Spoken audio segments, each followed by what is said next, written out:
bum bum bum ba-da-da-dun. Bum bum bum bum ba-da-da-dun.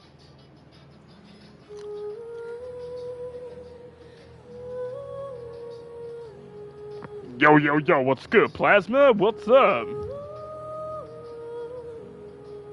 What is up, my guy?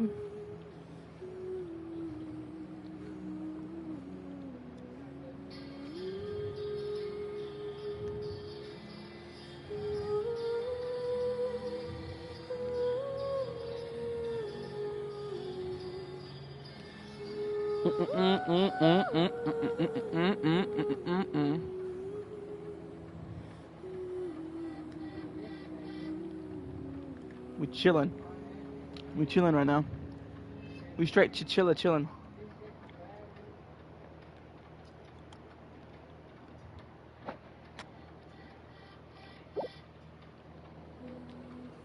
We'll see if the update's done. Oh, it's up. The update is running. We are good to go. Mm.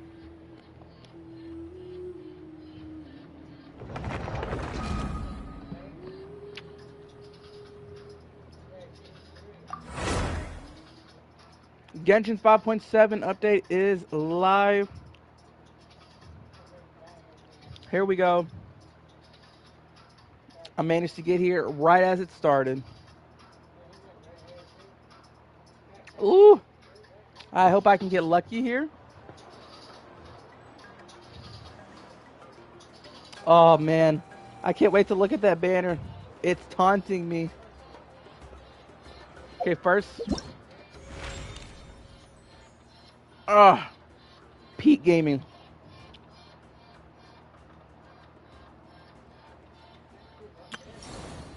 Oh, there she is. Look at her glory. Yo, like the stream chat so we can pull Skirk. With enough likes, honestly, it increases our chances of pulling Skirk. Like, obviously. I need to pull her. Yes, this is Genshin Impact Plasma. I need to pull Skirk. Okay, we got our test. We got the Shenhe test as well. Ode and Ablation. So I'm going to test Dahlia as well. Definitely going to have to try him out.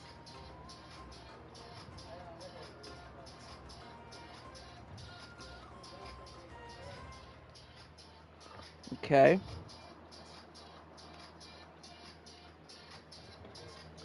Oh god, okay, what else we got here? Ah, the Archon quest. Oh hell yeah. It's going down and we're yelling timber. Okay. And I still have this to do. Okay, let's check the mail. Urgh. Oh yeah, the freaking reroll things. Go ahead, claim all that.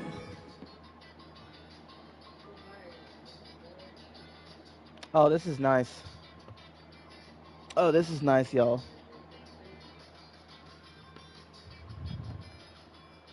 Hold on, let me do this. Oh god, this camera placement is terrible. Hold on. I gotta like place it in just the right spot. Ooh, this is a bad angle. Oh, that looks terrible. Alright, let me scooch this way. Okay, I think this works fine. I somehow managed... Okay, here we go.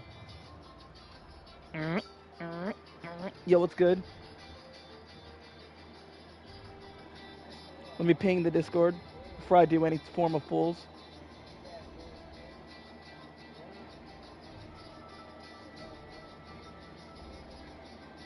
But now, what is up, Plasma? My boy was good. How's your day been, Plasma? How's your day? Crack open some H2O. Oh, that's good right there. Whew.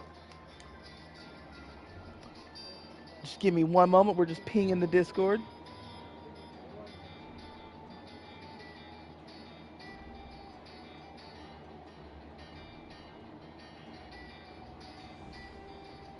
All right, got that pinged. It's been good, man. Oh, by the way, I haven't said this yet, but I will be dropping Fortnite once another game comes out in August. So this may or may not be my last season of doing Fortnite content. Okay. Here we go. Pull for Skirk now. Let me turn this a little bit to the left here. Ooh, that's a little better. All right, we got the pulls. We got our pulls, right? Let's All right, go here we find go. some treasure. There she is in her glory. Skirk, Shenhe. We got the weapon. What does it give? Crit rate. Within 12 seconds of an elemental skill is used, attack is increased by 24%. During this time, when the equipping character has 0 energy, attack will be further increased by 24%. And crit damage, another 40%. Okay. That's actually insane. So this is a weapon that gives both crit rate and crit damage. Hold on, that's actually kind of insane. Hold on. Okay. Wow. Before we get to the summon, gotta do the test run, right? Gotta test the character. If he does not test it. Alright. Oh, wow. There's a lot to unravel here, but we're gonna go into this blind. Okay. Skill. Oh my. This is some very fast gameplay. Ooh, this is nice. I'm enjoying this. Come on. Okay. So her normal Ned is okay, sword. Switch to a dual blade. Okay. Merciless. She can glide across. Okay, it doesn't last that long though. It does not last that long. Okay, we're gonna hop into this. Alright, we go. Let me weave you a verse. Boom. No, my sword. Boom. I'll protect us. La, la, la, la, la. At Okay, gang. first, We'll switch character for a second. No, this is a trial. Oh, wow. And I saw 36,000. Woo! Yo, what's up, Skirk? Ready to pull Skirk? Oh man, she is very technical. Ready, steady, go. The pinnacle of excellence. Okay. Off to the breather. Let's dance. Oh, bro is staying frozen.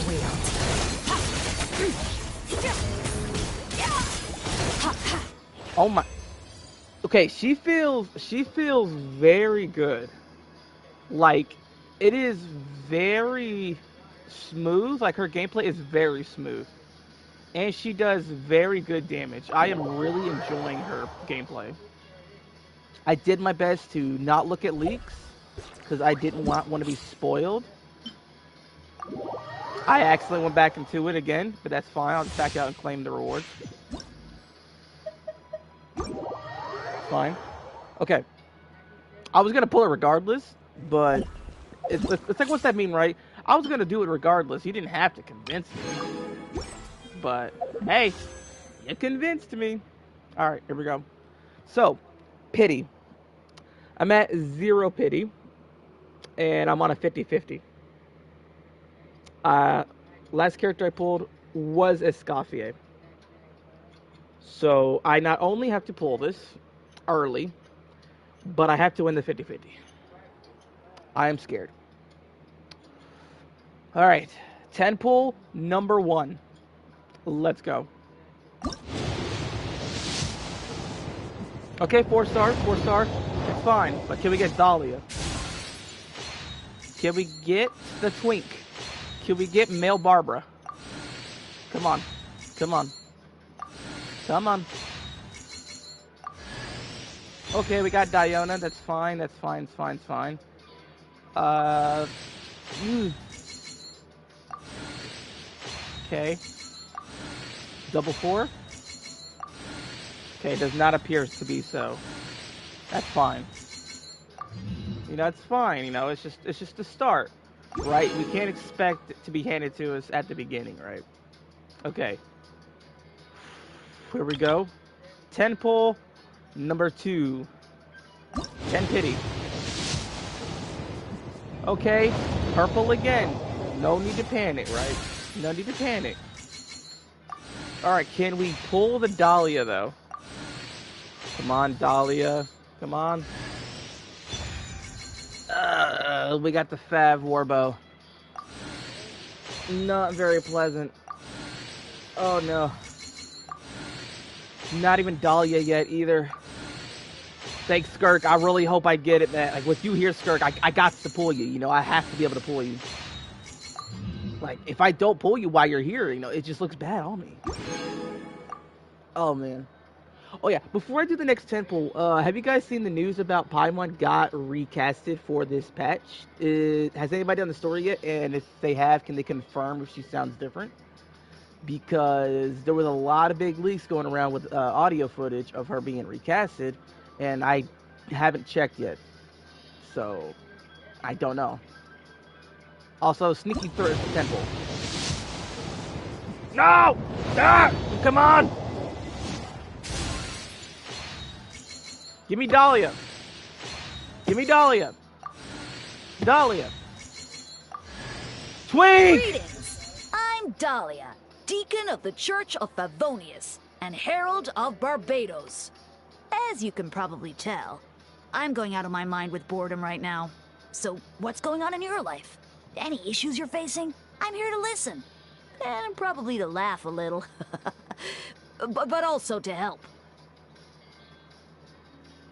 I don't like his voice. I do not like his English voice at all. Like, bro sounds like the ultimate twink. And then body matches is like, I'm Dahlia. Oh, I know Barbados. We're drinking buddies. Hey, Venti, come hang out with me. Let's go. You know, I'm not really good, you know, game-wise, but, you know, I know you in the lore. I'm very important. Oh, God. The voice. So we got one twink boy, and then once we get Durin, that'll be another twink boy.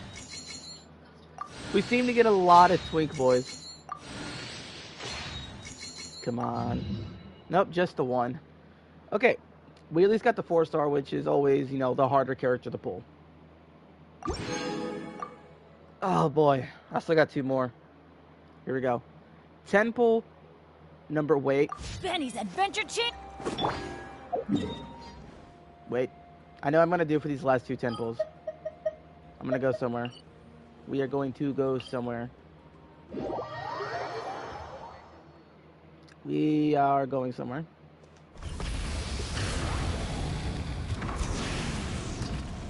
All right. Come on. Speed it up a bit, girls. Come on. Come on.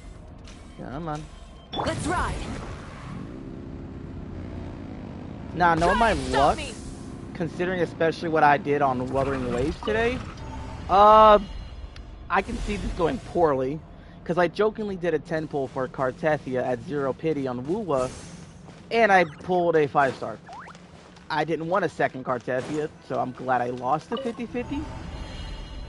But it was a shocker nonetheless. Alright, here we go.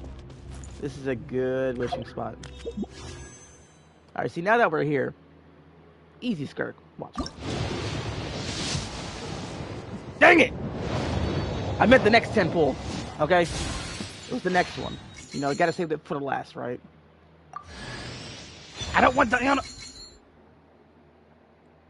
Ah! I don't need cat. Hey, what's up?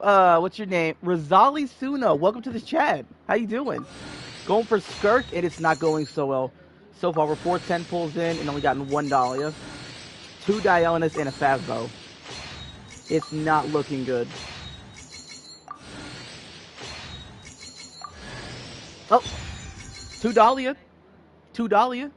You know, I'll probably never use them, but that's 2. Okay. Here we go. 10 pull, number 5. I'm at 40 pity. My last 5-star was this Escoffier. I need Skirk. Please. If not, I'm going to have to do more summons at a later date. Yeah, but that's like 5 years ago, though, Rizzoli. And like, oh man. If you go back and look at it, though, all the freaking meta stuff from 1.0 is just like, there are a couple things that are still viable. But other than that, he's more or less just a character for standard pulls. Or if you want to use him, by all means use him. But if you're playing Spiral Abyss, no.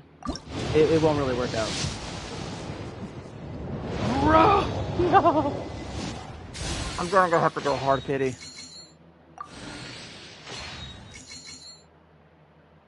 Oh yeah, Bennett, like even if like you have a C0 Bennett, and he'll help anybody.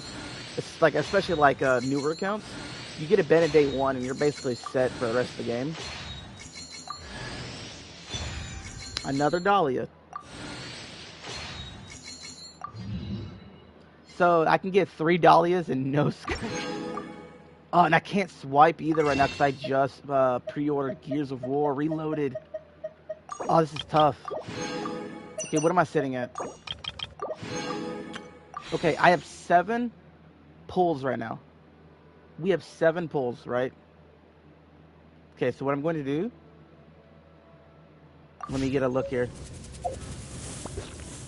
We're gonna look here. We're gonna look.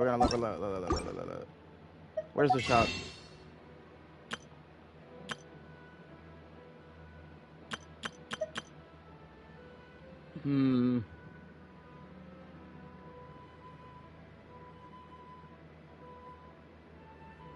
I need 3 pulls exactly. So what I can do...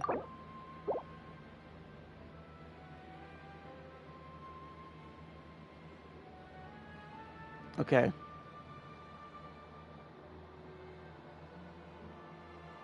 I think I'm going to grab a Welkin. I'm gonna grab a Welkin. Yeah, I'm grabbing a Welkin. All right, let me grab this real quick. Chat, one moment. Okay, buying the Welkin. Welkin has been purchased. Oh, how did that get there?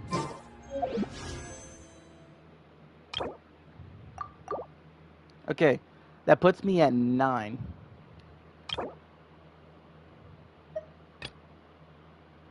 God, 1 pull is 250?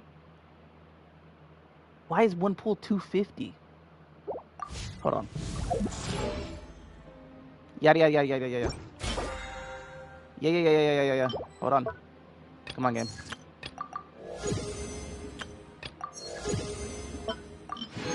I can only get to 3. Hold on, I need to look here.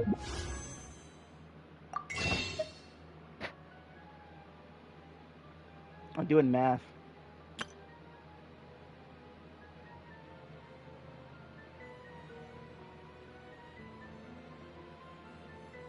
Okay. I'm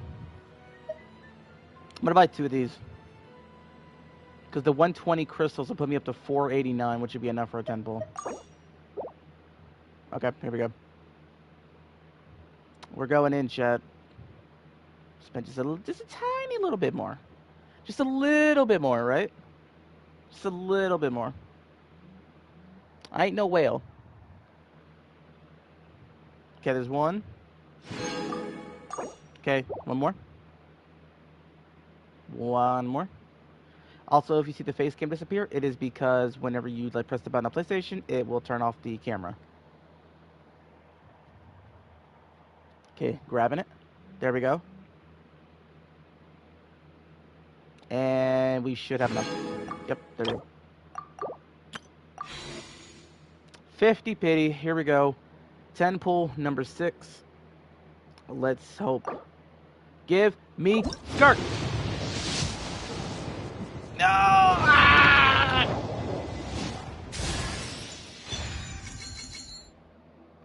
I don't need you. Wrong cryo unit. This is the face of defeat. I even freaking spent, bro. Whatever happened to 4 stars being harder than 5 stars to pull? There better not be another Dahlia in this freaking temple.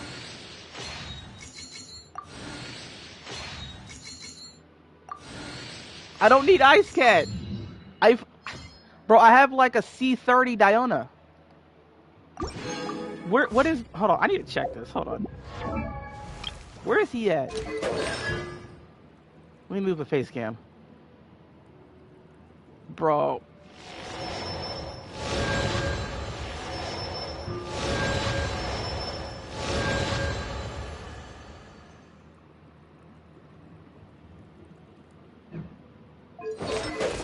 I don't have the funds to do it right now. Oh, that is annoying. Oh, it's, you know, it's fine. You know, I play the game. I don't have any quests. Okay. Let's stop and do our math here, right? Let's stop and do some math. I could buy 2 pulls. I could buy 2 pulls. I could buy 2 pulls. Hold on. I can go and attempt Spiral Abyss to gain some more Primo Gems. Because I have not done Spiral Abyss for this reset.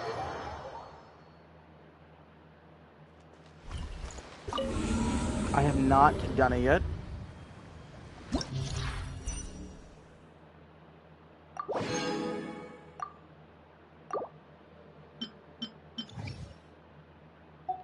Just trying to claim. I mean, I could try single pulls, but the odds are lower in my favor.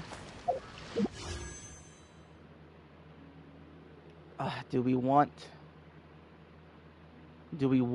to test our luck? I can do 3 singles. I can go up to 63. I can go up to 63 pity. What do you think I should do, Rosali? Should we do singles? Because I could get lucky, or I could just get a bunch of 3 stars. What should we do? I'm looking at my pity right now.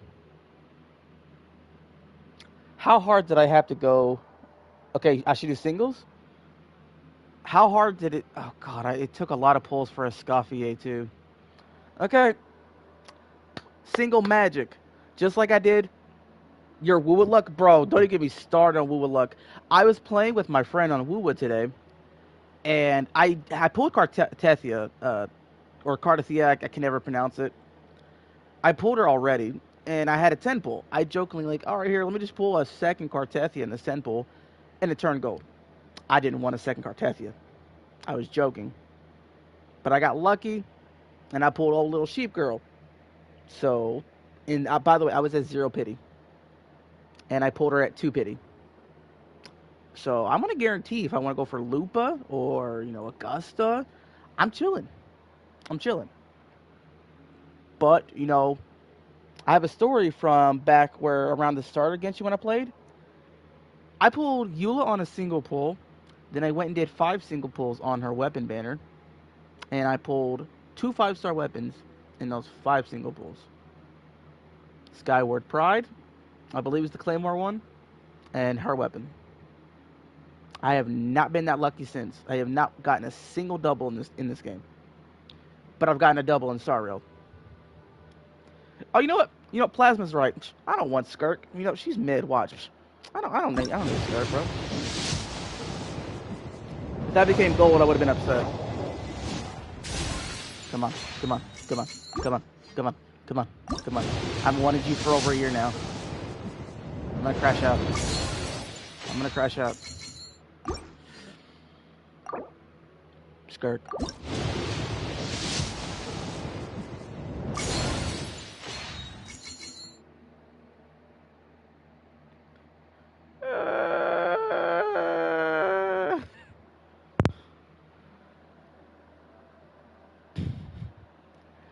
Okay. Hear me out. Hear me out.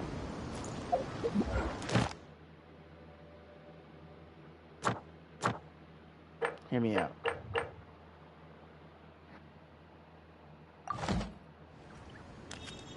Exploration and Plasma, I can. I physically can. trials. I might have to go do the story. Right up my alley. Actually, you know what? Screw it. Screw it. We're gonna do floor 10 for the 200. I'm not even gonna look at what is needed. I can't even see half my characters.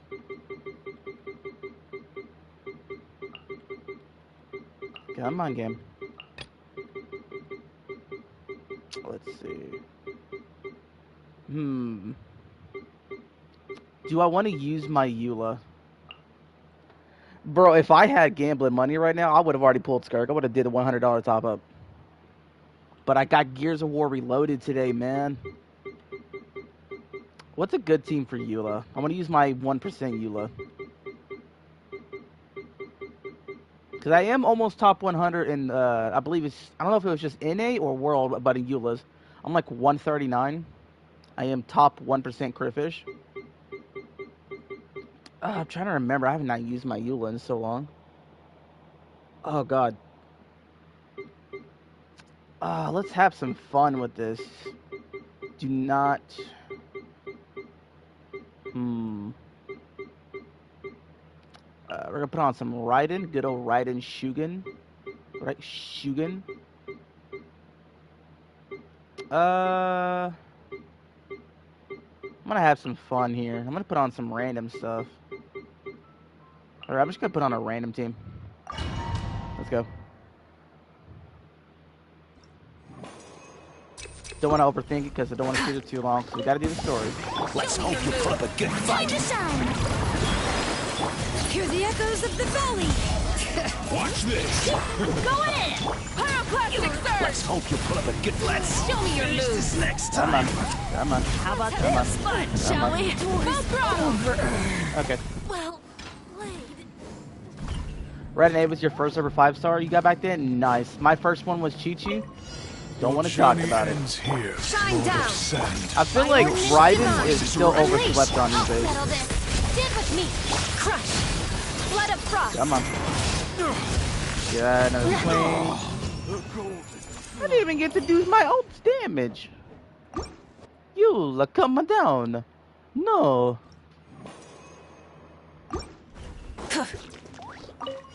Alright, let's finish this at the Hatchet's Veins boil.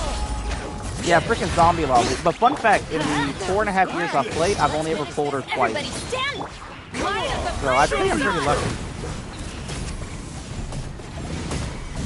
Come on. mind if Come on. do. Let's do this then. Try and stop me. Yeah, I'm good. You're dead, buddy. Hydration check. Oh, that's good. You excited for a Nautica? Finally. Illusion shattered. Stretch your wings and Dissipate. break the storm! Shudder. Yeah, nice storm. Where do you think you're going? Out of my way. Come on. There is no escape. I condemn you. Bottle of water. Goodbye. Yeah, bottle of water. Good old bottle of water. Can't go wrong with a good old bottle of water.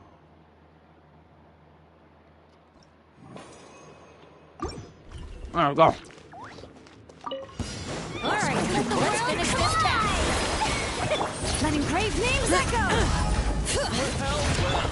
Come on, buddy. Come on, buddy.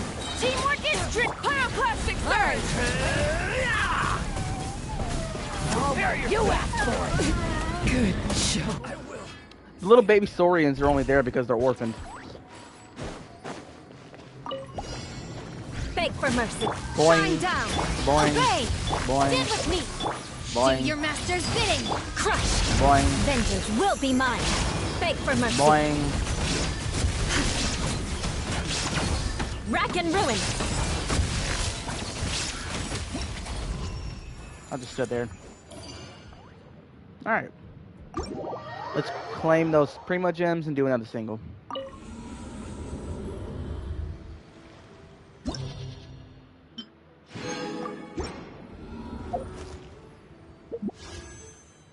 Alright. 64 pity and a dream. Here we go.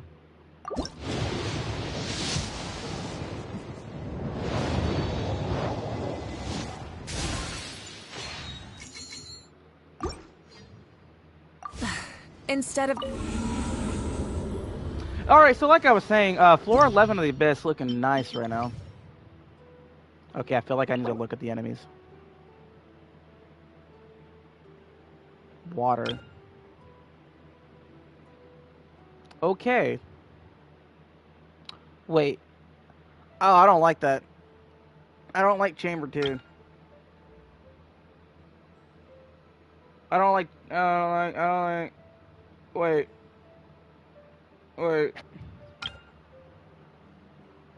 I don't like that one, because isn't that the one where if you kill that Fatui dude, he sets off like a snow nuke? Oh, I don't like that. Oh, I don't like that at all.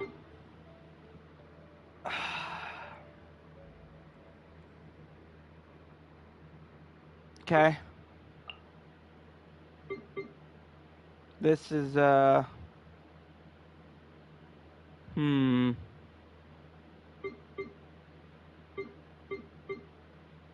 We're gaming. Screw it. I'm gonna have some fun with this. We're gonna have some fun with this. Where you at? Skip. See if my Escoffier can increase my freaking... Nah, I just want to use her. Crush. There is no escape. Cryo incarnate. Deuce on the loose. A little amuse. Freeze to the core. Beg for mercy. I can't even see anybody. I condemn you. What's wrong, buddy? More speed. What's wrong, buddy? Pinnacle of excellence. A dash of frost. Manifest. Torn to oblivion. Shine down. Crush. That does surprisingly well. Because Escoffier's E, or skill for Universal, her skill triggers A's skill. So that actually works pretty nice. I know on paper that doesn't really Hear the echoes of the valley. sound like that. Everybody stand back. Hey, thanks for stopping by, and if you ever come again, hey, you're free to come by. I do multiple gacha games, and I will be doing future other gacha games. So yeah. Let's go. Also, enjoy your school. I hope it's not too bothersome.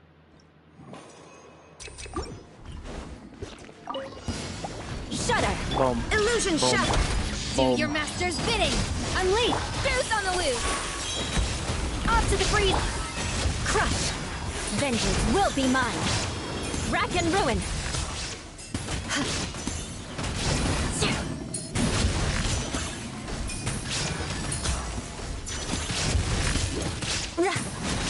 Shine down.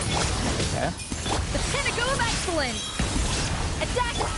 Cryo incarnate. Now you shall perish. Shudder. Yeah.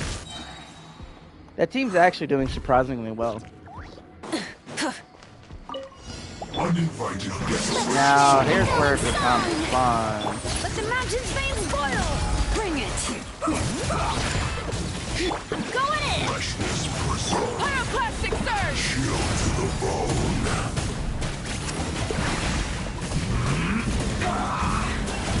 Incinerate.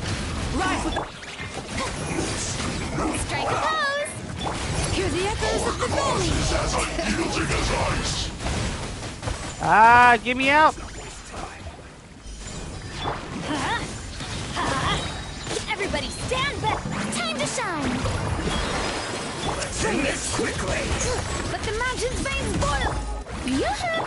Light of the blazing sun!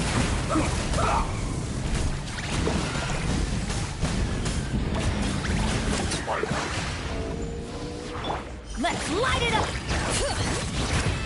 Hear the echoes Come of on. the valley!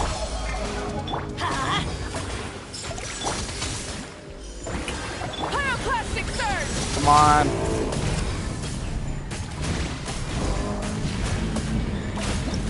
Let's go. Another quick little hydration check. That's good. That's some good H2O right there.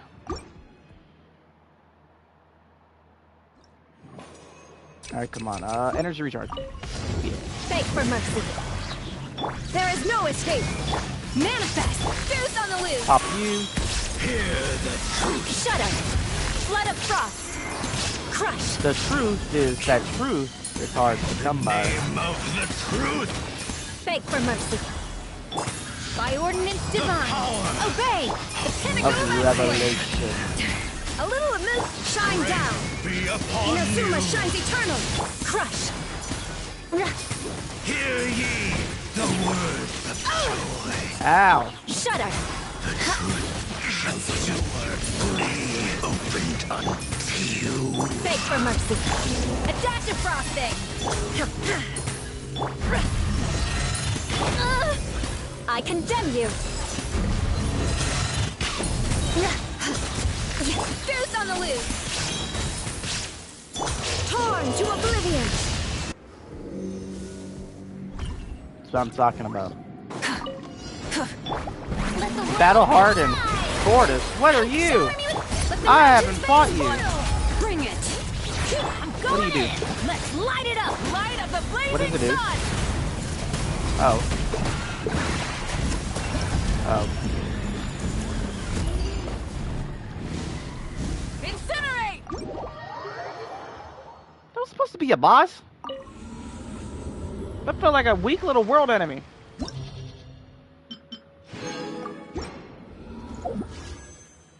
Okay.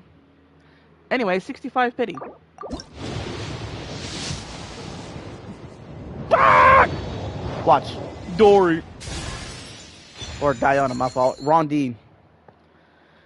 We pulled more Dionas than freaking... Oh, Dahlias, bro. The only good thing about that is that gives me a pull. 66 pity. Here we go.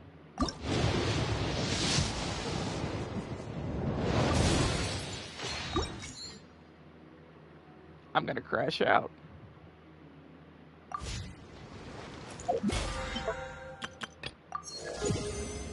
Is there any way I could grind to freaking level 10? And then also just obviously buy the pass? Could I do that real quick? What other levels can I get? Too much time. I can do that. That one I can do. 450, 900. Almost 2 levels.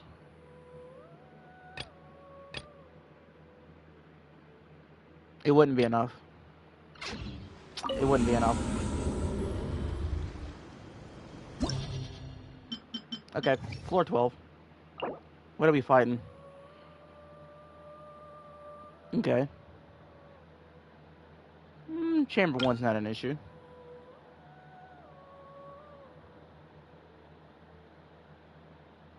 So it's like that, huh?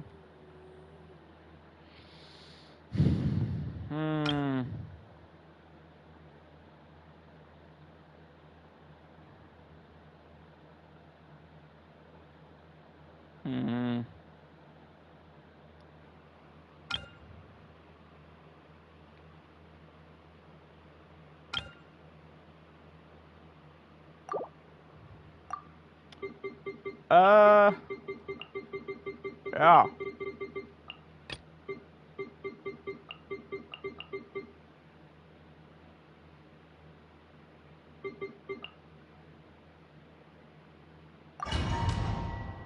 I'm in trouble. I am in trouble. Time to shine! 3 enemies. Alright. Hear the echoes of the valley! Alright, ladies and queens. Teamwork is dreamwork! Breath from the sky! I remember who you are now. Incinerate! Let the mountain's veins boil! Let's light it up! Everybody stand back! Let the world come alive! Pyroclastic surge!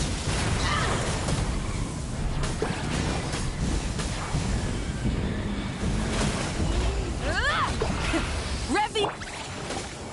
Bro, where's this boss? Hear the echoes of the valley! Let's light it up! Teamwork! Light up Come the on. blazing sun! Good damage. Okay. Very well. Consider your strength acknowledged. The pinnacle of excellence! Do your master's bidding! Unleash! Shudder! Freeze to the core! Okay.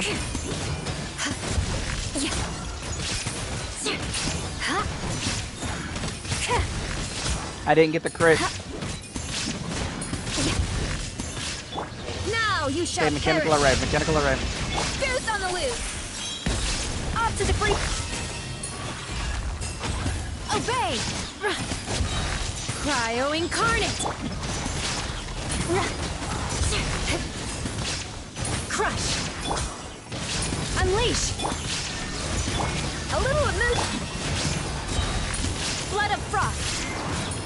Rack and ruin!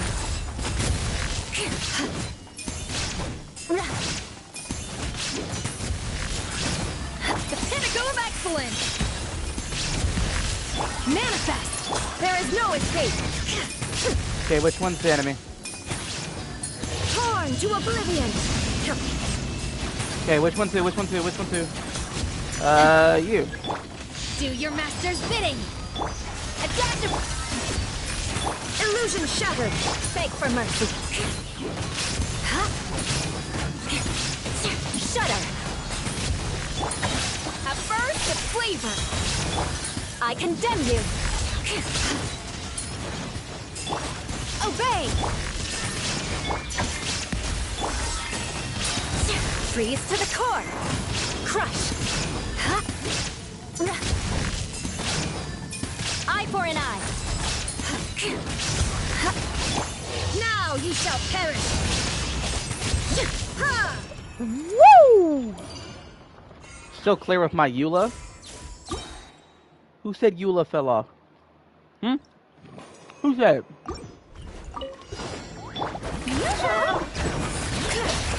Let the mountain's veins boil! Pyroclastic surge! Hello, Mountain King. Try it! Time to shine! Going in! Hear the echoes of the valley! Wrath from the sky! Come on, Tubby.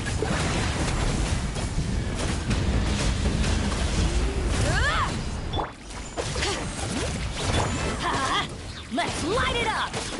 Teamwork is burn it down! Pyroclastic surge!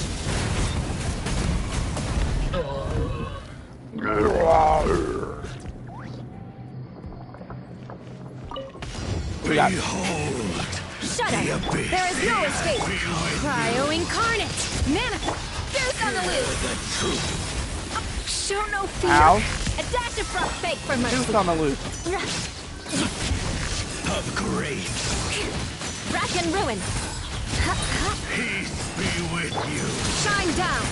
Obey! The pinnacle of My excellence! holy A little proclamation. elusive, touche! Crush! Vengeance Come will on. be mine! Shudder! I condemn you! Unleash! Ha-cha! Adapt! There is no escape! Oh! Joy. Crush! Manifest! Do your master's bidding! And hope find you. Come on. A little amuse-bouche! Fierce on the loose! Inazuma shines eternal! Shine down! Unleash! Shudder! Ay, ay, ay, ay. Beg for mercy! Adaptive for... Illusion shattered! Crush! At first, the flavor! Come on.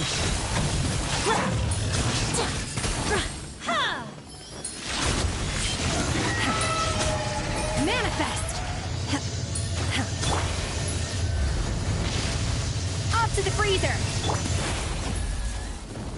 Beg for mercy! There is no escape! Unleash! Shudder! By ordinance divine! Flood of frost! Eye for an eye!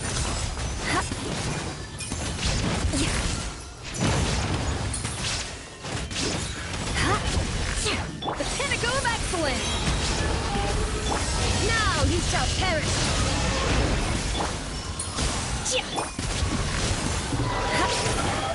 Victory! Okay, I know I can clear this. I know I can clear that faster. Bring it! Wrath from the sky!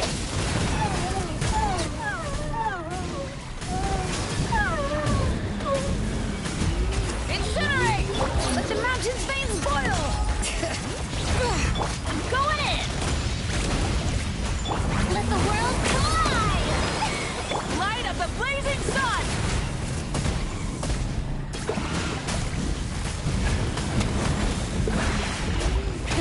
Rev the engines! Hear the echoes of the valley! Bring it!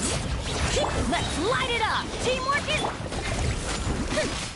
Strike at the pyroclastic Come on. surge!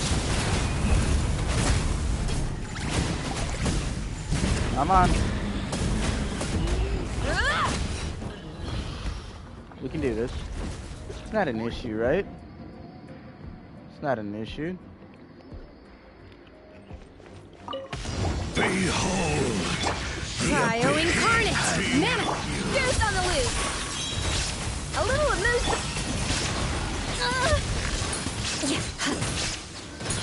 Beg for mercy!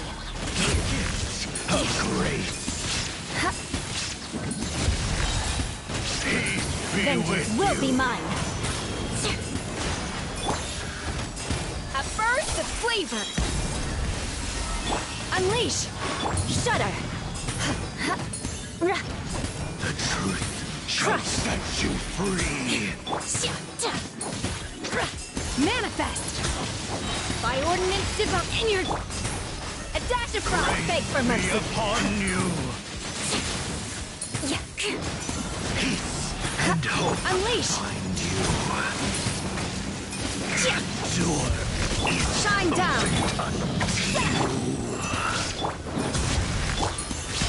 Fierce on the loose! Crush! Blood of frost! I condemn you! More speed! Cryo incarnate! Obey! At first, the flavor! A little amuse-bouche! Beg for mercy!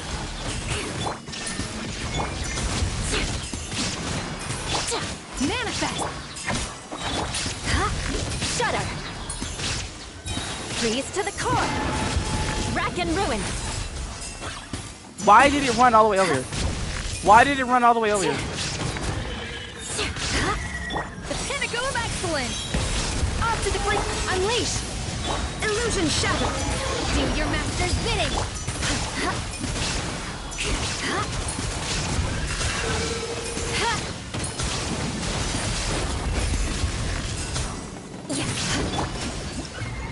Oh. Oh my god, I barely got that with like 1 second left. Woo.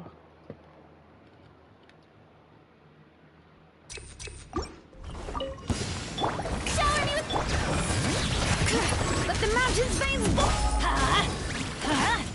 Time to shine. Light up a blazing Come on. sun!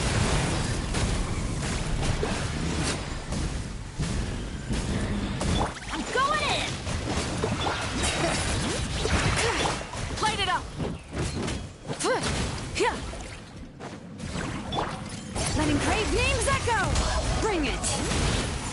Let's light it up! Yoo-hoo! Let my name echo in song. Everybody stand back. Breath from the sky!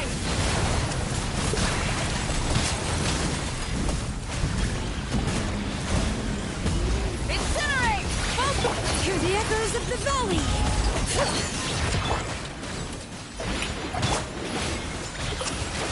Teamwork is dreamwork! Oh, pyroclastic surge! Okay.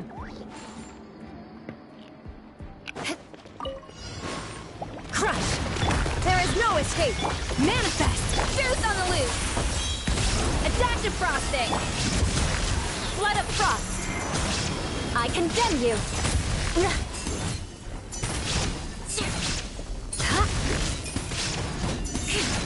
Unleash. Cryo incarnate. Inazuma shines eternal. Illusion shadow. The pinnacle of excellence! Off to the freezer. Obey.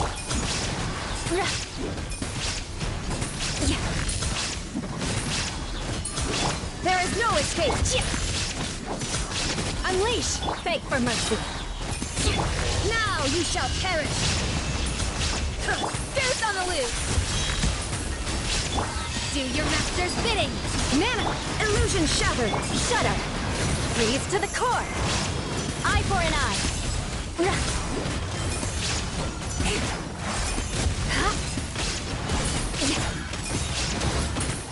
Inazuma shines eternal. Shine down. A burst of flavor! A little amuse. Obey. Shoot. By ordinance divine. Beg for mercy. More speed. Unleash. Crush. Vengeance will be mine. Rack and ruin. Full cleared the abyss. Let's go. Eula still viable. Eula still viable. Eula still viable. Eula still viable.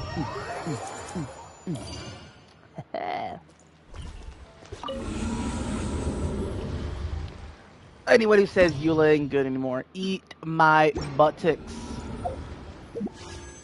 Surely that deserves a Skirk, right? We're at 66 pity, so we can go up to 68. Easy. 67. Okay. And then 68. No! Oh, it stings. I am at 68 pity. Oof. That stings, bro.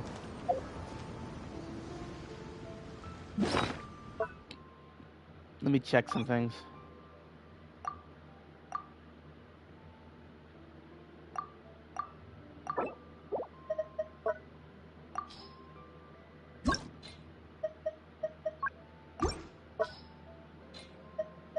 Okay. I'm checking this because I have Skirk pieces, and there was one I wanted to reroll. I think it was this one.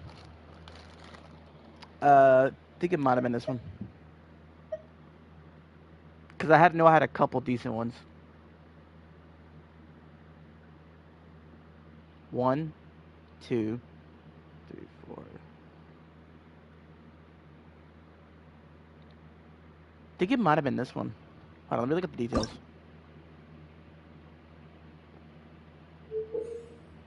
Yes, yes, yes. Okay, yeah, it rolled 5 times. How does this work? Okay. Okay.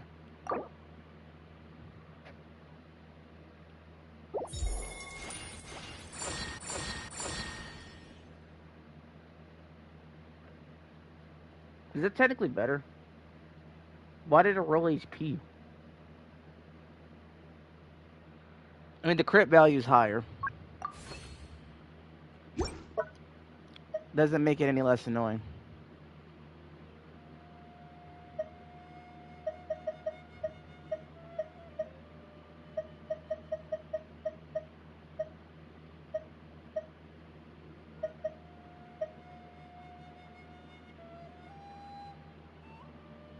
Two, 3, 4.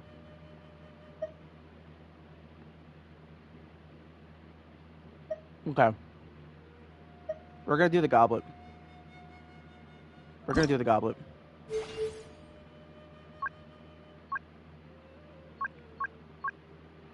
Goblets need 2 of the...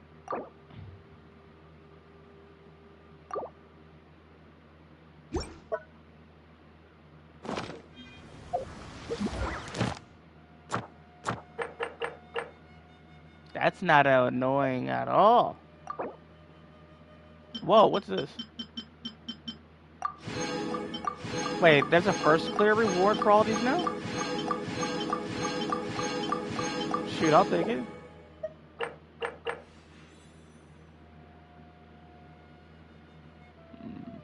I'm not going to complain.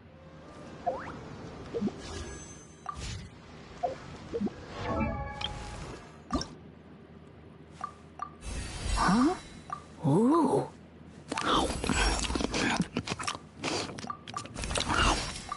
What is he eating? Is that popcorn? Was bro eating popcorn? Ain't no way bro was eating popcorn right there.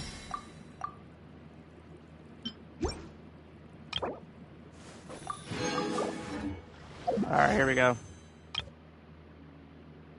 What is my pity on standard? 5. Okay, so there's a 50% chance this is a 4-star. Because this will be number 8 or number 9. Give me a 4. Thank you. Yeah, give me 1. I've already have max. Thank you. Because that's a pull.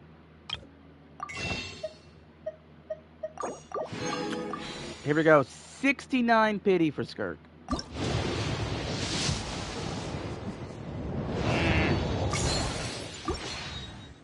Oh, this is, yeah.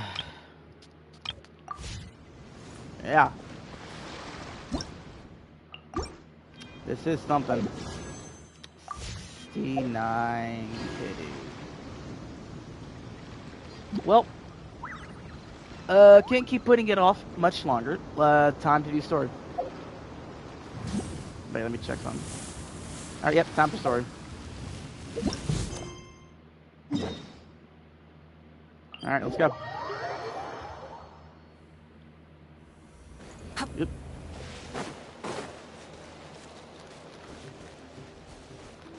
Oh, this is the chance we might be able to hear see if Paimon has a new VA.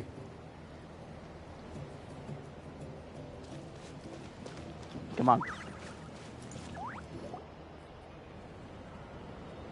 Oh, Tulani and Paimon. Fancy that. I didn't expect to run into you two here. Oh, hey, Coach Yan-san. What are you doing here all by yourself? They actually replaced her. Just so you know, Paimon didn't come here to train. Paimon's not looking to sign up for any diet plan or bodybuilding class right now. Oh, that's gonna take a minute to get used to. Alright, got it. Fuck But you, seriously, Karina. What do you take me for? Some coach from hell? I'd never force a student into something they didn't want to do. That being said, a little aerobic exercise would probably do you some good. You could take over my patrol for a while. That would count. Yeah, all jokes aside, you're right. I'm looking for some help. The Collective of Plenty is holding a bodybuilding competition soon, and so many people have been busy squeezing in their last-minute workouts that we've run out of staff for patrols. Oh, so you've stepped in to cover their work. But don't you have a last-minute workout to do too? I'm good. For one thing, I believe peak conditioning can only be achieved through consistent training over a long time span.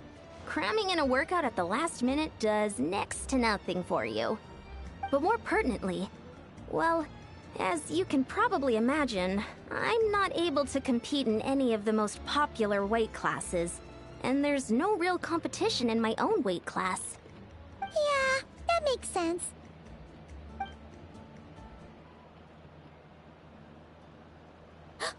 Oh no! Don't look at Paimon like that. We are not the same weight class, and no way is Paimon competing against you. Traveler, let's just help with the patrol, alright? Otherwise, Yan-san's gonna make Paimon enter a bodybuilding competition! Perfect. I managed to get you on board with just one look. Thank you both. It should be pretty routine. It's gonna take a minute just to get keep used to your eyes Paimon. peeled and make sure nothing strange is going on in the area. That'll free me up to check the other section. Let's meet back at the settlement when we're both done. Sure thing. Just leave it to us. We're experts at strolling and patrolling, don't you worry.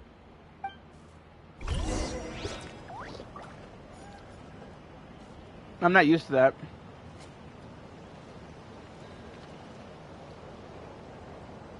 That's gonna take a minute to get used to. Paimon sounds so different. Rev the engines! I mean, I'll take anything over Karina Bootlicker. Alright. I would have taken Morgan Freeman or Keanu Reeves as freaking Paimon. Freaking Paimon just come out of the corner. Guns. Love guns. What's this? Was there always a cave here?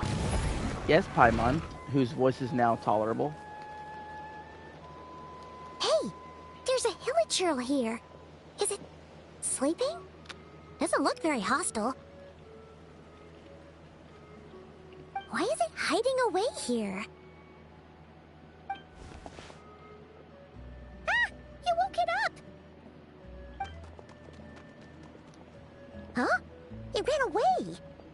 Oh, guess our reputation in Natland is more fearsome than we thought. Even hilichurls don't want to mess with us now. You mean that shiny thing? Huh. Must have dropped it as it ran off. Huh.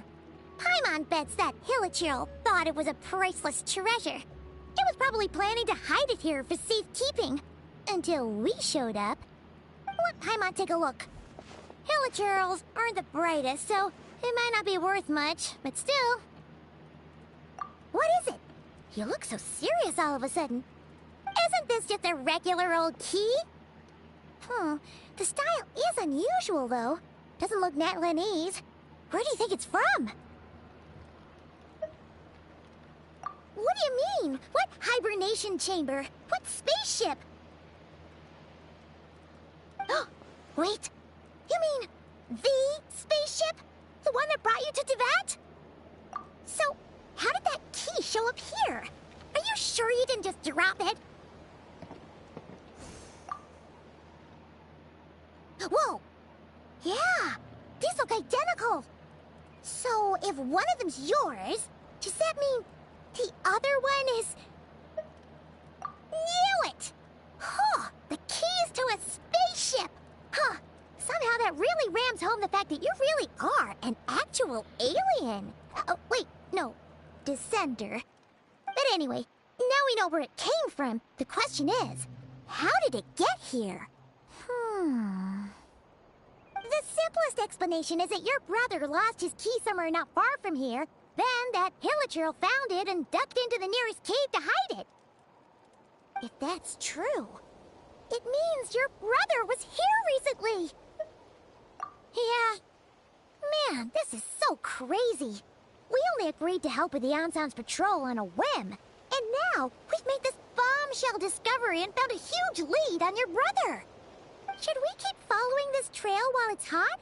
Or do you think we should check back in with the Anson? Ah, there you are. Looks like you went the extra mile today. Thanks for being so diligent. Oh, hey, Ian-san, what's up?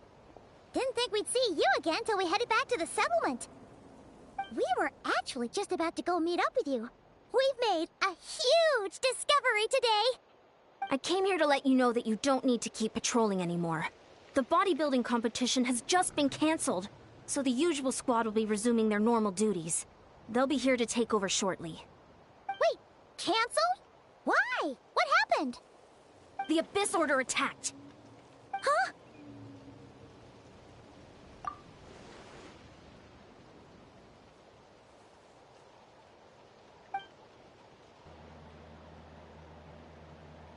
I've heard of the Abyss Order, but this is the first time I've known them to take organized action on such a large scale. It's like they're preparing to go to war against our entire nation. One little sect versus the entire nation of war? How are they expecting to pull that off? Based on everything we've seen from them so far, they usually prefer to act in the shadows. So, what's different about it this time? What could they be after? No clue. That doesn't tell us much. Our defenses are holding strong so far, so I'm gonna head to the Stadium of the Sacred Flame and see what Mawika knows. If there's any information out there, she's the one people report to. Hashtag Oh, fuck Karina. want to come with me? I'm sure everyone will feel better knowing that the hero of Natlan is on the case. Great, then let's head over together. Honestly, this new Archon quest, already a 10 out of 10 for me, because Karina is finally gone, and we are free from one less headache. Fuck them, and the little click on Blue Sky. Oh, that's far.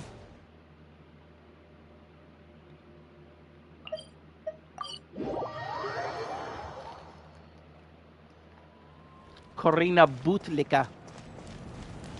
All right, let's go talk to Augusta.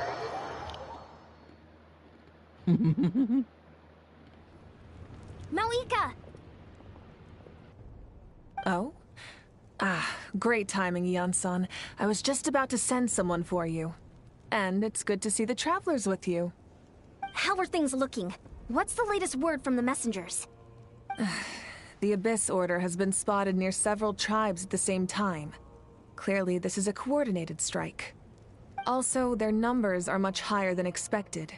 Their organization appears to have grown considerably, but because they're usually so secretive, this is the first we're learning of it.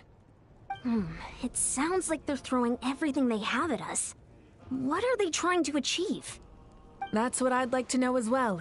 Historically, Natlan has not been a hotbed of Abyss Order activity, and we have no particular quarrel with them. Could it be revenge, perhaps? Would they want to get back at us for a recent victory over the Abyss? Oh, seems unlikely. But then again, Paimon wouldn't put anything past the Abyss Order. It's too early to say anything definite. For the time being, we should continue monitoring the situation. How are the battles going? Not too many casualties, hopefully? Well, even if they're committing all their forces to the fight, they're in for a tough time. Our brave warriors have just emerged victorious from an all-out fight against the Abyss itself. Yep. We have a whole nation's worth of seasoned veterans fighting for us. Compared to the true Abyss, the Abyss Order poses a far smaller threat. They cannot endlessly replenish their forces, for starters. However, this is still a war, so we must give it our all and do our utmost to minimize casualties. The tribes are organizing their defenses as we speak. Traveler, this is one war that Natlan can handle on its own. If you wish to stay out of it, you'll be safe here at the stadium with me. Oh?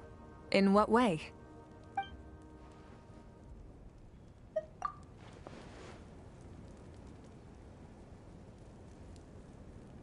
Yep, that's how it is. I see. My goodness, that is very personal indeed. If you don't mind me asking, do you have any idea what his goal could be? Safe to say, they're not exactly on the best terms at the moment. Ever since Paimon met the Traveler, she's been trying to track her brother down and get some answers. But he's been avoiding her. I see. So you two have fallen out. Huh. A pretty common occurrence between siblings. Well, yeah, that may be. But the stakes are a little higher where these two are involved. They certainly are. Although somehow it Doesn't surprise me that a spat between the Traveler and Twin could affect the fate of the entire world. Just so I'm clear, you're still on Natlan's side, and you have no idea what your sibling is after. Is that right? Well, that's a relief. When you first mentioned your sibling, I was worried we were about to be thrust into an impossible position. Our reports say that the Abyss Order has focused most of their efforts against the Masters of the Nightwind. If you don't plan on staying here with me, I'd recommend going there to lend them a hand. I'll join you. Right now, the Collective of Plenty isn't facing a serious threat, so we should support the other tribes. Many thanks, you two. Anything you need, send word to me right away. Okay, this is already starting pretty crazy, and Natlan having an Archon quest and 5.7 is insane right now. Alright, so we need to head to the Nightwind. Gotcha. Oh, hiccup. Where's the Nightwind again? Over here.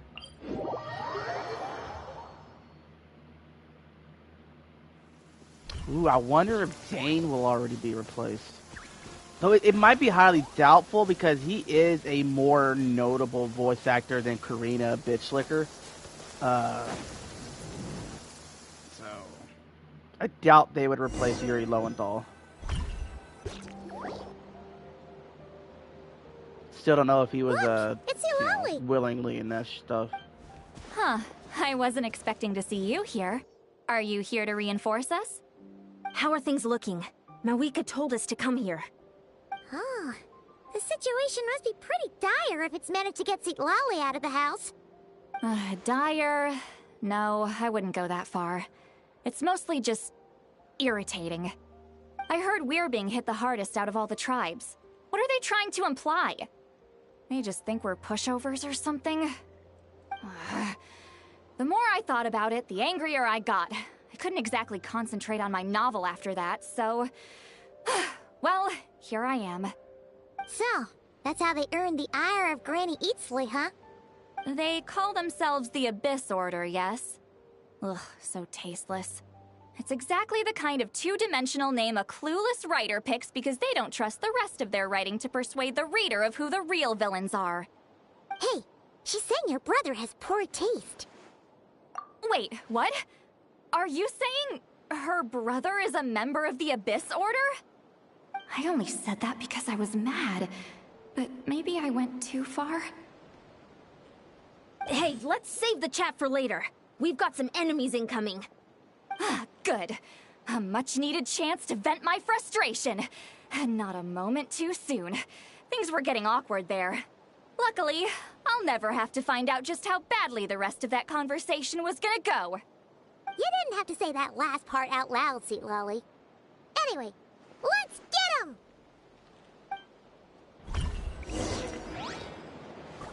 Get over here! Time to shine! Strike a pose! Alright. Letting brave names echo. I'm going in! Wrath from the sky! Hello? Goodbye. They did. Phew. Much better.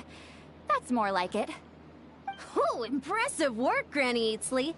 If I'd known you were on the case already, I might have reconsidered whether your tribe really needed reinforcements. If anyone should be reconsidering, Ow. it's the Abyss Order. They picked the wrong target this time. Experience says that if we head in the direction they were attacking from, we should find their stronghold. Why don't we press our advantage and destroy their base? They won't know what hit them. Hey, was there a battle here just now? Need any help? The warriors from the Masters of the Nightwind are here! The battle against the Abyss is still fresh on our minds, so everyone's used to working together. Well, morale's high and everyone's here. Let's go take down that stronghold! Bet. Yoo-hoo! Hear the echoes of the valley! Off we go! Teamwork is strength! Let the world collide! Pyroclastic surge! Forward! Crush them! For Natlan. What is it? I'm not even gonna bother looking up. What is that thing? It's draining the strength right from my body. The Abyss Order's resistance is faltering. Now's our chance!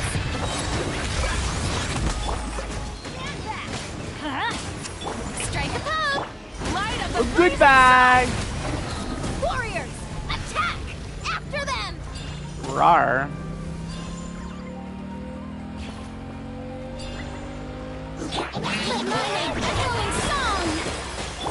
Can't touch me. Ow. Alright. Hear the echoes of the valley. You must be the boss. Time to show you what happens when Is that you a mess Lecter? with the masters of the Night Wind. That is a Lecter. Well, my bad, Harold. Fulfill our pact. Not you two. Bring it.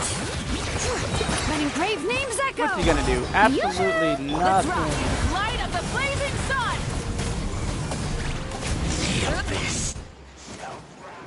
This stronghold is neutralized. Good work, everyone. Woo! The Abyss Order's all bark and no bite. To be honest, this was anticlimactic. I was hoping for a personal apology at the very least. And ideally, a whole speech acknowledging the superior might of the Masters of the Night Wind. Well, whatever. I'll just have to make up for it with some extra wine at the victory feast. With the stronghold cleared, this area should be safe for the time being. But still, something tells me we can't afford to let our guard down yet. Maybe it's just me, but an enemy under siege normally defends their stronghold at all costs. The fighting gets more and more intense right till the bitter end. But this time was different. With a few exceptions, most of the enemies here gave up and fled the moment that... well, I don't know, but it seemed like they sensed something. Huh? Not sure I follow. They did a tactical retreat, that's all. It's just a different strategy. I'm not convinced. Don't forget, they're radicals who chose to wage war on an entire nation. They don't do things in half measures. It seems out of character to cut their losses and run like that. So you're saying there's more to this than meets the eye? I'm saying we don't know enough to be sure of anything at this stage. So let's stay alert and keep our defenses at the ready.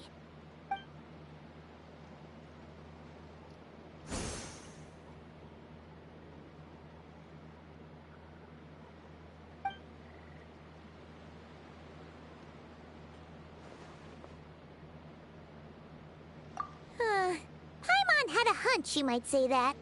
But you're right. If we can somehow use that key to track down your sibling, maybe we can end this war before things get serious. And maybe you can finally get some answers. Wait, you're leaving? But I was still debating whether to invite you to the first victory feast. Go ahead, you two. See, Lolly and I will take care of things here.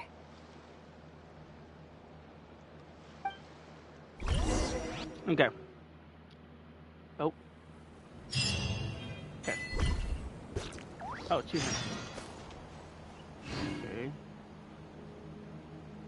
I'm gonna do a little clip here. Okay. We're good. Okay, we need to head back up here. Oh, it teleported us here. I like that.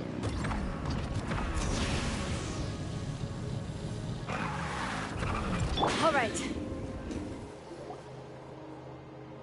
Okay, now what? And we're back where we started. That Hilichurl probably found the key nearby, right? Let's look around for clues. There's no time to waste. The Ansan and St. Lolly are waiting for us.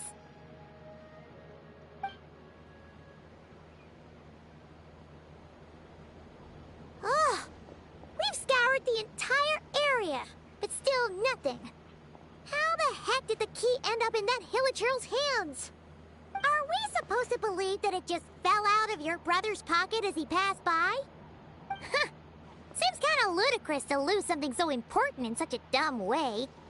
But then again, who knows? Sometimes in life, things just go missing and that's that. Oh, it's the Conria girl. Thank goodness! Someone's here. Please help me. Who are you? What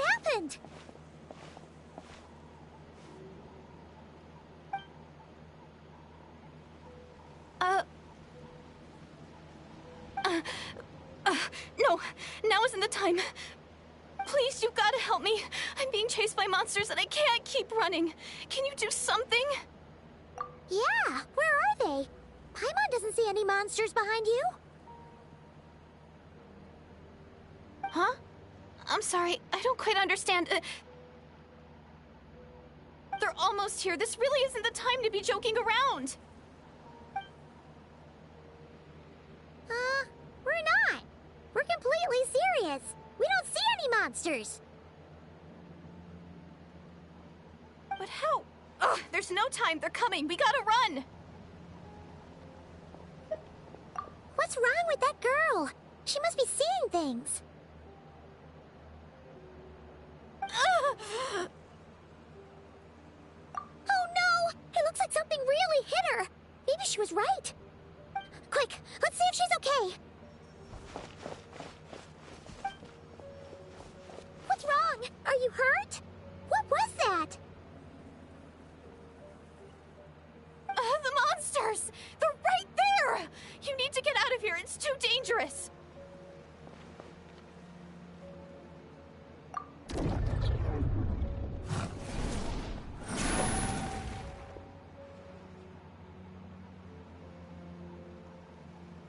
This music, that was really nice. Huh? Oh, now you finally see them. Well, it's about time. I nearly kicked the bucket just now. Great! Thank you, Savior. Savior? I can handle some Rift Hounds. Come here, gentlemen. You got a death. Strike up! Ow. All right.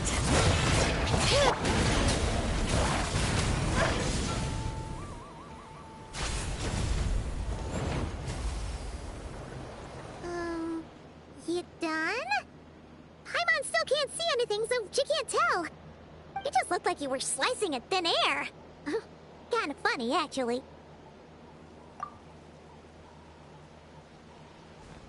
Oh, really?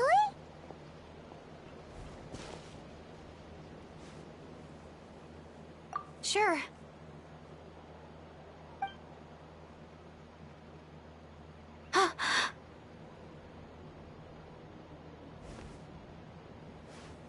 It's nothing. It's okay. I can see they're all gone now. No need for you to check. I didn't think much of it when the monsters were breathing down our necks, but now that I've calmed down, holding hands with you like this, I'm just a little shy, that's all. Huh? Have you never shaken hands with someone before? You sure get flustered easily. Well, anyway, I haven't had the chance to introduce myself yet. I'm Deirdith. Thanks for, saving me just now. I'm really grateful for your help. Deirdith. No worries. Paimon's Paimon, and this is the Traveler. With her around, you'll be safe from any monsters. As long as they're visible. So, what was the deal with those monsters just now, anyway? Your guess is as good as mine. I could see them the whole time, so when you said you couldn't, I thought you were making fun of me. Whoa! That must have been scary. The idea that we'd stand by and laugh while some poor girl was being hunted down by monsters?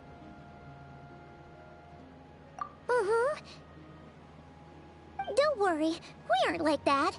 When we say we can't see something, it's because we really can't see it.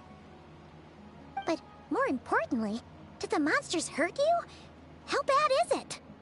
It's nothing serious. But I did sprain my ankle back there. I won't be doing any more running for a while. Good idea. We'll take you.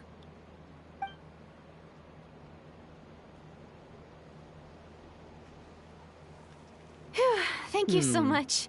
Despite getting injured, I still feel much safer with you around. Is there any chance this might be the I'm gonna village stay hill here that until ran I heal earlier? up. Don't want to risk running into any more monsters.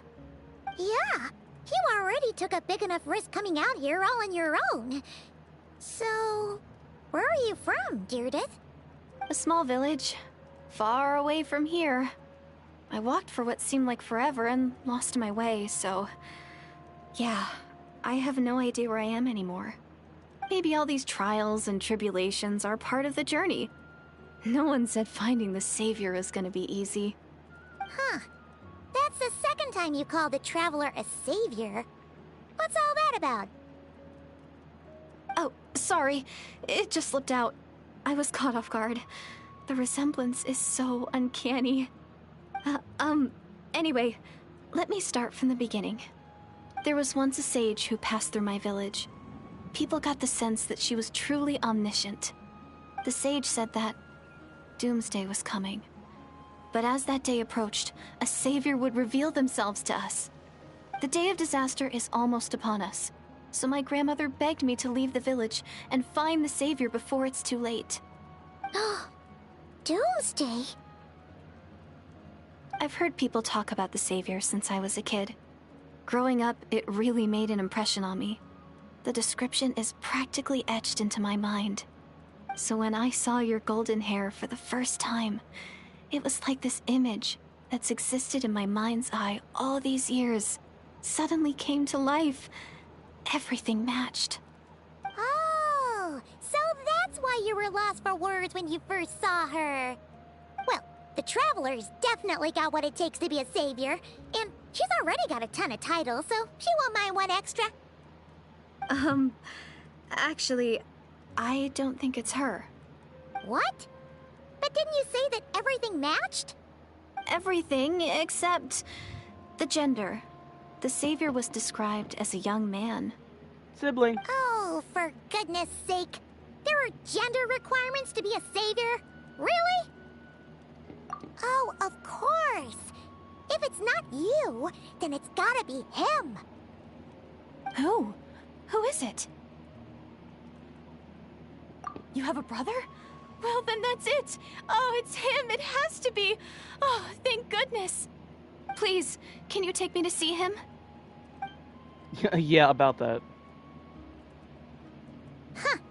Maybe, if you're lucky. It just depends if we can find him. Huh? But isn't he your brother?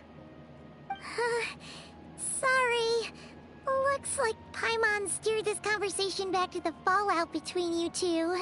It wasn't on purpose, but that's the reality, so it's hard to avoid. Okay, fair enough.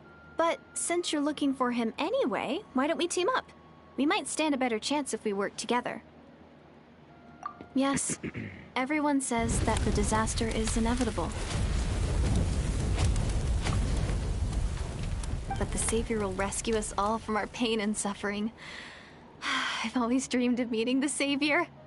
Do you really buy this whole doomsday thing? Hold on. Seems kind of far-fetched. The Abyss Order sibling is a savior.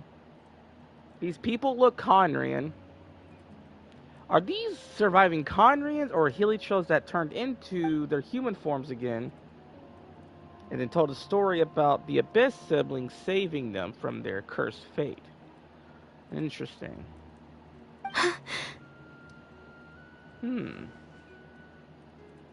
See? She broke eye contact. Sure sign of a guilty conscience.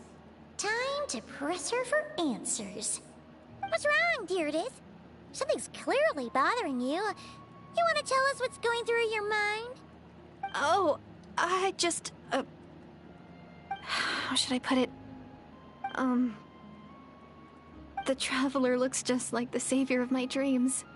And it's not every day that the savior of your dreams swoops in and saves the day in your moment of crisis.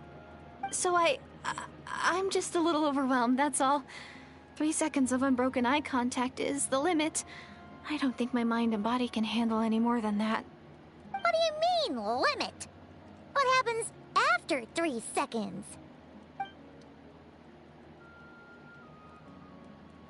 That's a fair response. I'm sorry. Please forget that I said anything. Let's just leave it there for now. Like I said, I'm going to hide here until I feel well enough to move again. If you manage to find the Savior in the meantime, please come and let me know. Thank you. Are you sure you'll be okay here on your own? Do you have enough to eat? I'll be fine. I might not be much of a fighter, but I know how to stay hidden. And if I get hungry, I'm sure I'll find something around here. Don't worry about that. Alright then. Well, take care. Being on your own isn't easy. What a mysterious girl. We should definitely keep an eye on her. But hey, at least she seems to like you. And it sounds like she's gonna help look for your brother when she's healed. Anyway, this is probably all the progress we're gonna make for now. Let's head back to the Masters of the Night Wind and see if they need our help.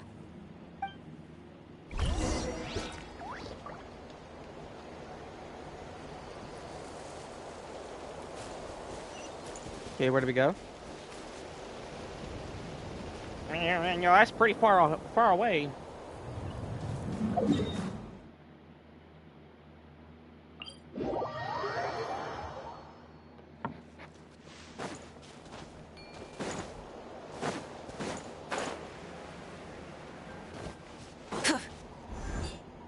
Oh, you're back! How did it go? Find anything? Nothing substantial, unfortunately. But we had the weirdest experience. So I take it that the war's still on? That's okay. I just wasn't sure, because things seemed to be at a standstill while you were gone. The Abyss Order hasn't attacked us, and since we don't know what they're planning, we haven't made a move either. In a word, it's a stalemate. The guards have been keeping watch around the clock, but for everyone else, you wouldn't even know we're at war. Huh. Really makes you wonder what the Abyss Order's thinking. I was wondering, Traveler, if you have the time, could you go and pay a visit to the guards? They've been working a pretty demanding schedule. I was gonna go see them myself, but I'm sure they'd appreciate a visit from the greatest hero of our time. Oh, but you're a great hero too, Yan-san.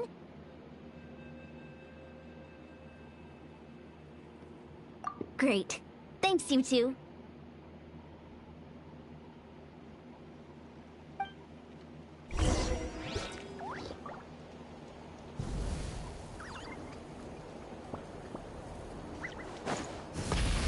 Let's keep moving. Oh, hello. Wow! Tumaini, our hero. We've actually fought together before. You probably don't remember it, though. You do? Then it's truly an honor to serve alongside you once more. Thank you for standing guard this whole time.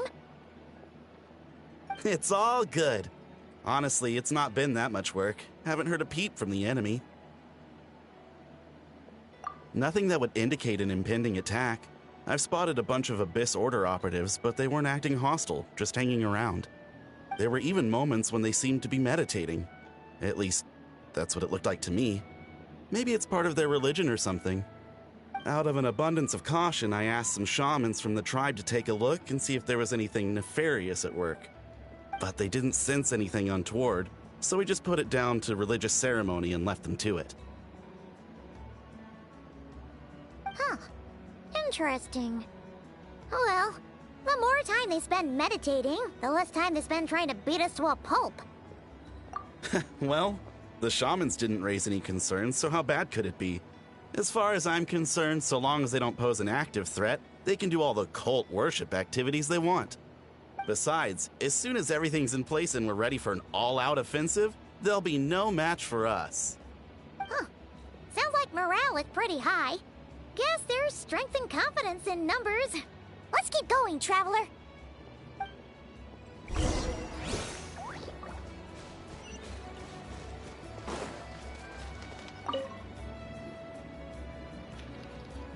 Huh?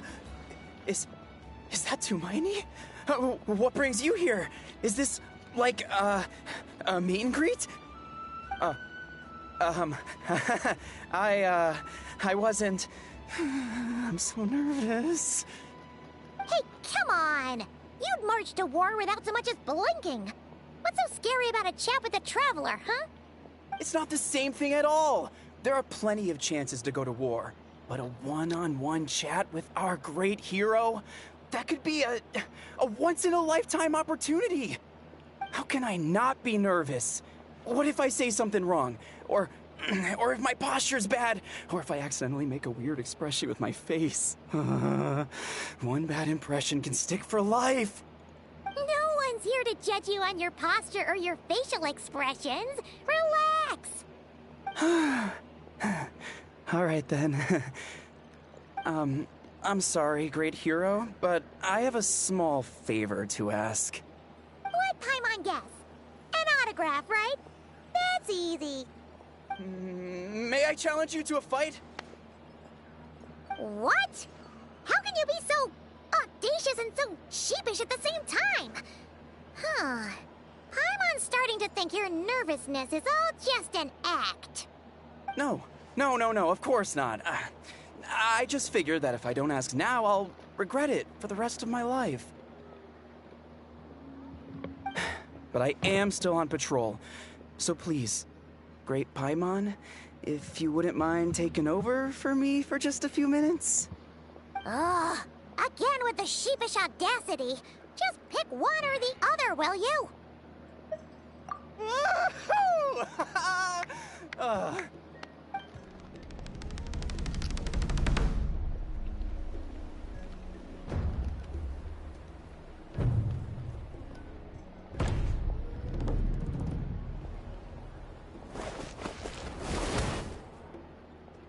Obviously, I never expected to win, but until now, I didn't appreciate just how great the gulf was between us. I'll be bragging about the day I got to spar with Tumaini for the rest of my life. Today's really my lucky day. Ugh. Paimon can't keep up with you. Your tone has changed all over again. Now you've had a spar with the Traveler. What gives? Well, some people connect through conversation, but we warriors bond by sparring. And now that I've had a bout with the hero, we're no longer strangers. Nothing to be nervous about anymore. Okay. Well, to each their own. But Paimon's still gonna stick to conversation. Not at all. We haven't spotted any new enemy movements. As Paimon expected, nothing here either. Let's do another lap and get back to Yan-san.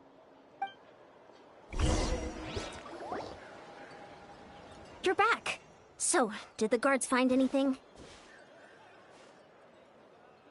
Nothing much, no. Someone mentioned that the Abyss Order has been doing some kind of meditation or prayer, but apparently it seemed harmless. Paimon wants to lodge a complaint about one of the guards, though.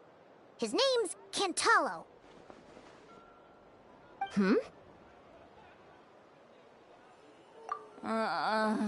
Traveler? You're back already? And no one thought to wake me up, huh? In fairness, you look pretty hungover. Can't imagine anyone wanting to wake you up in that state. I'll have you know I'm perfectly sober when I'm hungover. Okay. I'll admit that sounds strange at face value, but regardless, what I meant to say is, I heard something about the Abyss Order engaging in meditation. Yeah, that's right. Does that mean anything to you, Siglali? I sensed something strange in my dream. It was vague, but it seemed as if some noise had found its way into Natlan's ley lines. Oh, what does that mean? Hard to say.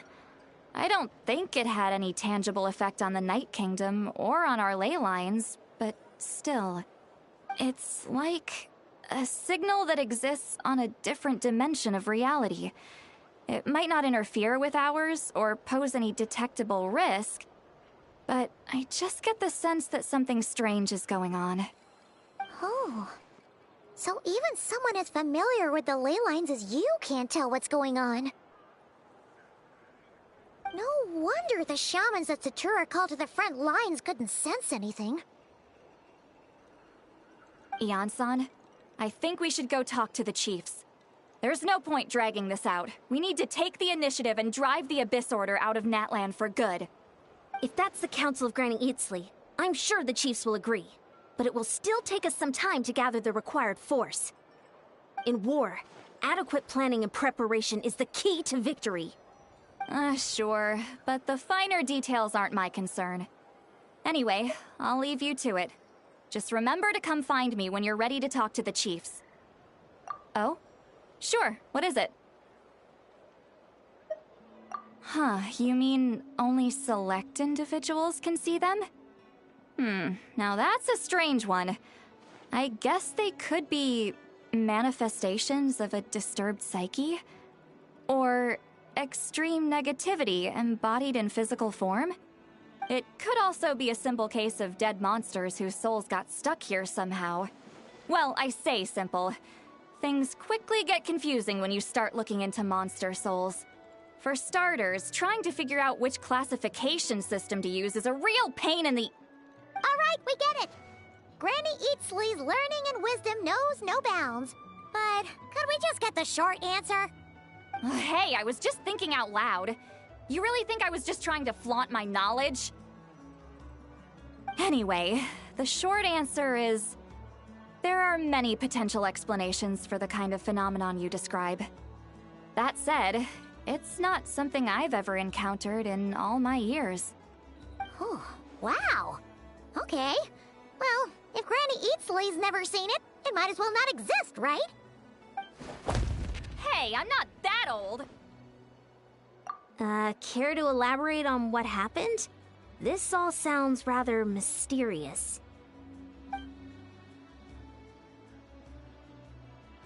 Really? You had to hold her hand to see the monsters? That sounds a little contrived. Huh? That's the part that bothers you? Maybe the point is more that it requires direct physical contact, whether that be hand-holding or otherwise. But that's neither here nor there. What bothers me is, it sounds like she's convinced that your sibling, the leader of the Abyss Order, is a savior. That really makes me question whose side this girl is on, and whether what she told you about her background is actually the truth. Sorry if that comes across as paranoid. It's just hard not to be suspicious of everything when we're in the middle of a war. Actually, Paimon feels like you make a fair point. Whoever this girl is, she sounds like bad news. Okay, well, you're clearly just jumping to conclusions. It's hard to know what to make of it. A young lady all by herself, lost in the middle of nowhere, sees monsters that no one else can, calls the leader of the Abyss Order her savior. At the very least, we should remain vigilant. Keep a close watch on her. Sounds sensible. On that note, we probably shouldn't have left her by herself in that cave. Traveler, we still need some time to muster our forces. Maybe you could check on her if you're not busy. Just be careful. It's settled then. Let's go check on her.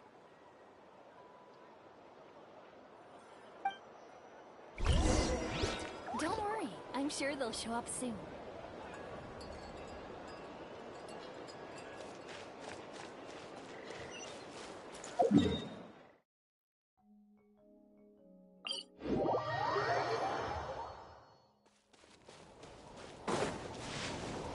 All right.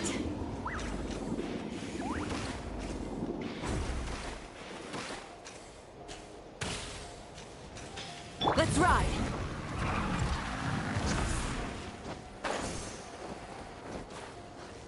Full throttle! Here we are. Deirdre will still be here, right?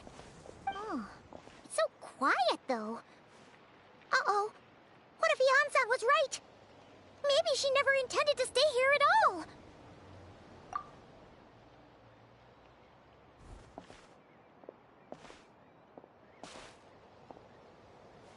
Traveler, watch out!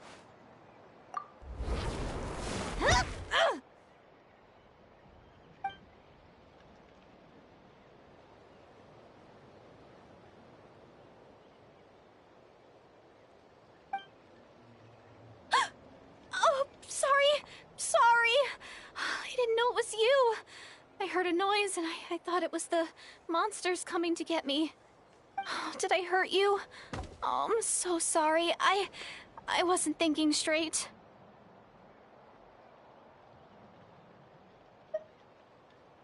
Phew. That was scary.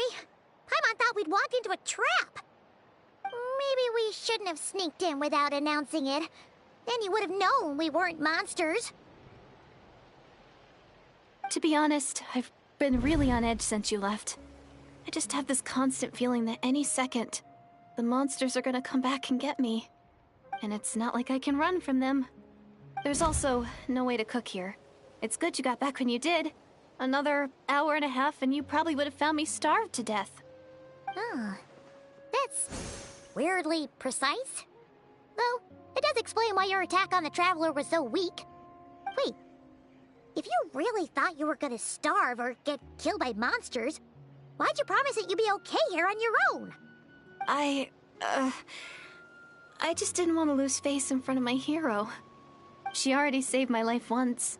That's more than enough. I just don't want to come across as a constant burden.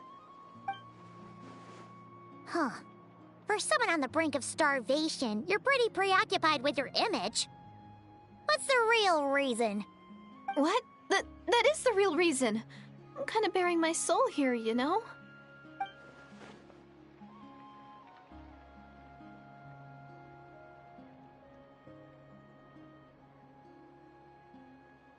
Anyway, so, could you make me some food now? Oh, Paimon's getting hungry now, too. Go on, then. You can join us for dinner.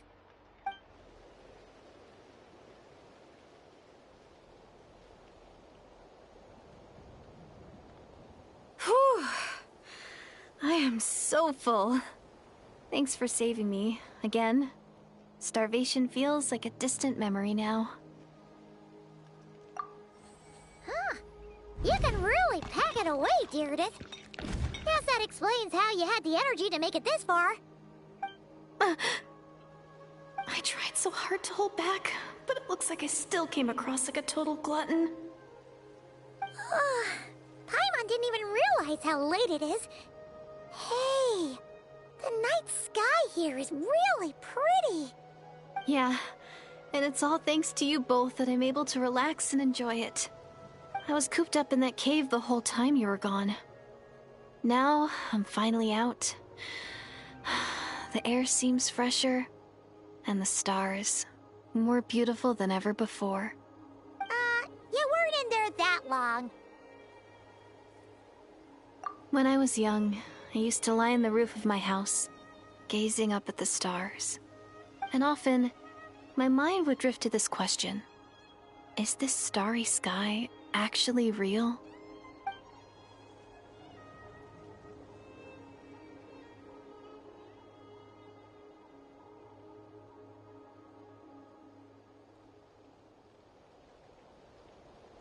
But my grandma would tell me the answer to that question doesn't really matter. Think of all the people in our village who spend their entire lives here, she'd say. To them, that little village is their whole world. And so, if it's our destiny to live beneath this sky all our lives, then whatever may or may not lie beyond, this is our world. And that sky is real to us. Paimon kinda gets you, but also not really. Is it kind of like how journeying with the Traveler is everything to Paimon right now? I really treasured my world for a really long time. The village was my everything. The houses, the scenery, stories I always loved to hear about the Savior. But I could never bring myself to agree with Grandma. Even if the village was my entire world, I still had to know what lay outside its borders. Yeah! Go you! So, I finally ventured out and set off on my journey to find the Savior. I'm going to make my world bigger, one step at a time. And I'm not going to stop until I've seen what's beyond the stars. Maybe then, I'll finally get an answer to the question I had as a child. Who knows? Maybe one day, I'll be sitting and chatting just like we are now, but with someone from another world. Yeah, one day. Oh, if only we could tell her. But it's probably best not to open that can of worms right now. I need to find the Savior and protect my world. Then, I can make sure it continues to grow. That's the most worthwhile thing I could think of doing, so I've been giving it everything I've got. You know what? It's pretty cool. Paimon kinda wants to root for you now. Oh, sorry. I got a little carried away. I always get chatty after a hearty meal. Just like my grandma.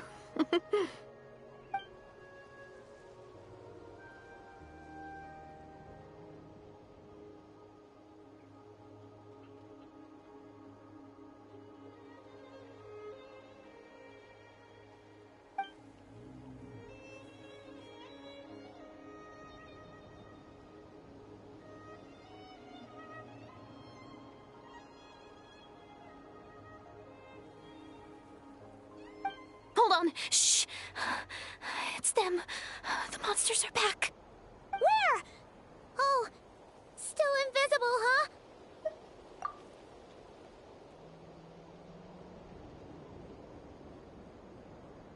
Can you see them now?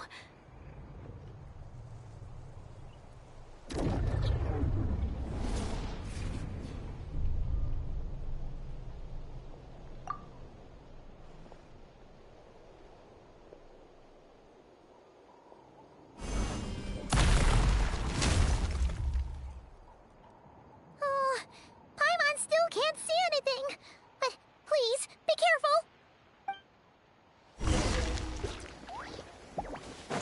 All right. Let the mountain's veins boil! Teamwork is dreamwork! Let's light it up! Shower me with pain! Pyroclastic surge! Incinerate!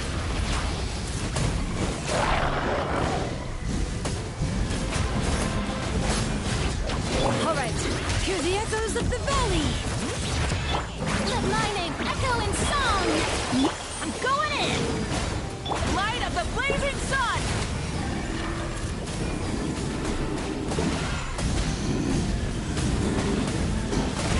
Grab the edge! All right, letting brave names echo!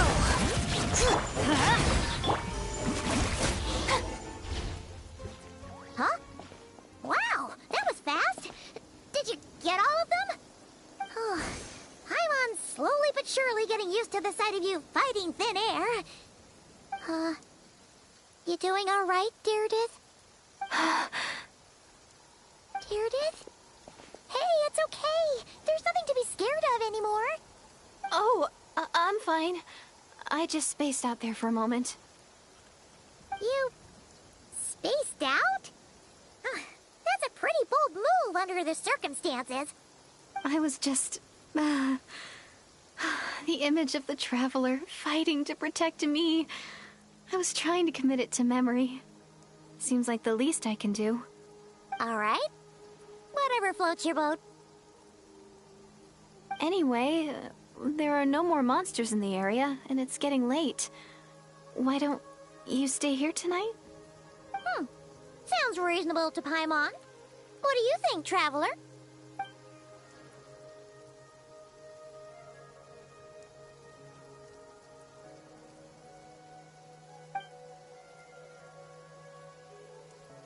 All right. Deirdith will be... Huh? Deirdith? Why are you going in alone?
Doomsday. A fitting name indeed. A blood-red sky. Wild beasts that slaughter all in sight. Endless pain. A terrible curse that cannot be reversed. And the birth of a savior.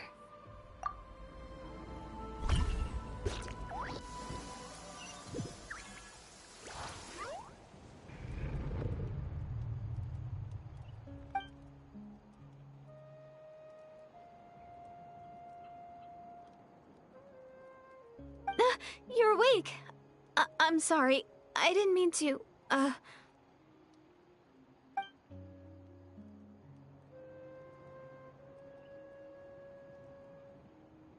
You just look quite distressed, like you were having a nightmare. I thought if I took your hand into mine, you might find it soothing. At least, that's what my family always did when I had nightmares. But it didn't seem to work on you. In fact, I think I made it even worse. I'm so sorry. Oh, is that right? You better not be trying to pull a fast one on the Traveler. What? Don't be so... I have more self-control than that. Self-control? What does that have to do with it?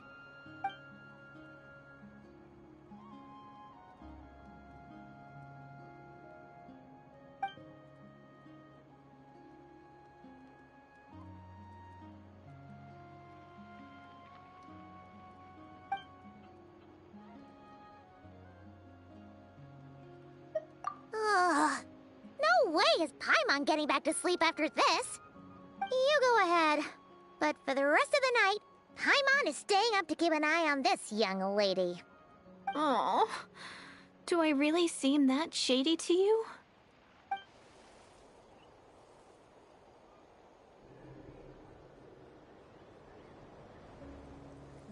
Well, Deirdith, there should be enough food for 3 days.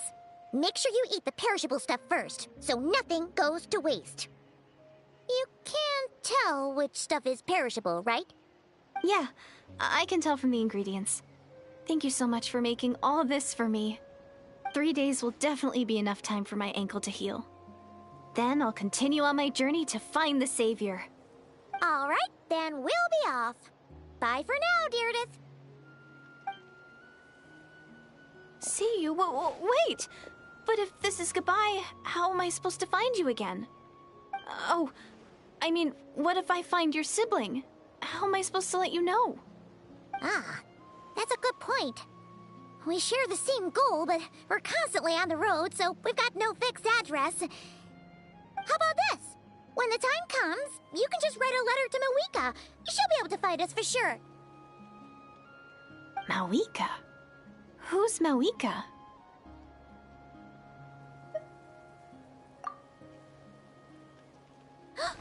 It's the Abyss Order! They're here!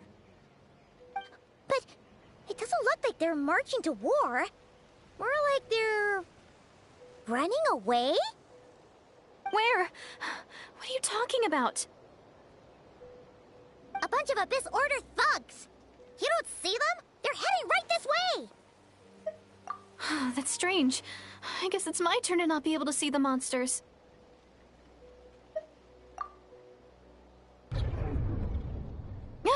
You're right! I see them now. You weren't joking after all. So this is what it's like. What a weird situation. What is making these monsters invisible? Is it Deirdith? Or the monsters themselves? Or is it us? Well, might as well mow these ones down, just so they can't pose a threat to the tribes.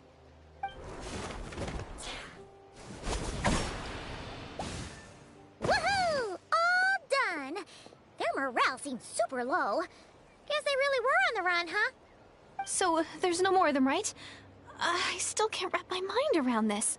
Why couldn't I see them until you took my hand?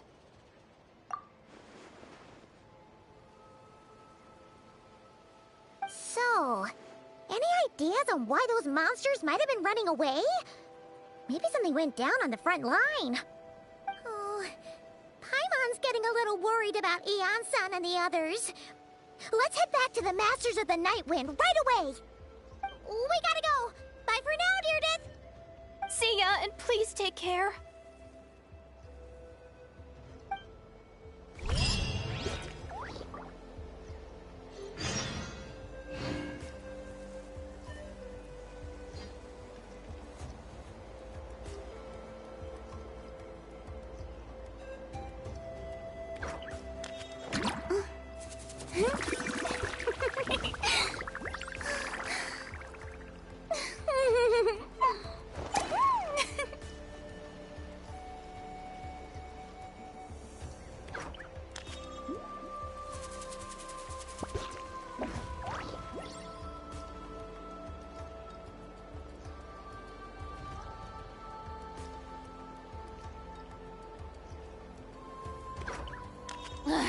Boring!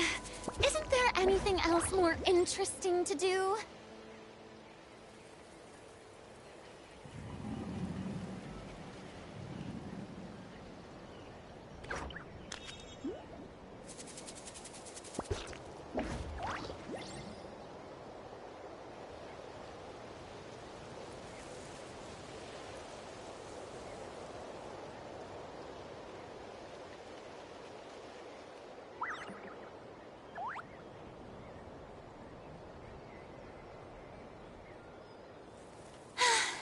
Being too popular can be such a hassle.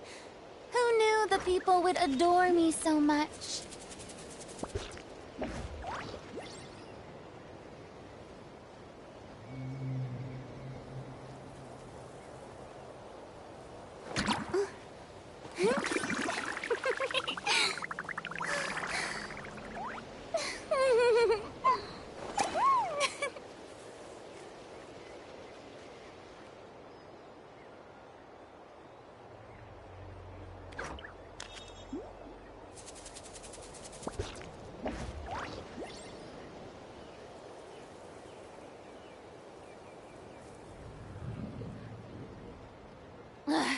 Boring! Isn't there anything else more interesting to do?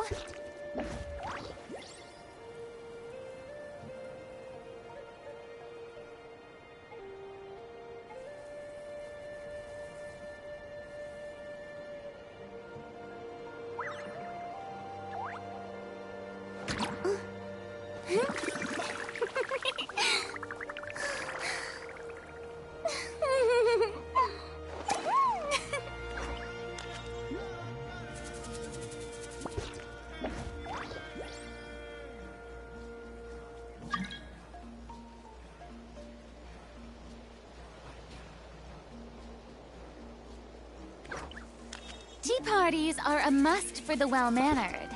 If you'd like to learn the proper etiquette, I'd be happy to teach you.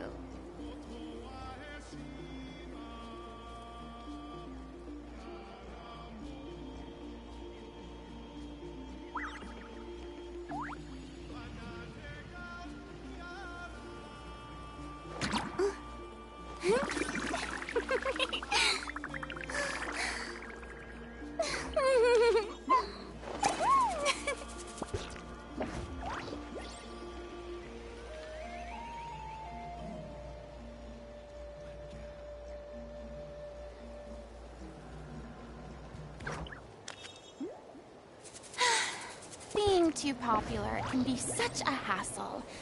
Who knew the people would adore me so much?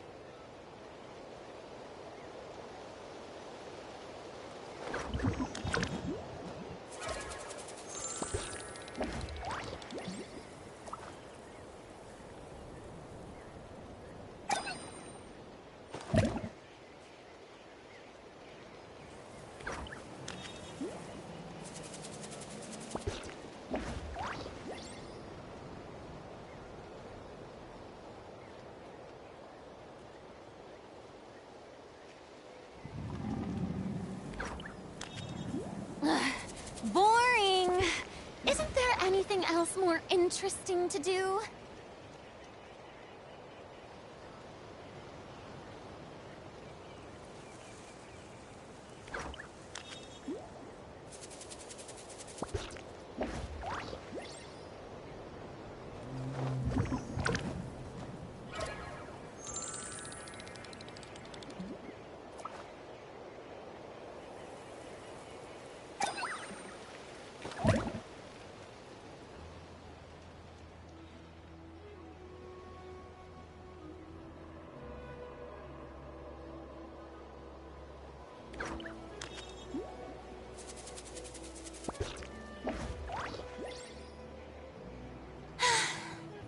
too popular can be such a hassle. Who knew the people would adore me so much?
We ran into quite a big group from the Abyss Order just now. Has something happened at the front? The front line has collapsed. Huh? But how? No, relax. Their front line has collapsed, not ours. Oh, feels like you could have phrased that more clearly at the start. But this is good news, right? Why'd you still look so serious? No, we're still mustering troops. Nowhere near ready to go on the offensive. So at first, I was also confused about what exactly happened out there. But just now, I got the full story from a guard who was on the scene. He watched the enemy lines crumble in real time. What did he see? One person. Just a single individual. They stormed the enemy lines and attacked with a vengeance, cutting them down like paper dolls.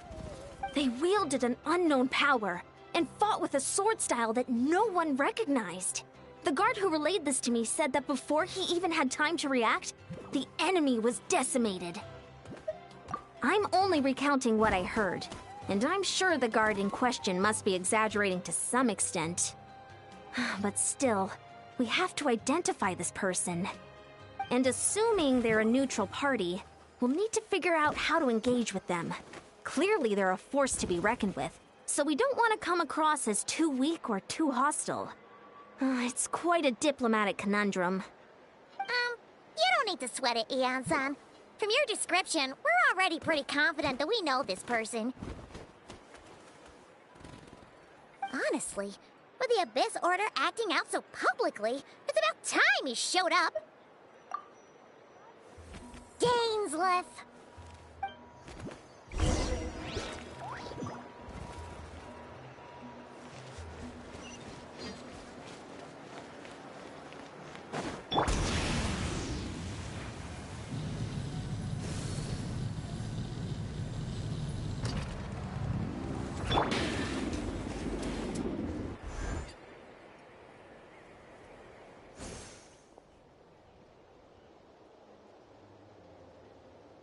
It's been a while, Dane. And yeah, after we heard what went down. We figured you'd shown up. You caused quite a stir, you know. Oh, this is a friend of ours from Natlan. Her name's Ian-san.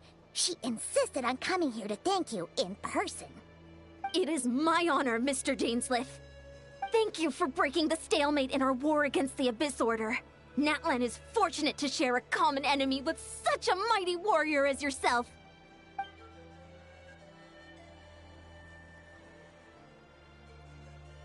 Please don't mind him, Ian-san.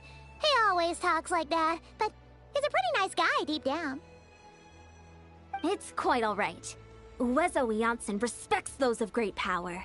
It's quite clear that he meant no offense, and I am still delighted to make his acquaintance. Anyway, since you're old friends, I'll leave you to catch up for now. Take your time. Sure thing. You probably have plenty of other stuff to do anyway, right? Since this war isn't exactly over. See you later, Ian-san!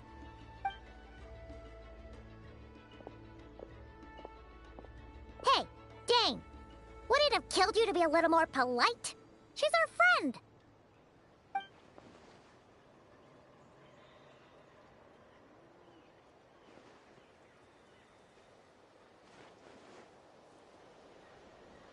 Ugh, so stubborn.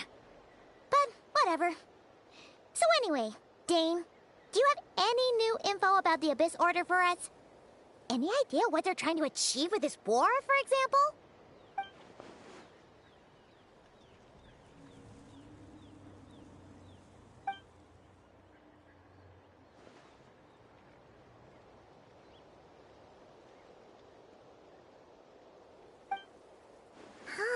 We thought so too. But it sounds like you're no closer to learning what that goal is than we are.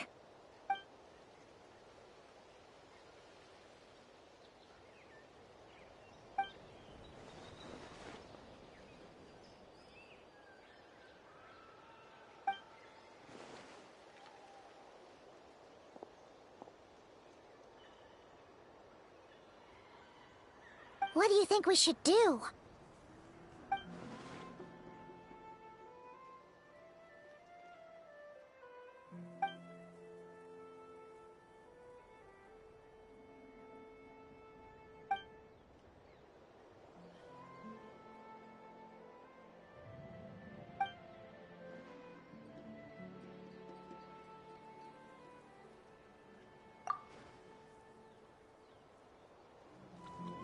Paimon gets it.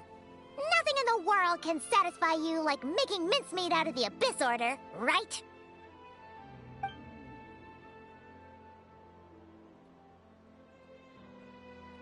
Wow! Okay. A rare, candid response from Dane.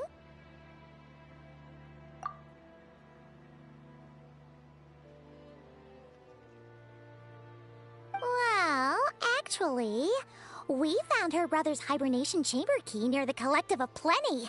He must have lost it.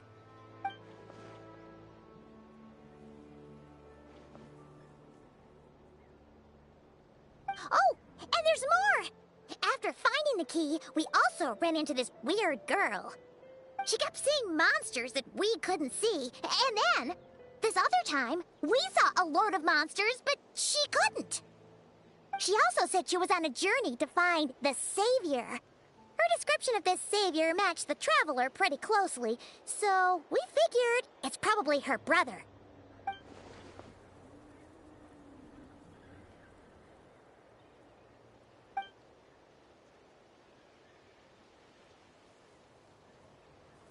Yeah, that's right. Is something the matter, Dane?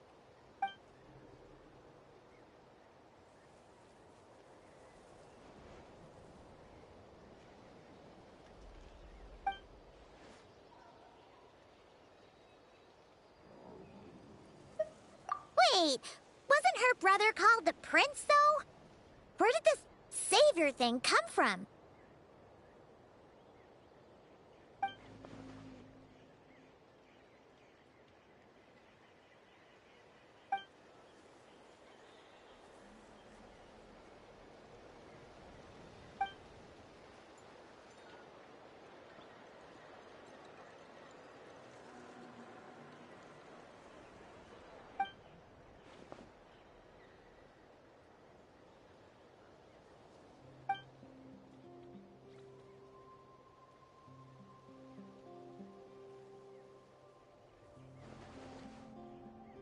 Huh.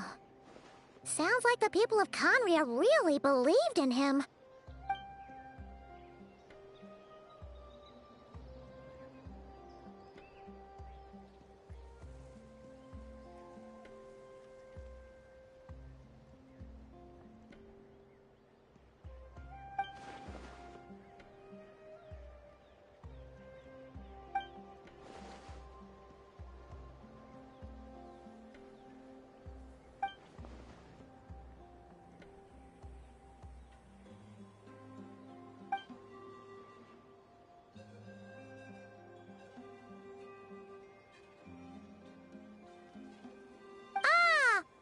Gets it now. So, a bit like Kaya. Except she grew up somewhere more isolated? Still, that doesn't explain the invisible monster situation.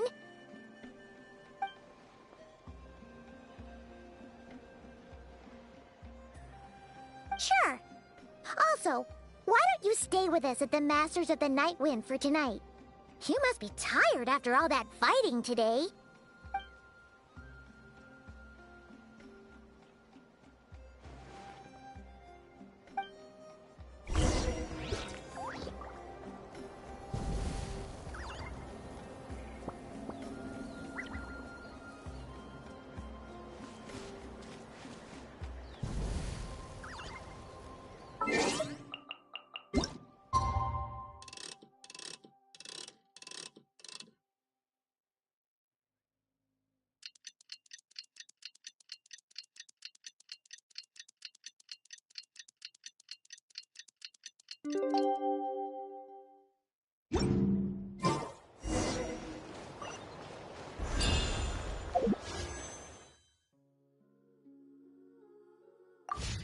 Don't worry, I'm sure they'll show up soon. Let's ride!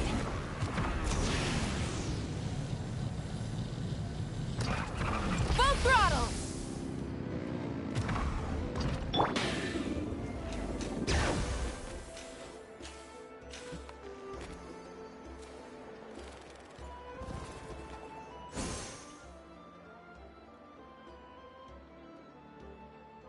Is that Dane and Neon-san discussing strategy together?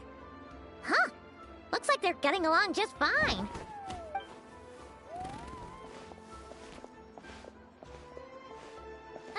Morning! What are you guys talking about? Ah, you're here. I have some good news to share with you. We just got word from the Scions of the Canopy. Their intelligence has reported that they've discovered the Abyss Order's headquarters in Natlan. After their front lines dissolved, the bulk of their forces fell back to that area. It's also where their central command is located. The location? The Cinder City. Cinder City, huh? That tracks. Seems like their kind of place. Hey, this is great! This could be our chance to crush the Abyss Order once and for all! And with any luck, maybe we'll find your brother there too! Yep, our army is almost ready, and we've sent a message to Mawika to let her know the plan. We can't really launch an operation this big without the okay from the Archon.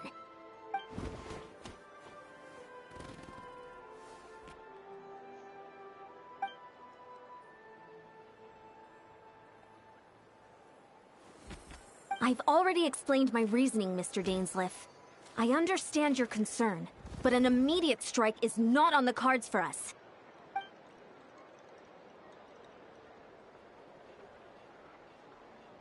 You're gonna go on your own? Come on, be sensible. Just wait a tiny bit longer, and you'll have a whole army going with you. It's all right. I support your decision, Mr. Dainsleif. Huh? Shouldn't you be talking sense into him? I admire his courage, and I believe he is strong enough to take on the Abyss Order on his own. And even if things don't go to plan, he just needs to bide his time until we arrive with reinforcements. Mr. Dainsleif, I wish you the very best of luck.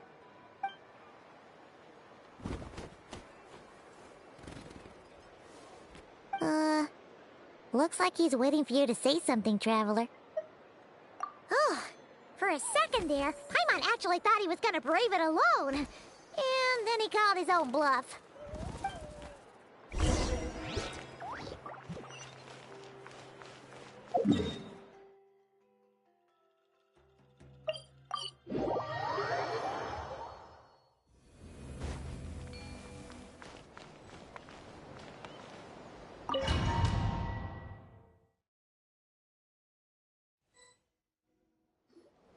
Is this the place?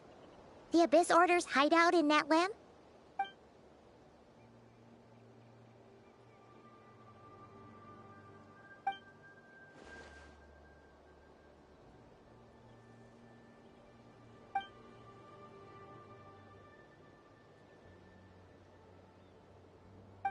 It's been so long since we fought with Dane side by side.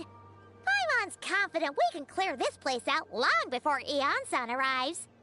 And if you get to meet your brother again, even better. Let's go!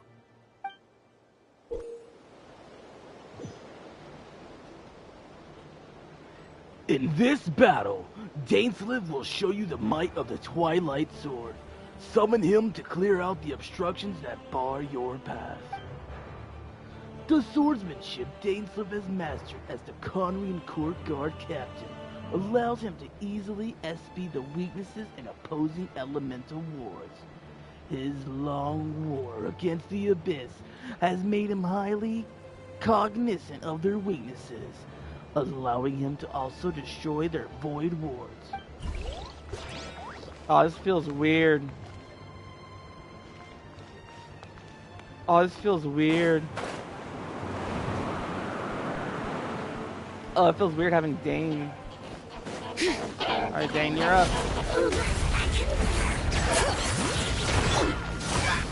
Strike a pop! Let's light it up!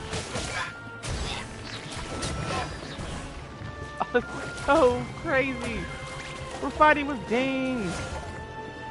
Adventure Go. time! When teamwork is dreamwork! Time to shine! Let the mountain's veins boil! Bring it! Yeah. Shower me with praise!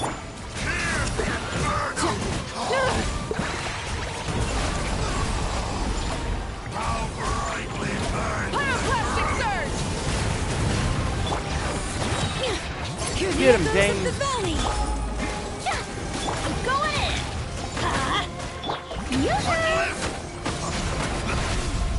Oh my god. Very different battle from the one we fought with Eon-san.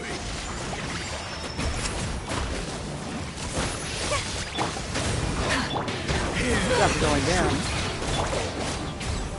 Oh god, it's this thing. Teamwork is dreamwork! Let's light it up! My holy proclamation. No, we're killing everything. Everything dies. Light of the blazing sun! Letting praise names echo! Shall set you free. Get him, Dane. Shall Okay, we got another one up here. Shower me with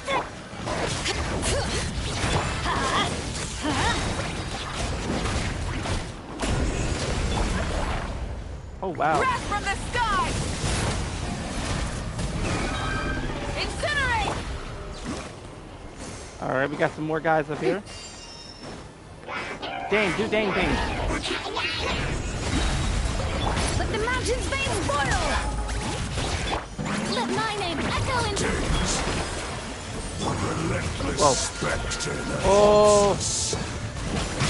The abyss is all present. To flee is futile. To resist it, vain. Oh dear. Ah! Let the world collide! Alright. Teamwork is dreamwork! Pyroclastic surge! Ah! Incinerate! Wow.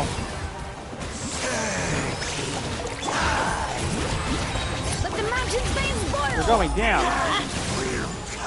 Dane, Dane, Dane. Dane, you missed. Dane! Alright. Let's light it up! Breath from the sky! I got it. Incinerate! Shall rise once again. Okay, we go over the wall. Feels so weird seeing Dane in a playable party. It's insane. Alright, let's see what they say.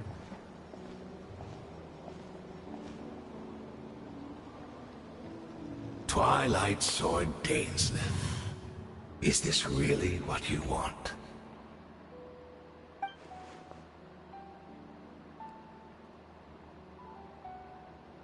So where's the Traveler's brother then? Or is this guy supposed to be in charge here? So, this is a hunt to you. I must say I pity you, Dainslith. The death you dole out so readily to others is a luxury you yourself cannot enjoy.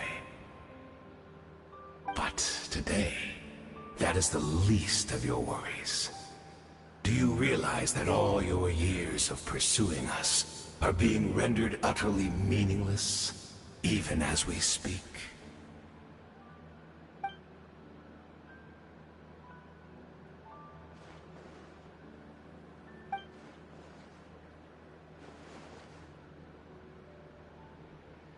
Then allow me to be frank. As far as we are concerned, our prince has already won by other means.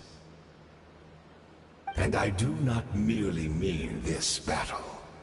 No. His Highness has achieved something far greater. For today, the Abyss Order's greatest wish has finally been fulfilled. The Loom of Fate? Our Highness quietly infiltrated the Night Kingdom to exploit that realm's past experience with ley line reconstruction. And then used the Loom of Fate to reweave the ley lines of Conria. Wait, so Conria's ley lines are like reactivated? He used the Loom of Fate? Wait, does this mean the attack on the Hey, what's up, Masters of the Mimi? Night Wind was all a smokescreen to give him some cover? Oh no! This makes too much sense. Correct. As of now, our homeland has been revived. And all of my comrades that you have slain, Dainsley. I'm good. They shall forget the struggles that have beset them these past 500 years, and begin their lives anew in a Conria restored to life.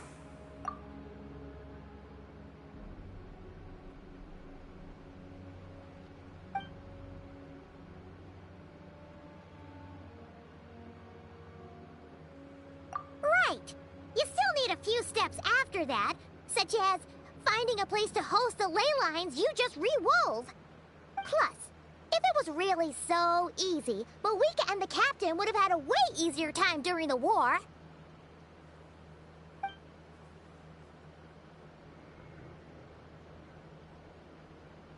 Oh, you poor fools. Clinging to delusions, even after the truth has been plainly revealed to you. Think back on the past few days. Have you truly not noticed anything amiss since the start of the war?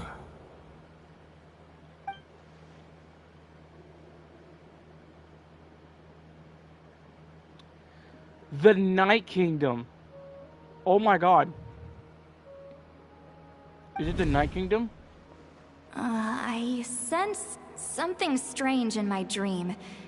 It was vague, but it seemed as if some noise had found its way into Natlan's ley lines. Or am I wrong? Oh, what does that mean? Hard to say. I don't think it had any tangible effect on the Night Kingdom or on our ley lines, but still. It's like a signal that exists on a different dimension of reality.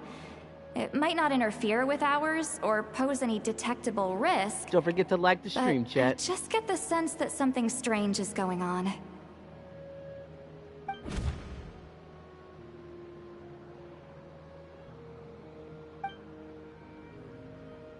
So Conria is back, but where is it? Is it the Night Kingdom?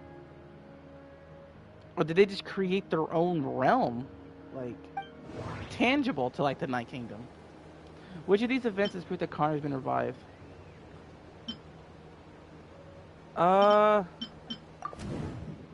I couldn't see the monsters that Meredith could see, and she couldn't see the ones I could. We could only see the monsters in each other's sight after making physical contact.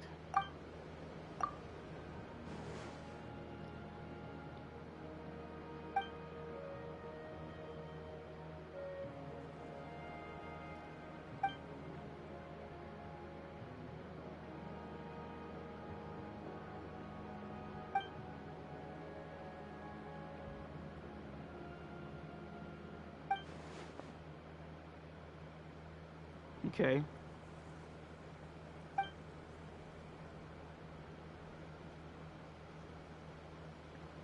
Jesus, you're so aggressive, man. But yeah, action! All right. Hear the echoes of the valley. Time to shine! I'm going in!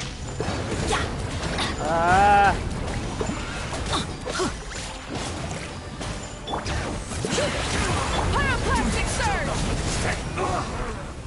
I just one-shot him! That should be all of them, right? So, we've destroyed the Abyss Order's headquarters in Natlan, but somehow, that didn't feel satisfying at all. Are you still thinking about what that guy said? You look really worried.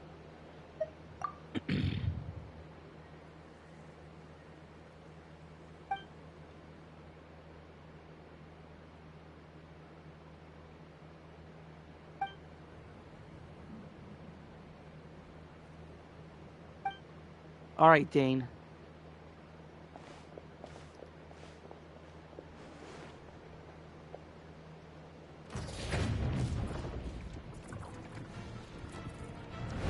Dane. Oh! What?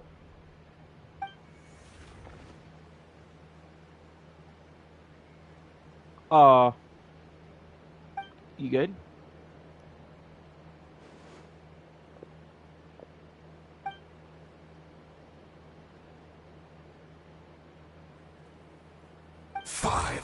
Years on, and you still refuse to address me as master.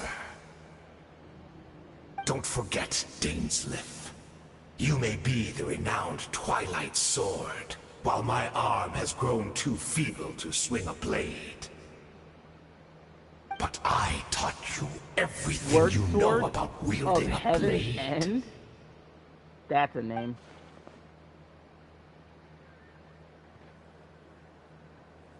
Be that as it may, under the circumstances, I see no further reason for us to fight. The curse of immortality means neither of us has a way to completely destroy the other.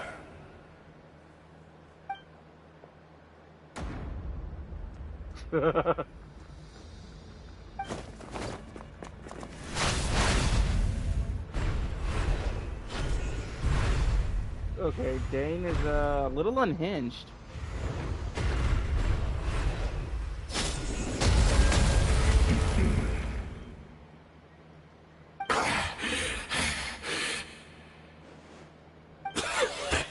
Have you finally had enough?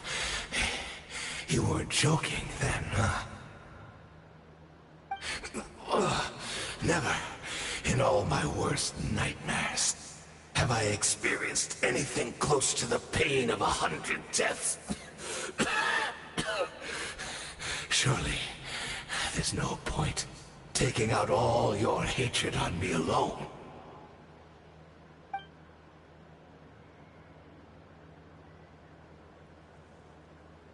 All right, I believe you. Still, aren't you at least a little tired now? Why don't we sit down, perhaps? Chat a little. Hmm?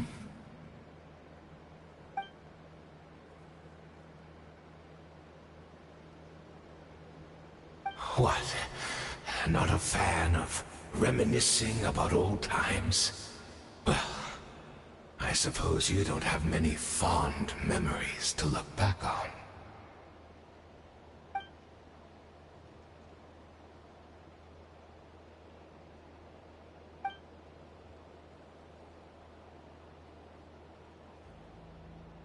Indeed.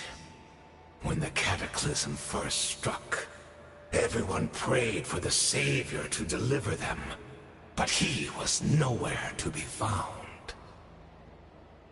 Yes, we knew that the great abyssal power within him had been divided up. Yet we still despaired at his choice to leave us. Still, I believe that everything he's doing now, including his regret over what happened, comes from a genuine place in his heart.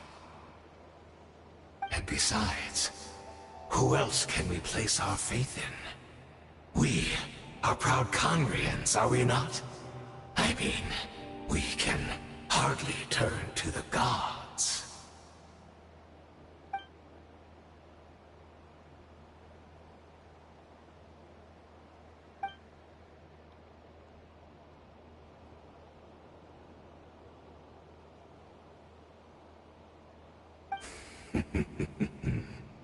Is that so?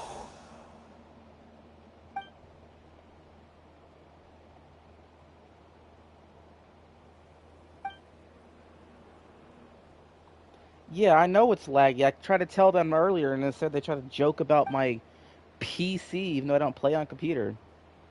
I'm sitting there like, no, it's just laggy.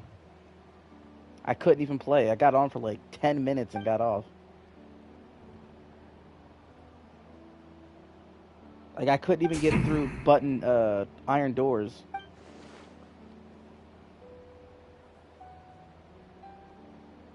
Oh, I'm sorry, Dainsleif. I would apologize to you for those actions, truly. But the fact is, I honestly can't remember them anymore.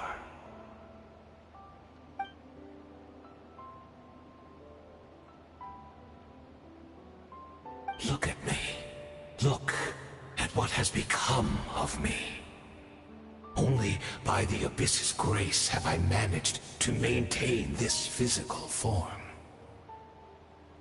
But as for the rest, memories, spirit, emotions, personality, they have long become eroded.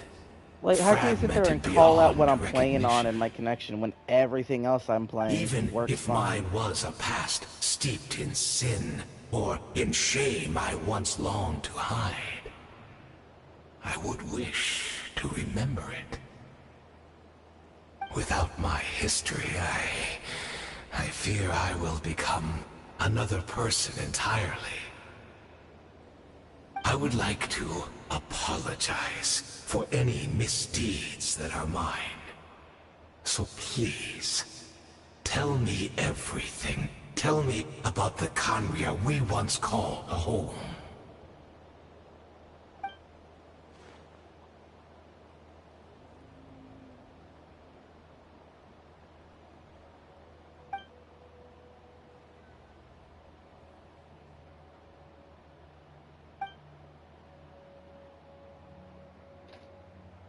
Oh, are we gonna see anything cool?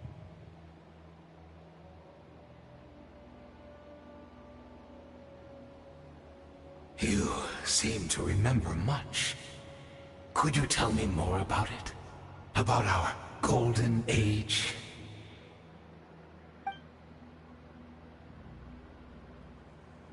Yeah, because the server's ass right now. Is that so? What a pity. But this will be quite sufficient, as long as the loom of fate heard what I could not.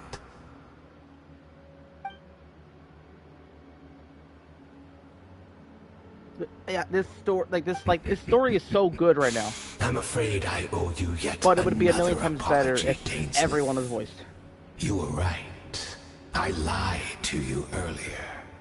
Your wits are too sharp to be fooled by me. The homeland hasn't yet been revived. In fact, even the ley line weaving is not yet complete. Oh? Think of ley lines as the collection of memories concerning a given place. To reweave Conria's ley lines as they were 500 years ago, we would somehow need to retrieve almost all the memories of Conria from that age. So maybe Dane's The loom memory? of fate cannot weave without an abundant supply of memories. And so, we relied on everyone in the Abyss Order to provide what they could. Even though fragments are all that remain in most cases, the more we all share, the more that can be restored.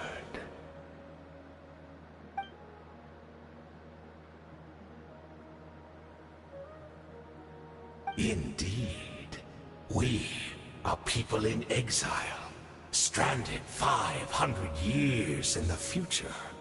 Will weave our homeland anew and bring the nation of our dreams back into the real world.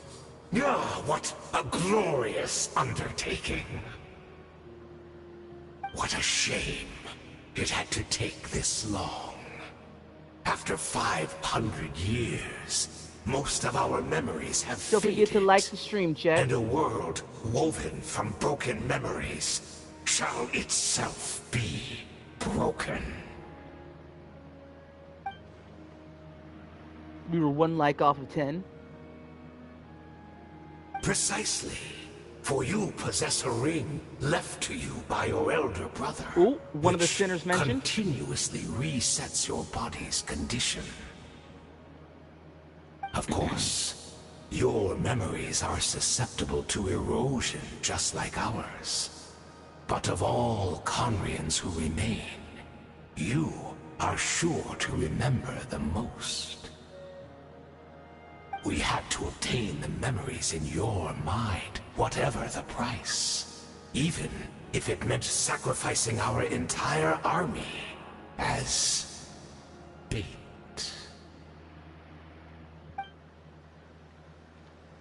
Yo, let's go chat 10 likes. Thanks, guys.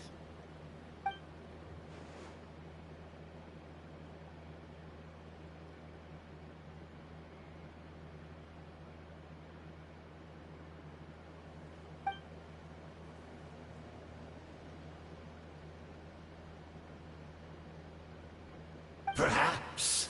But that is the gamble our Highness has chosen to make. And thanks to you, the loom of fate has now finished weaving the ley lines. New Conria is complete! Oh, shoot.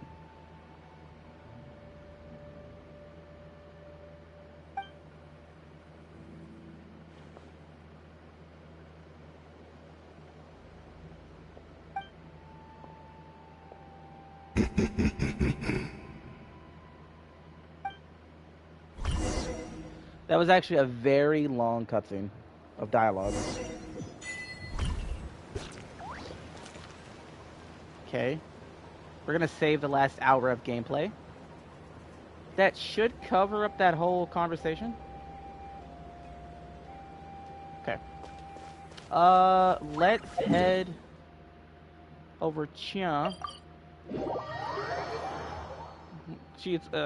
Honestly, it's very hard to really say who is actually a villain in this game. She's still here. Because some people have just causes and some what the? Okay, I just got teleported. Cutscene! I'm gonna mute my mic so you can hear it.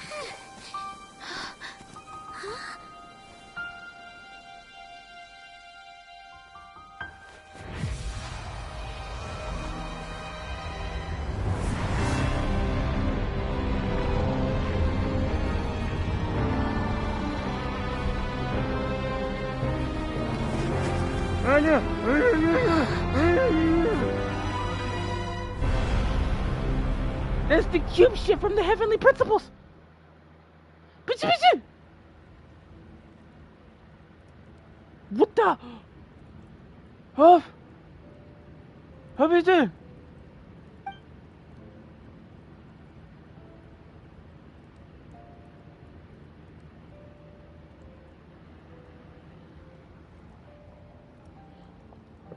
Where not from the same world, are we?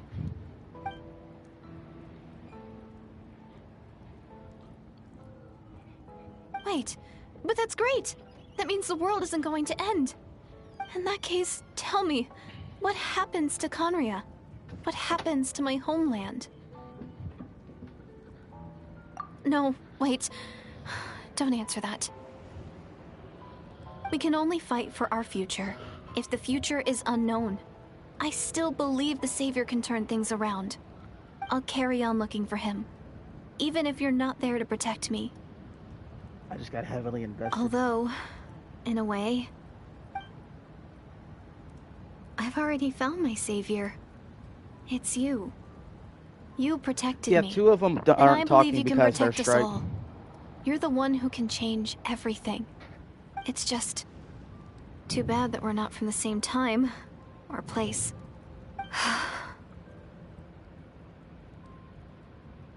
Oh, one last thing before I forget. I know how much you want to find your brother. Surely he must be desperate to find you too. So, is there anything you can give me as a memento? Proof that we met? That way, when I do find him, I can convince him that you're also searching for him. Oh my Oh my... So, I called it! She is the fucking Hilichurl! I fucking called it! Huh? What is it? Oh my... I called this 2 hours ago! I called it!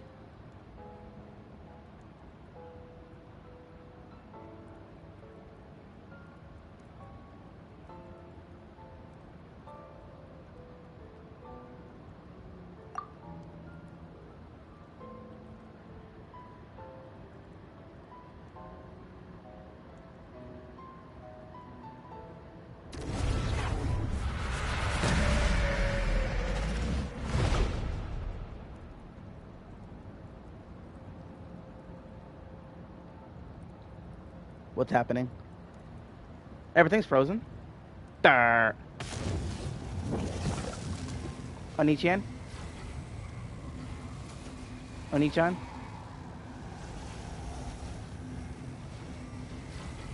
Oni-chan! Easteroth mentioned? Ether!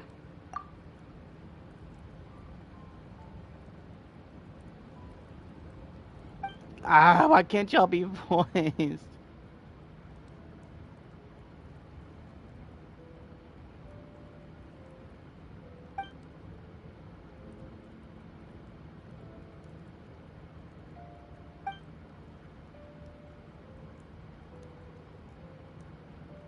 Oh?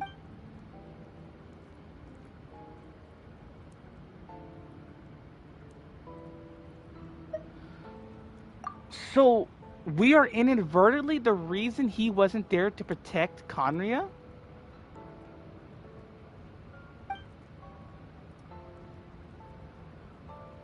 So wait, we, the playable character, are the reason he went on his journey in the first place.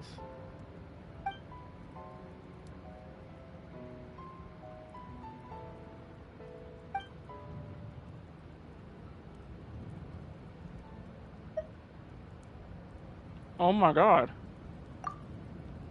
Frickin' time's crap.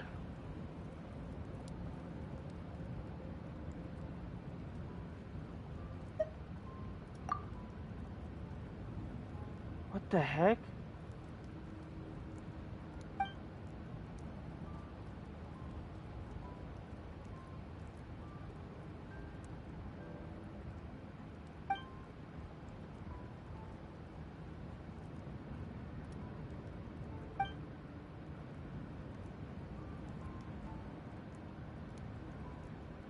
Huh.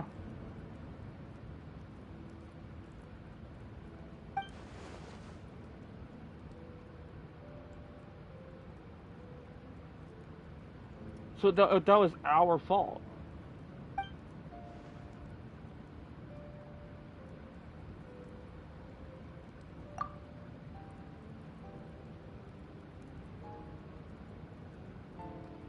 Where are we building Conria?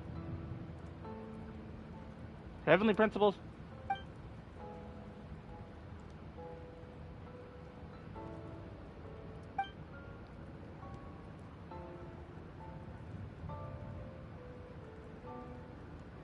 Wait, negotiate.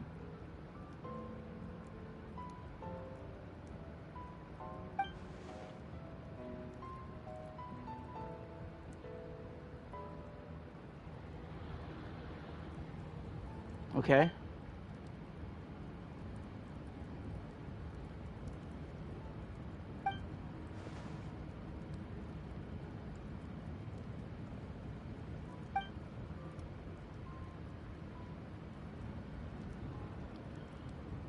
Is it Conria gonna be behind the Conrian gate in Sumeru?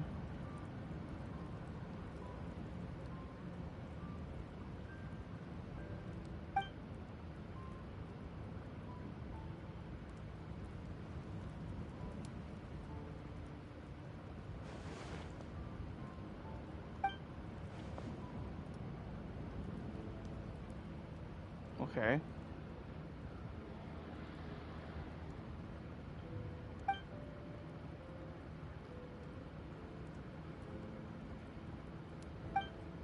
Whoa.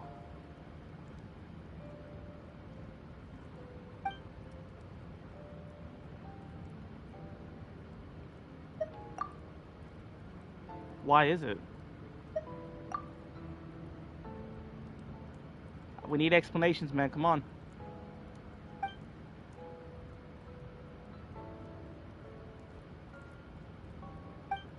What?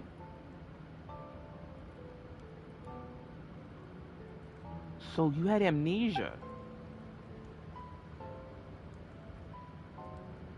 Did the Heavenly Principles do that?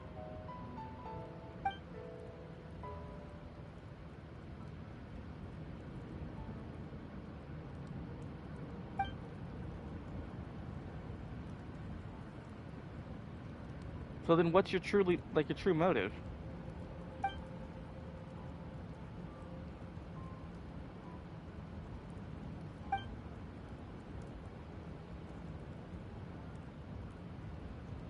So you're planning to confront the Heavenly Principles.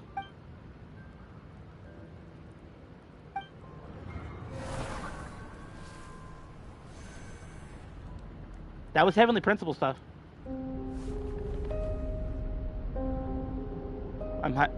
I'm hyperventilating.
Well, at least we don't forget our conversation this time.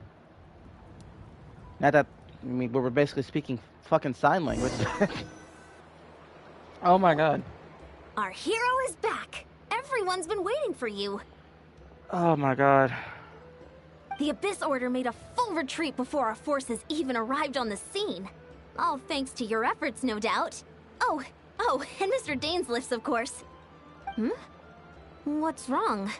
You look upset. Paimon doesn't know the details either. The Traveler just disappeared after taking Deirdre's hand. It was like they got sucked into another world. Paimon was looking all over for her, and then she suddenly reappeared, right back in the same spot. But looking a lot more glum.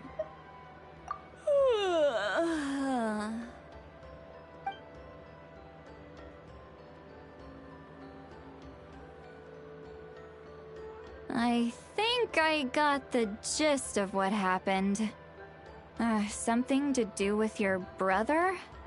I spoke with the Lord of the Night in a dream just now, and learned quite a lot. Huh? You met your brother? And you didn't think to tell Paimon right away?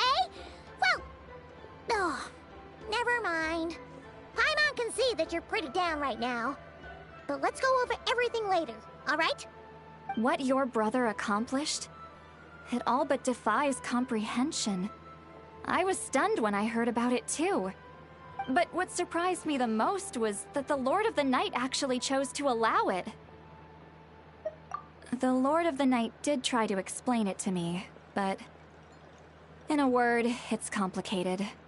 During the war with the Abyss, Mawika had an argument with the captain.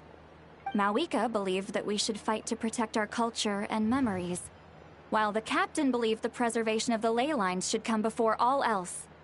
So, the Lord of the Night was very intrigued when presented with the Loom of Fate, and informed of its ability to weave ley lines.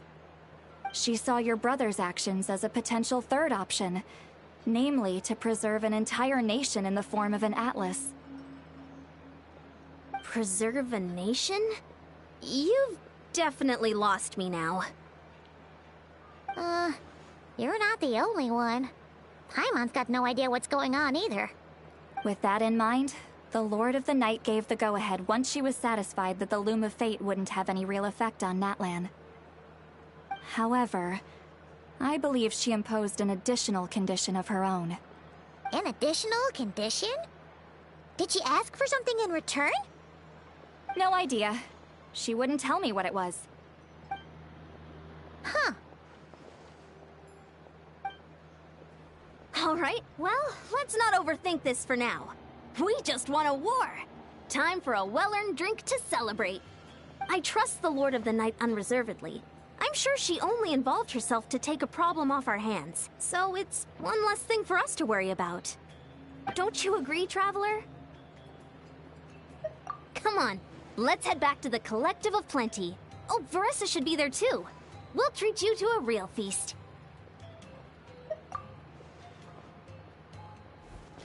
Huh? Let me guess, we're gonna go check up on that Yon-san, Haley Churl. leave her be. This might be hard to understand for an extrovert like you, but some people need alone time to recharge every once in a while. Traveler?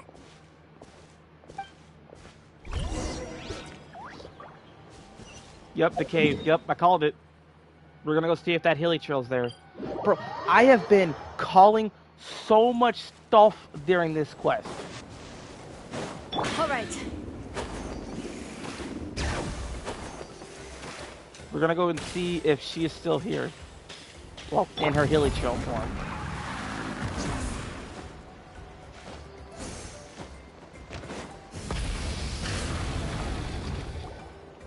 Is the Hilly Trail there?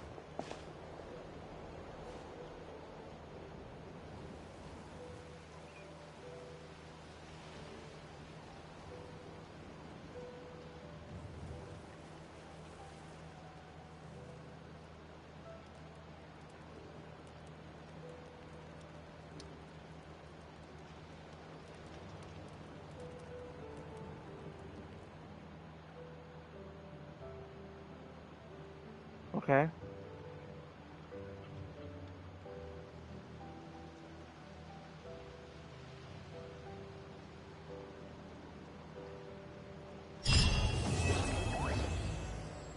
Oh my god.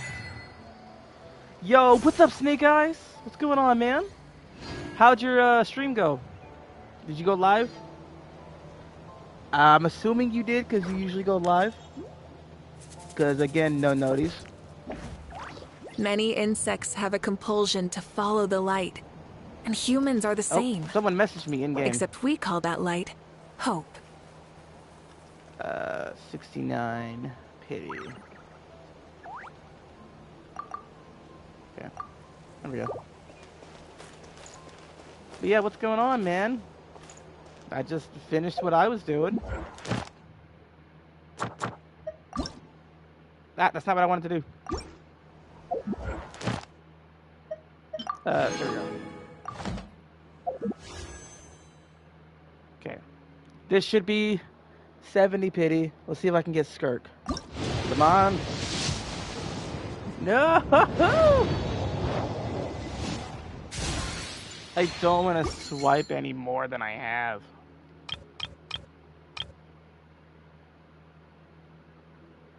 No.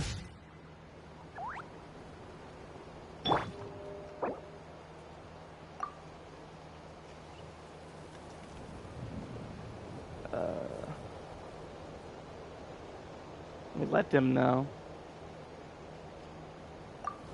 Stream was slower than last night, which can feel a little disheartening. Hey, it can't be as bad as mine. You know, it can't be as bad as mine, brother.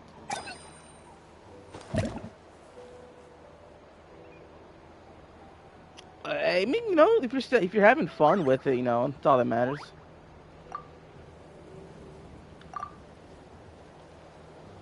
I just finished the story quest for this, for the recent patch on this game. And I was very immersed in it, and it was really good.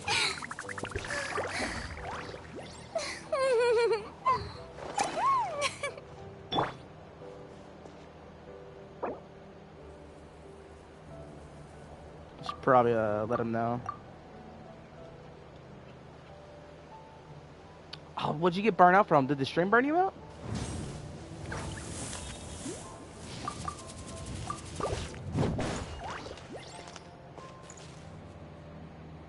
I mean, hey man, I mean, if I need you, I guess I could just call your name, you know?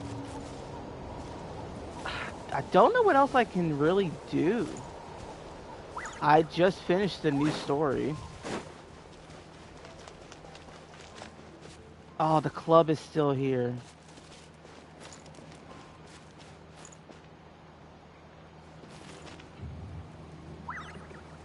Yeah, that's fair. That is fair. I guess I do have stuff I can do still. I do have some more story quests I can do. I can do a Scoffier's. I am behind on hers.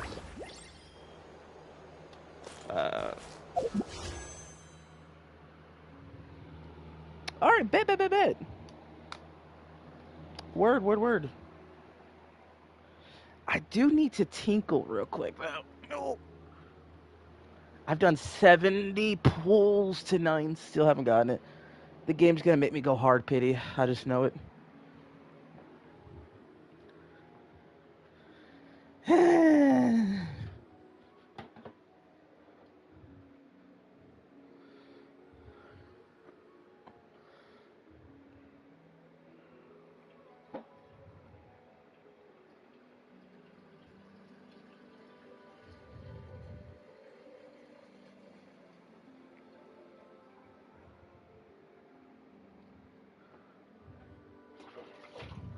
Alright.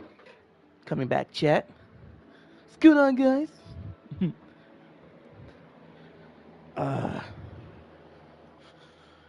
Oh, I gotta sit down. Here we go. Alright. I do have stuff I can do right now.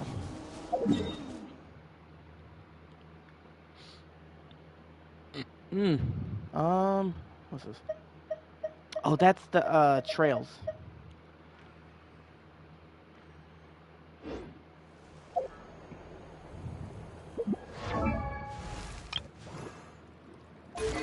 So mad that I have pulled 4 of this twink, but still haven't gotten my 5-star.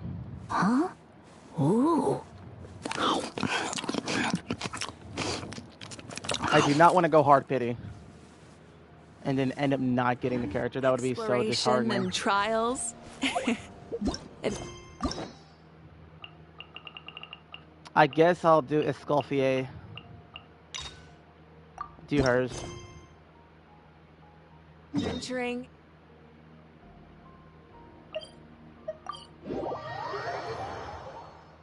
Huh? Is that Davia over there? Oh, it's been a while. Let's go say hi. why. I forgot. If I'm doing this quest, it's gonna be the old VA. Frickin' Karina Many bootlicker. insects have a compulsion to follow the light, and humans are the same. Except we... Okay. Need some stuff to listen to Karina. Nadia, what you up to? Shh! Get lost, Monica! I don't want to see you back here until you're ready to wake up and start doing things properly! Right now, you're a disgrace to my kitchen and to the Hotel de Boer name! It was an accident. I'm sorry, did you hear me asking for excuses? No, I'll do better, I promise. Why is she so aggressive? She won't even listen to what the poor girl has to say. Oh, hey, cut her some slack. You gotta at least hear her out. Wait! Huh? Who do you think you are telling me? Wait a sec. Navia? Huh. So, you're bringing backup now. Suit yourself! You're still wasting your time!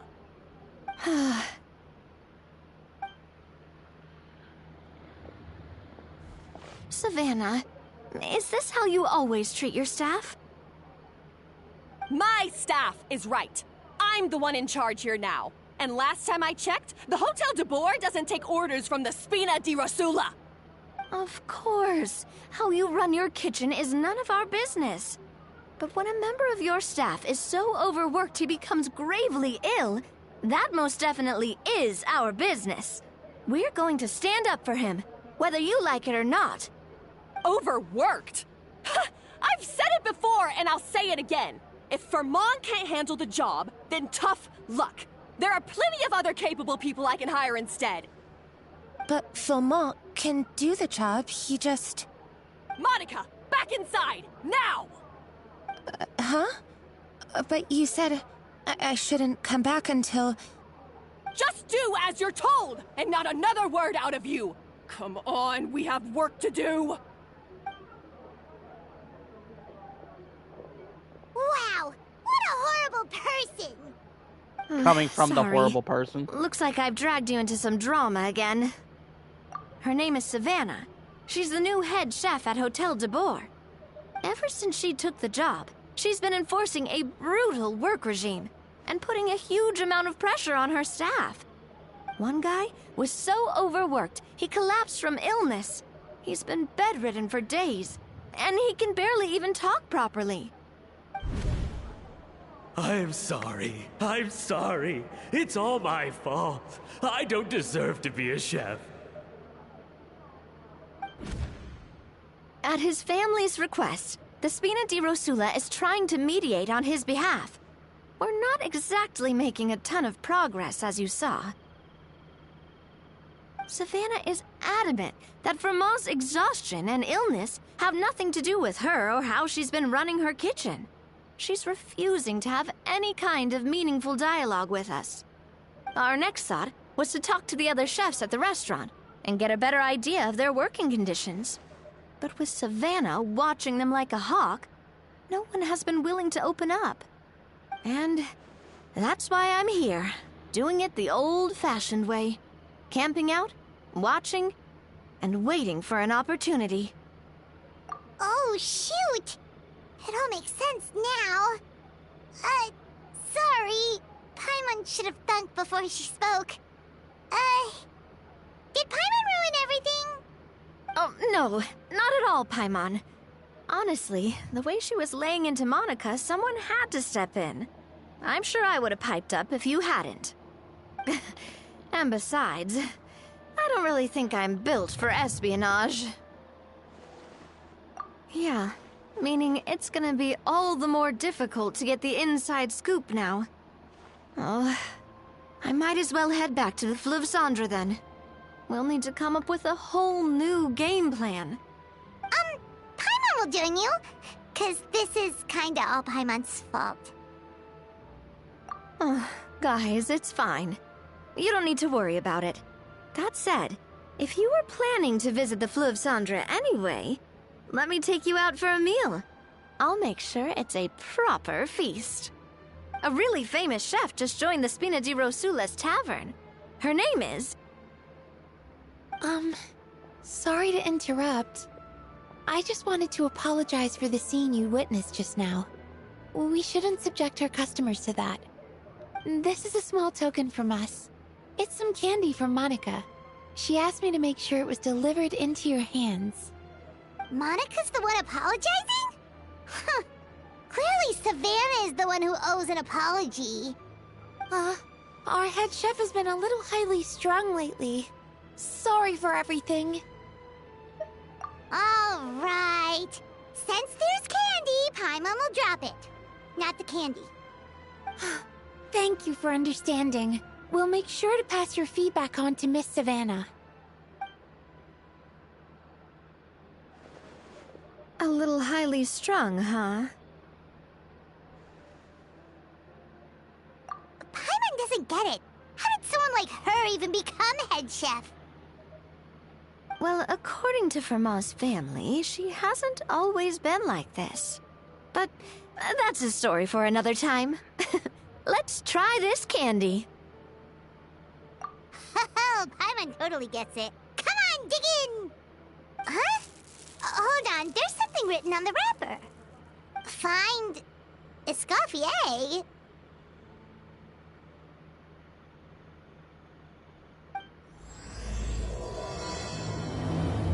Do Chiara Stoxrara, Corestes begun. Escoffier? Could this mean...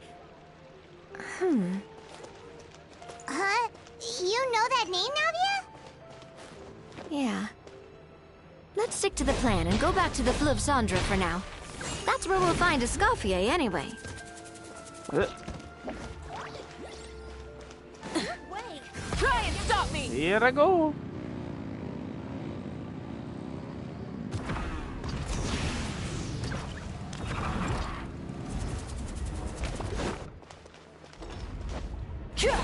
Whee! Oh. Whee! This way. Rev the engines!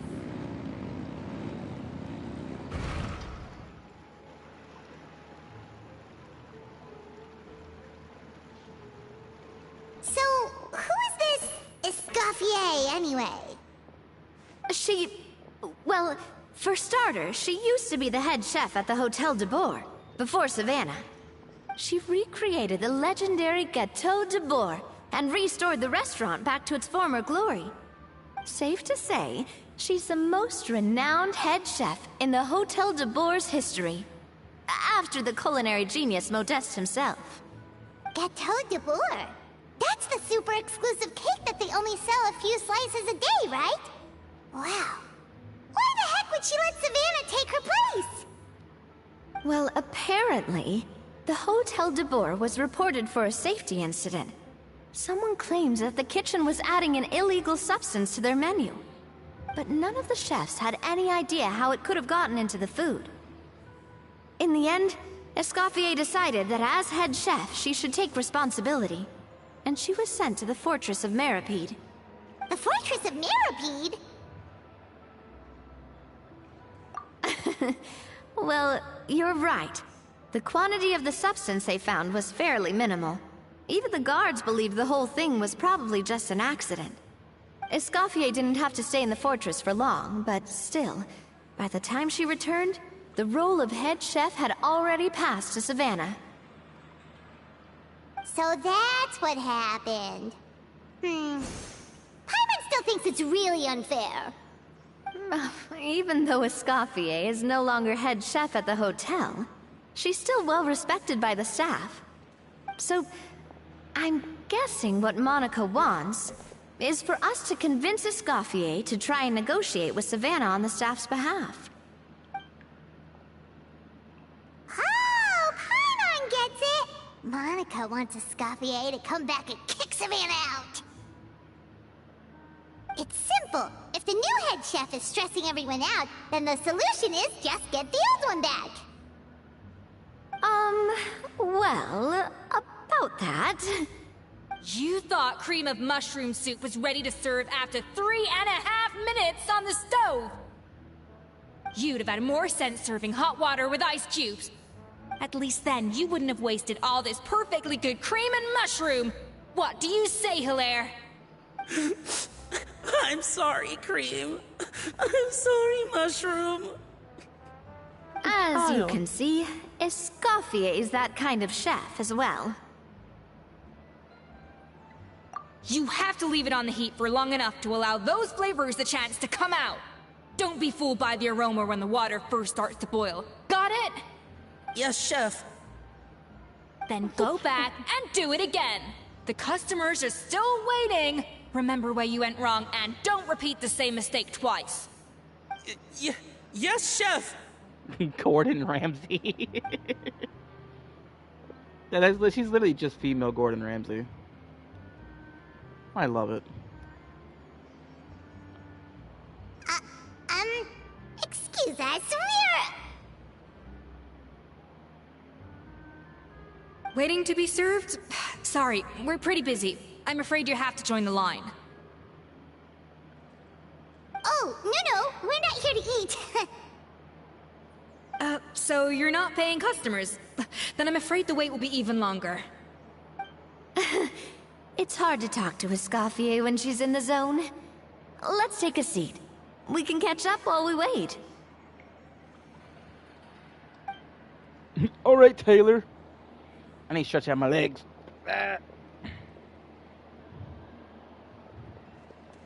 This will probably be like a 4.5 hour stream.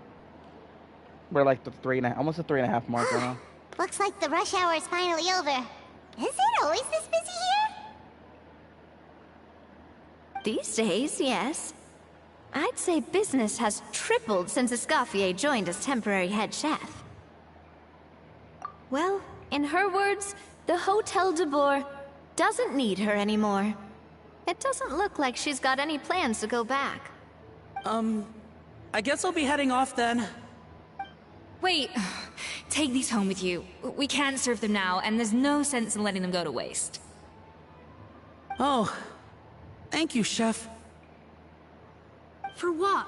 Like I said, I just don't want them going to waste. Oh, and tell Fiamma to get well soon, so you're not running yourself ragged every single shift.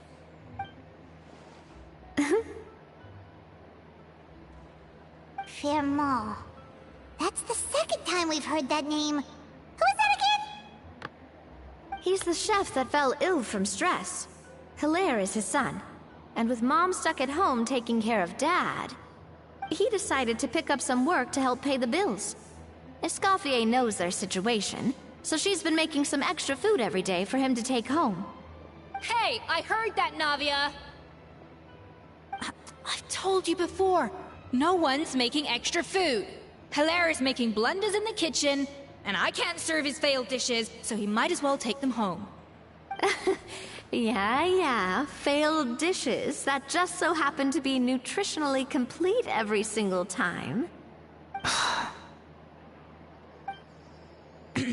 So, you two must be the world-famous traveler and her companion, Paimon, yes? Is there something I can help you with? Oh, so you know us already. We'll skip the introduction then. We're here to talk about Savannah. I certainly am. The Spina's headquarters are right next to the tavern. And I've lost count of the number of times Navi has come to pester me about it. But I don't work for the Hotel de Boer anymore. And being ex-head chef doesn't give me the right to interfere with that business. Besides, I'm the one who persuaded Savannah to take the job in the first place. What? Well, she was a much gentler person back then. A little timid, even. She wasn't at all confident that she was the right fit for the role. That's hard to believe. Are we definitely talking about the same Savannah here? Honestly, I do wonder if she's just emulating me. I mean, I'm not the most pleasant head chef to be around either. Anyway, suffice to say that given the history between us, it'll be tricky for me to tell her she's doing her job wrong without coming across like a huge hypocrite. Fiamar and the others probably think that Savannah gets it all from me. I wouldn't be so sure about that, Escoffier. Look at this note we got from Monica. She mentioned me. Whatever shortcomings you feel you have, it looks like Monica still trusts you. As for the others, well, how can you know what they think unless you ask them? Monica. Plus, it's not like we're asking you to storm in there and raise hell. We're only in the initial phase of our investigation. All we're trying to do is get the other chefs to open up to us. Oh, Monica. Oh, Monica! Escoffier? I can't believe her! Powdered sugar is supposed to be applied sparingly. Look at all that on the wrapper. It's thicker than the sole of my shoe. Unbelievable! I won't stand for this. She has to learn. Come on, we're going. Wait, so now she's,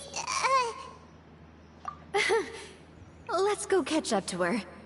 We don't want to keep her waiting.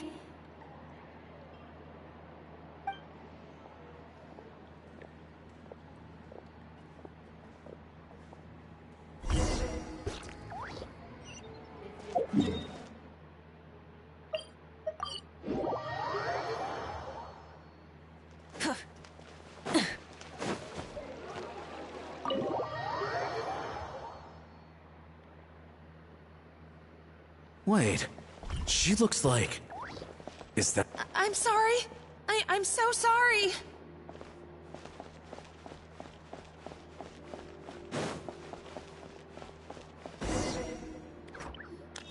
I'm sorry, I'm so sorry. I messed up your order.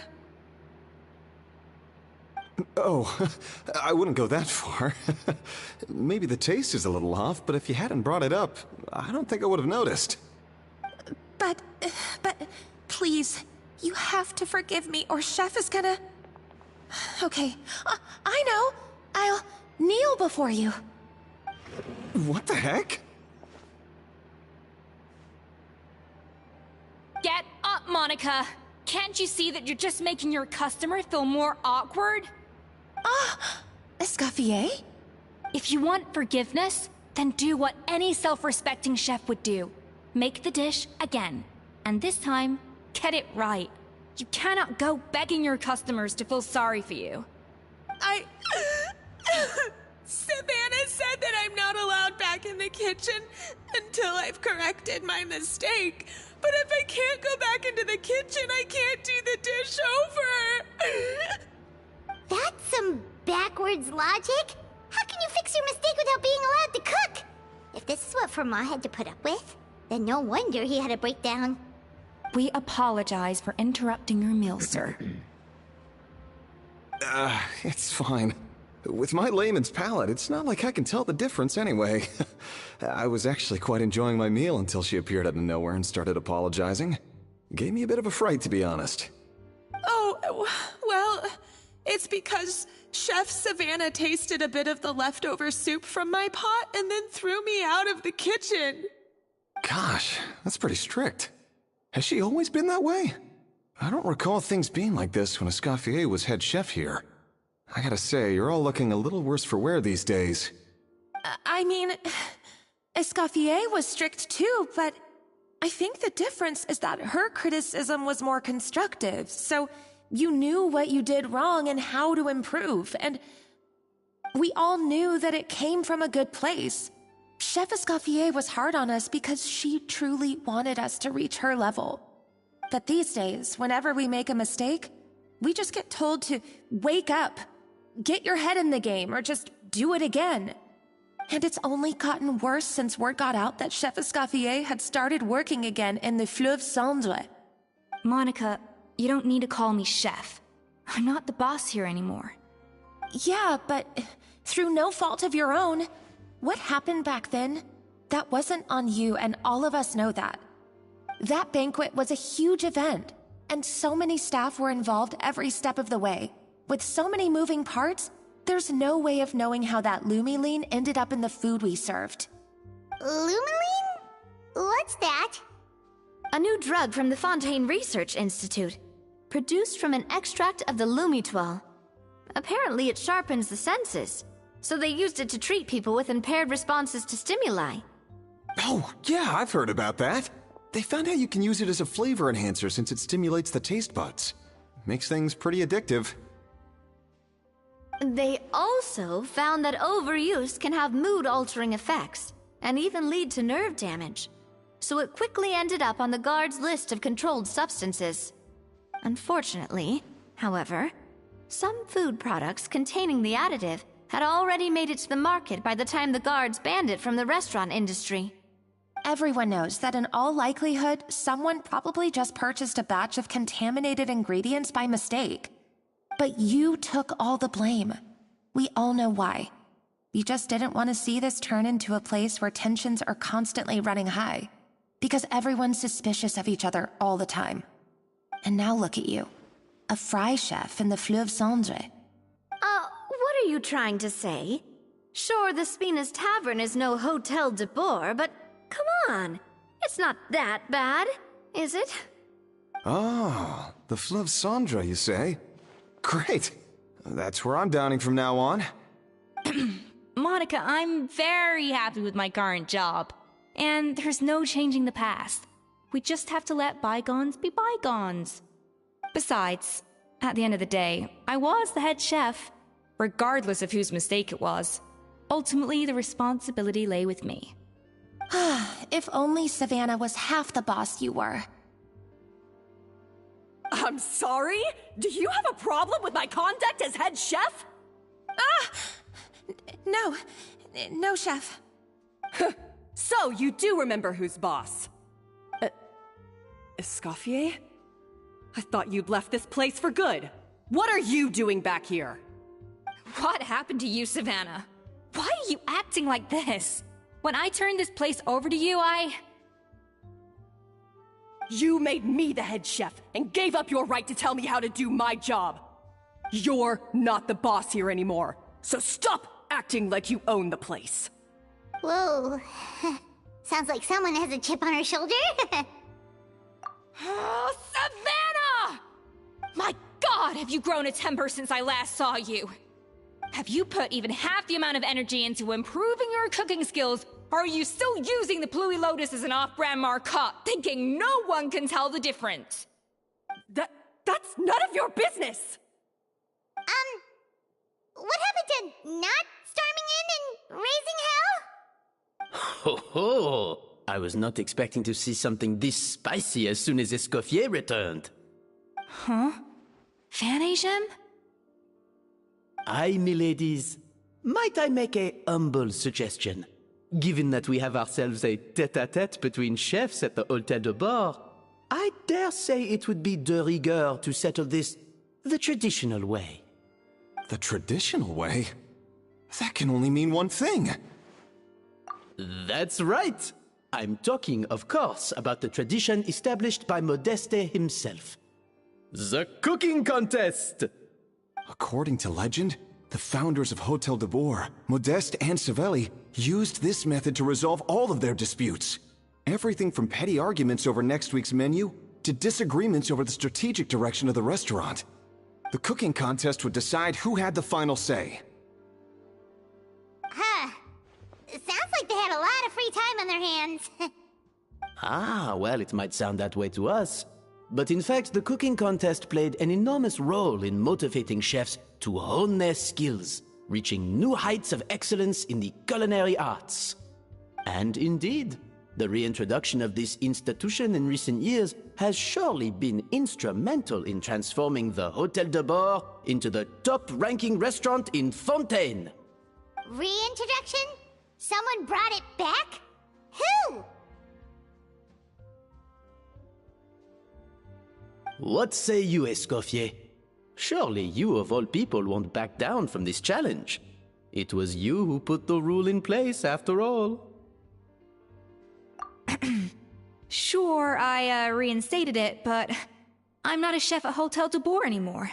Isn't this bending the rules a little? I see no issue as long as both sides agree to the terms. We could simply treat it as an exhibition of sorts. Savannah, any objections? Exhibition. Huh. No. If we're going to battle it out, let's put it all on the line. If I lose, it's up to you what happens to me. I don't want anything to happen to you. But if you lose, you hand over the Codex de Board to me. What? The Codex de Boer? Only the legendary handbook written by the original head chef Modeste. It contains all his secret recipes, including Gâteau de Boer. It's the greatest treasure in Fontaine's culinary world. And only the present and former head chefs of the Hotel de Boer have the right to read it. Present and former? Wait, but that already includes Savannah, though. What do you want that old thing for? You have your own copy, don't you? Don't take me for a fool. You know perfectly well what I mean. I want your copy, the original version, the one you took with you when you left us. I'm sorry, I must be missing something. You know, there's no difference between the original and the copy, right? They contain the exact same recipes. Stop trying to change the topic. What's wrong, Escoffier? Scared you're gonna lose to me? Or are you scared of me getting my hands on the original Codex? Savannah, you may remember that we gave her the original as a parting gift, to thank Escoffier for her years of service. Asking for it back feels a little, Oh, I'm sure it won't be an issue, as long as both sides agree to the terms. Those were your words, weren't they? And as for the contest itself, let's make it a bake-off. Gâteau de Boer, per the recipe in the Codex. Well, Escoffier, you against me. Are you in or out? You sound surprisingly confident. All right then, let's see how much you've actually grown. I hope you surprise me, Savannah. I'd hate to find out that all you've learned after this long is how to chew people's heads off. Believe me, I'll show you. Escoffier, are you sure this is a good idea? You accepted her terms a little hastily. Oh, it'll be fine. Let's head back to the Fleuve Cendres so I can get prepping.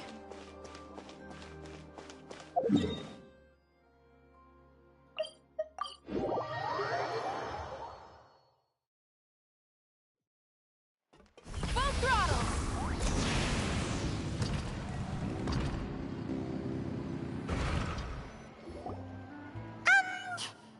So, this whole bake-off thing kind of came out of nowhere. Was it really sensible to just go along with it? Well, I got a sense that she's holding something back. But we chefs always express ourselves in our cooking. So if she won't talk, this might be the best way to find out what's really going on with her. Huh? Holding back? Sure didn't sound that way to Paimon. Escoffier only picked up on it because she's the same way. Always closed off, never letting you know what she really thinks. That's patently false, at least where your macarons are concerned. I've been nothing but truthful with you about the disgraceful amount of sugar you use. Okay, that's one case where you can keep your thoughts to yourself.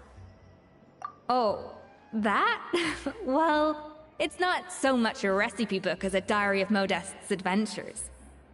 Back in the day, he and his good friend Savelli explored far and wide, partly adventuring, partly looking for new ingredients and developing new recipes. Their creations had an enormous influence on the course of Fontaine cuisine, turning it into a much more vibrant and diverse scene. For instance, legend has it that the original Gâteau de Boer was made using a special secret ingredient that Modeste discovered on one of his adventures. So rare was the ingredient that they could never make more than 16 slices of the cake per day. But everyone who tried it claimed that it was one of the most blissful and invigorating things they had ever tasted. Modeste and Savelli went on to found the original Hotel de Boer, which catapulted them to stardom in Fontaine's culinary world. Especially Modeste. He was hailed as a once-in-a-generation genius, and over time, the recipes from his adventure log became known as the Codex de Boer. Ah, Paimon's heard this kind of story before. Armed with the Codex, the Hotel de Boer took its rightful place as the finest restaurant in the land, serving those recipes for centuries to come. Something like that? What? No, of course not. Cooking is a constantly evolving art form. How could any restaurant survive if they only served food that was popular last century? Anyway, never mind centuries. Sibeli and Modest parted ways not even 10 years after their rise to fame. Then, Modest passed away while he was still in his prime. And that was it. The end of the Hotel de Boer's heyday. It fell into decline, and for most of its history, it was just a nondescript place with a couple of cheap tables. It's only in recent decades that it started recovering. Even then, it still took numerous relocations and changes of management before we finally ended up with Vanigem and the restaurant we have today. Oh! So the Codex really isn't all that, then. Paimon figured it was like one of those mystical books they have in Liyue's martial arts novels, where the main character learns all their secret powers from. Yes, well, that's fiction, and this is reality. You can't meet the tastes of modern diners by following some ancient recipes from a dusty old book. Case in point. Even the Gâteau de Boer they sell now is actually Escoffier's reimagination. Wait, really? Why though? Didn't that recipe make it into the Codex? It did, but like I said, it's the dusty old book now, and the records aren't as legible as they once were. Not to mention that there's no way of finding the secret ingredient Modest wrote about. So, reimagination is right.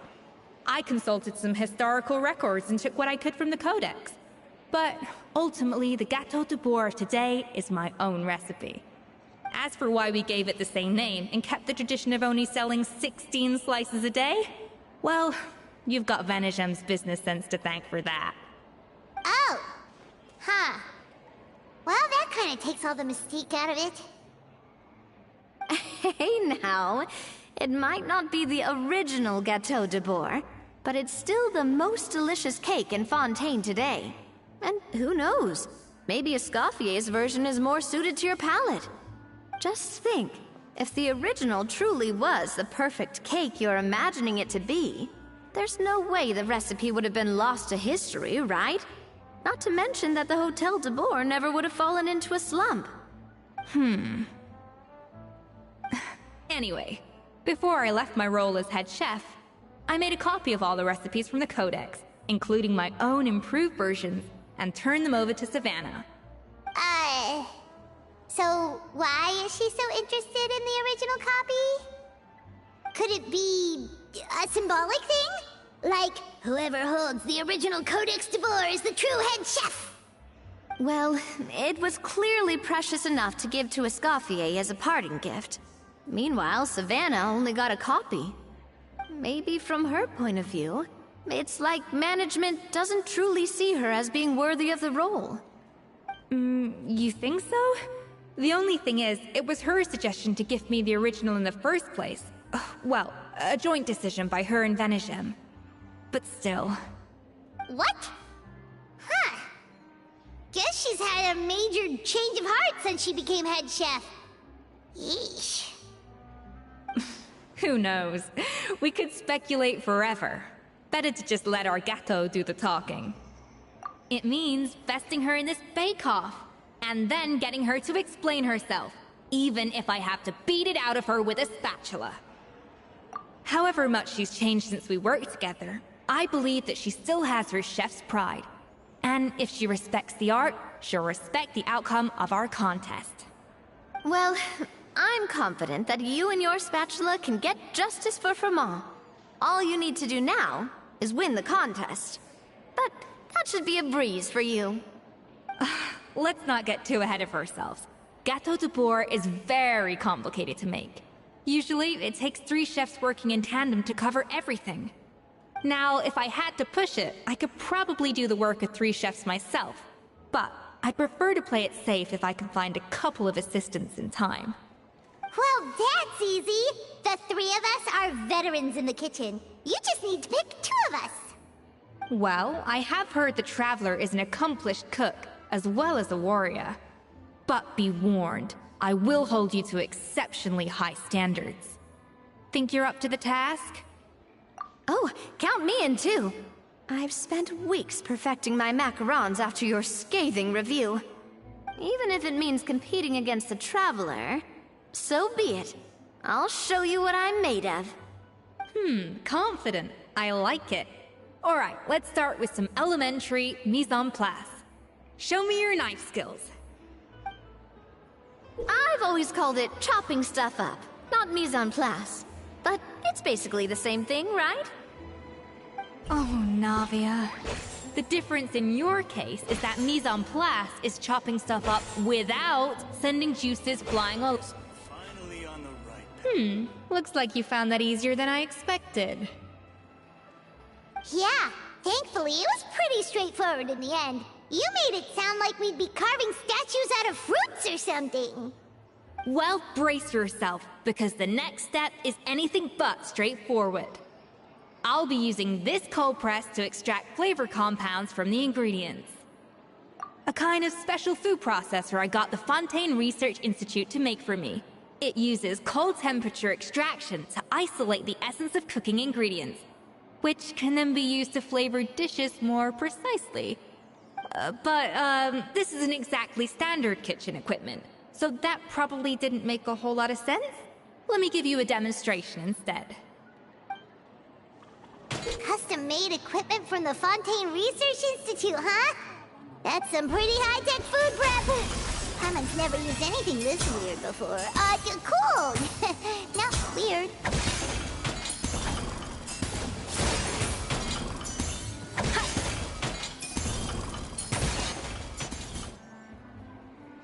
And done. These are the flavor compounds extracted from our ingredients. I processed all the fruit you chopped up earlier. Wow! Even the smell is so much more concentrated. What next? Do we add all this stuff in? Absolutely not! Throwing everything in at once will ruin the balance of flavors. We have to go slowly and carefully to calibrate the exact flavor we want. I'll demonstrate again. Now, watch closely. Slowly and carefully. Not a drop too much.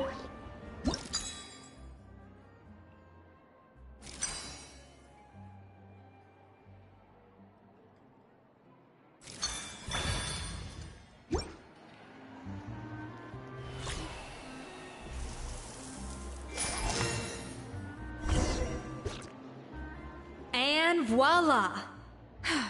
Now it's your turn.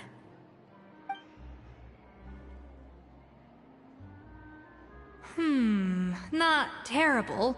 Considering this was everyone's first time blending flavor extracts, it could have been worse. But the Traveler's work was surprisingly good. Are you sure you've never done this before? You got almost perfect results on your first try. That goes without saying.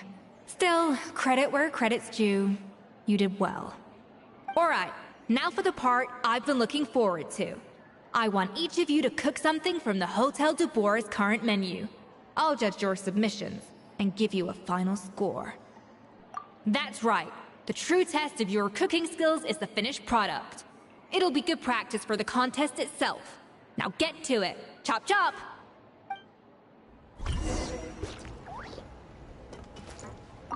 How's it going? Have you picked a dish yet? Choose wisely. I expect you to present the most delicious thing on the menu.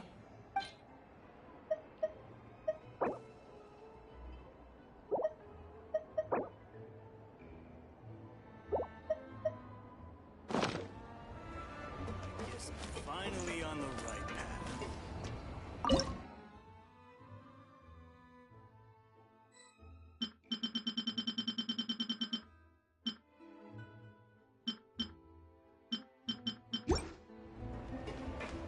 How's it going?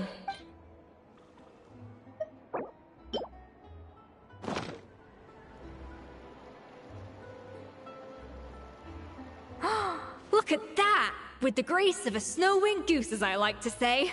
Now, let the grating commence.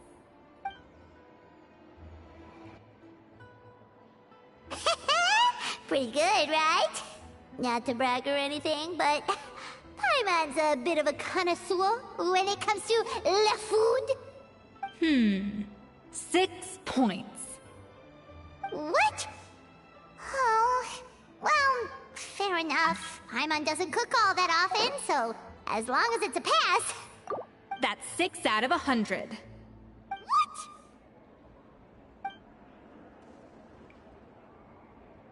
You say you're a connoisseur, but it's quite clear from this dish that you have far more experience consuming food than creating it.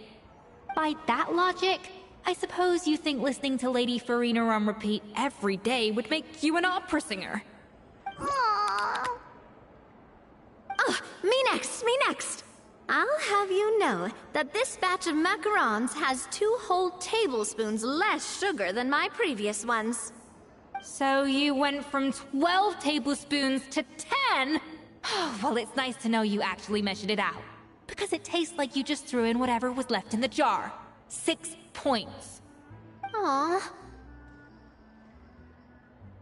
Now to the final dish. So, what do you think? This is our last hope. 8 points. Darn, that's barely higher than what we got. Not exactly. The color is spot on. Beautiful aroma. Excellent presentation. I have to give this one 8 points out of 10. Maybe even 9 points. Huh? How did you pull that off? Don't get me wrong. There's room for improvement. But still, this is clearly the work of an accomplished chef. I can tell that you've put many hours of work into honing your skills in the kitchen. I can really taste the grace of the snow-winged goose in this dish. The traveler's journey, with all its trials, tribulations, and setbacks. Not to mention the frustrations of having a picky eater for a partner. Hey, you made that last part up! No way did you taste that! Well, it looks like I lost fair and square. I guess you'll be taking the Traveler as one of your assistants then? But if it takes 3 chefs, that still leaves 1 slot remaining. Maybe Paimon and Navia should keep practicing and see how it goes? Chef Escoffier! Oh, it's Hilaire! What brings you here? I heard the news about the cooking contest. You're doing Gâteau de Bois, right? I was just wondering if you needed any help. And you think you're up to the task, do you? Oh, no, I know I'm not there yet. It's actually my dad who wanted to help.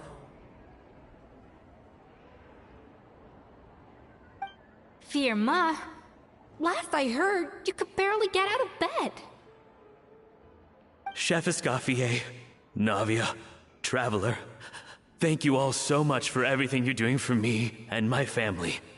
I've had enough of sitting around at home while you run yourselves ragged. If you let me, I'd like to help you win this cooking contest. Yeah, I was gonna say the same thing. Don't you worry. I'll be fine. I'm feeling much better now. I'm sorry.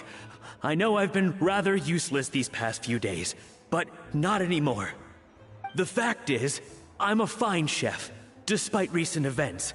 I've proven myself in the Hotel de Bois kitchen, so if anyone's qualified to work under Chef Escoffier, it's me. I think. I hope so. Firma, have you even set foot in a kitchen since leaving Hotel de Bois? I have not, but I'm fully rested now. I know I can handle it. I'll prove it. Let me whip something up for you right now.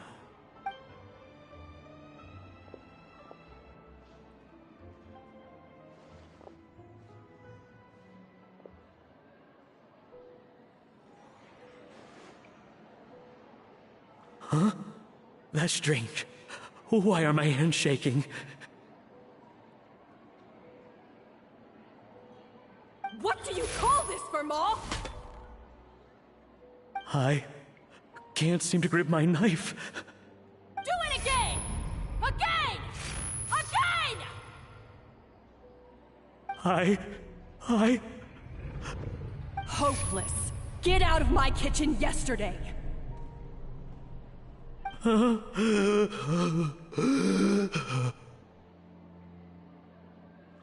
Dad, what's wrong? I don't understand. I was feeling so much better, and then Will I never be able to work in a kitchen again? Dad, talk to me.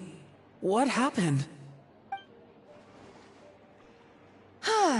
I think the real issue here is not physical exhaustion, but psychological trauma. Monica, when did you get here? Probably because you were all concentrating so hard on your cooking. I didn't want to interrupt your flow. But anyway, I'm so sorry. If only I'd known how serious your situation was, I would have stood up for you sooner. You have nothing to apologize for, Monica. During those long nights of redoing every order, you were the only person who looked out for me. Oh, come on. All I did was make you some tea. I doubt it was much help. Savannah was so ruthless toward you. I probably should have brought you something stronger. She sounds like the worst. Alright, another Savannah horror story. Let's hear it. She's been getting harsher and harsher on us ever since she heard about Escathier's new role in the Fleuve Cendre. Seems like no matter what we make, she'll find something wrong with it. What is this? It looks like a dog's been at it! In the trash now! Then she orders us to redo the dish again and again, but we never know what's going to make her happy. Do it again, do it again, do it again! Every time you remake it, you just get another earful from her. Either straighten yourself out, or get out of my kitchen! So now, it seems like just picking up a kitchen utensil gives me flashbacks of her yelling at me. Oh man, that must be awful. The more I want to get it perfect, the more my hands shake, and the more scared I am of making another mistake. How can you give up so easily, Firma? You weren't a quitter when you were working for me. And even under Savannah, you talk about working late into the night trying to perfect your dishes. That says to me that you still hadn't lost that determination to prove yourself. What changed? I don't know what's come over me. When I think back, I just remember feeling like my heart and my hands were growing heavier and heavier as the shift went on. Each time I had to redo a dish, my heart sank a little further. Maybe Savannah was right. Maybe I am just hopeless at this. Dad... I see. Well, it sounds like there are some deep issues at work here. Ones that won't be resolved by merely seeking compensation. I will win this contest, and after that, I encourage you to approach Savannah and talk this out. But what if you can't find another assistant in time? Clearly, I'm in no state to help out. You think being one person short will ruin my chances? Let's not forget, I taught you and her everything you know. Even if I had to go it alone, I would present the perfect gâteau. Oh, well, Paimon and Nadia will still keep practicing, just in case. And so will I. Yeah! And if worse comes to worse, we can always get the Spina di Rosula to put out an emergency call for chefs. There's gotta be someone out there, right? Actually, I thought maybe I could help. That's sort of why I'm here. What? Why didn't you say so? I was going to, but then... well, this is the first chance I got. You do this for us? Thank you so much, Monica. Alright, fine by me. But aren't you still working for Savannah? Joining the other side seems like a guaranteed way to put your future employment in jeopardy. I know, but it's alright. I've made up my mind. With the way things are, I can't keep working for Savannah much longer anyway. Unless I want to become the next Fermat. I'm done with sucking it up. It's time to try and turn things around. If this cooking contest can get Savannah to see the error of her ways, then I'm sure she'll forgive me for this. Whoa! Paimon didn't think we'd be poaching from Savannah's staff to get our third person, but there you go! Anyway, Monica's a professional chef, so nothing could possibly go wrong now! Great! Then it's settled. And to congratulate you all on making the team, I propose a Spina-sponsored meal to celebrate. Spina-sponsored? Wait, you mean I'm cooking? Well, I promised the Traveler a feast in the Fleuve Cendre. And I know how much you've been looking forward to it. Yeah! Feast, feast, feast! Alright, if you insist. Then prepare for some of the finest food of your lives.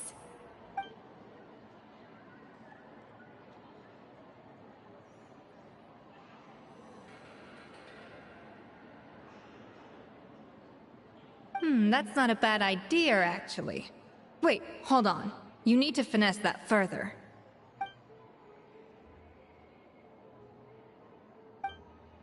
That was a dream come true! Paimon never knew Fontanian cuisine could be this good.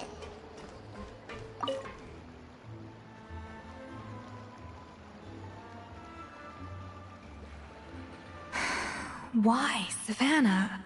Why? Oh, nothing. I was just flicking through the original Codex de Boer. I wanted to see if there was anything I'm missing. Something I hadn't noticed before. That might explain why Savannah's so desperate to get her hands on it. But I can't find anything. It's just some hastily scribbled recipes in between diary entries from Modeste's adventuring phase. And most of it's not even legible anymore.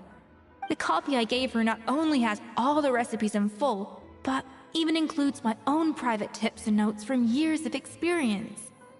Surely that's infinitely more useful than this old thing. Yeah, maybe. Still, it's just hard for me to imagine that the Savannah I knew would go to all this effort just to make a point.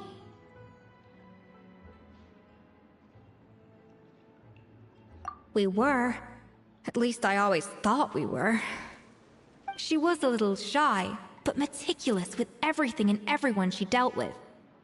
She made a few mistakes here and there, but she was quick to correct them whenever they were pointed out. And she was always striving to improve as a chef. Those qualities are why I recommended her to replace me as head chef. I never imagined for 1 second that she'd cause Fiamma and the other staff so much grief.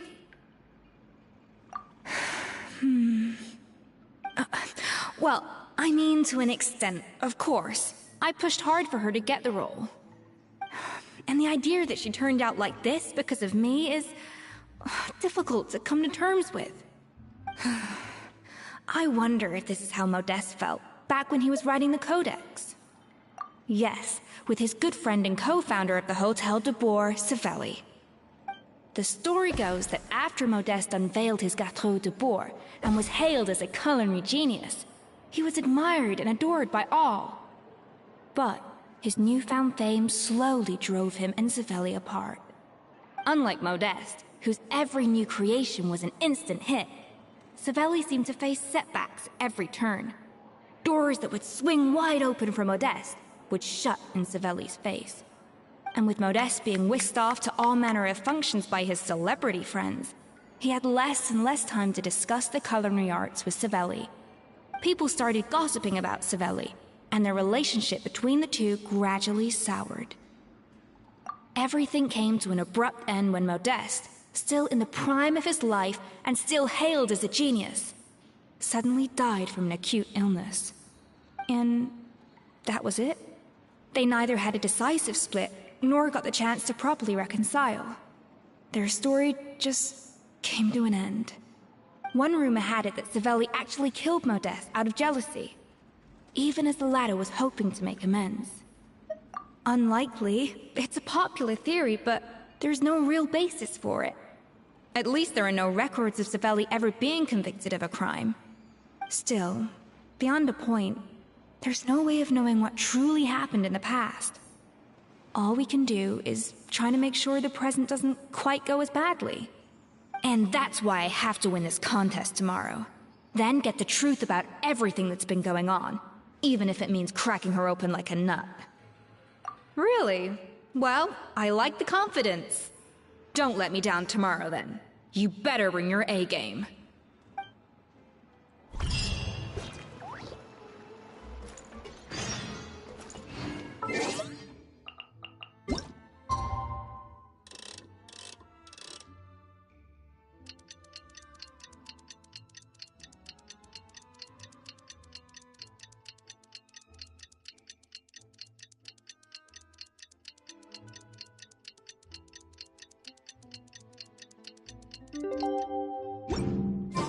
It's cooking contest day!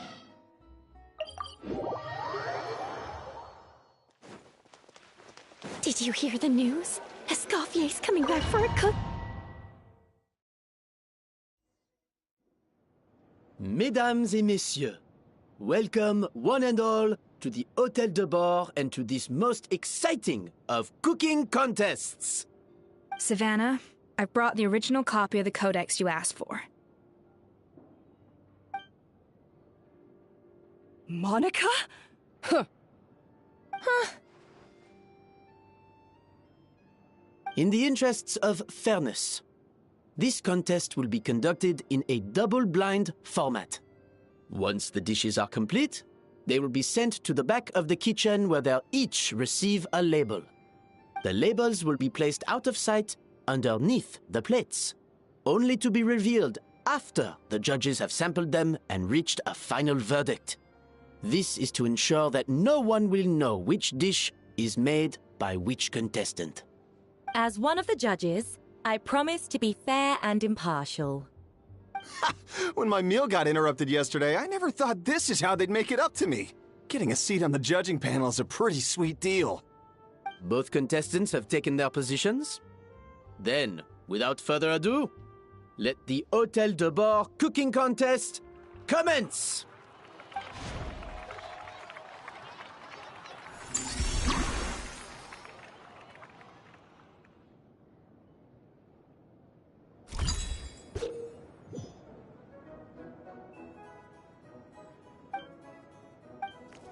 Monica, even the best chef in the world can't flavor their food without prepping the flavoring, right? Alphonse! Gaspar! Get to work! Do not disappoint me. Looks like our two head chefs are raring to go.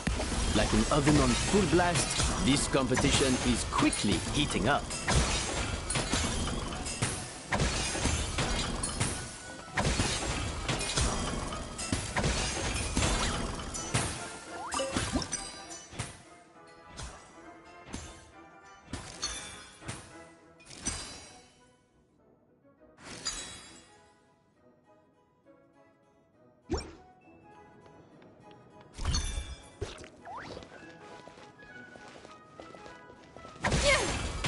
A little amuse-bouche!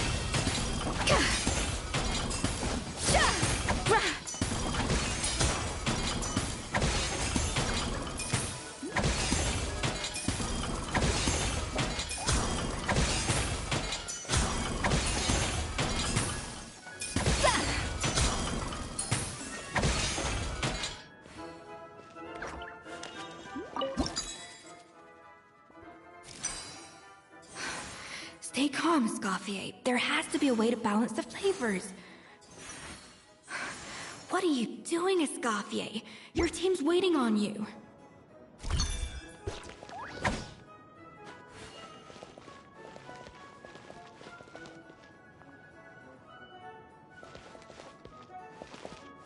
Bon appetit!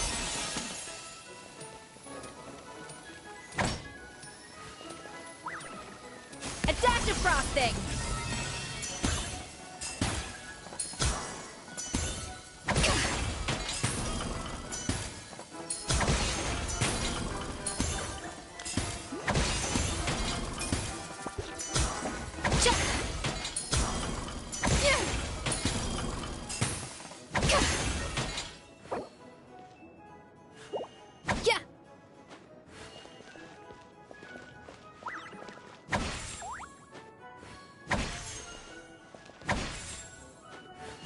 should be enough flavoring.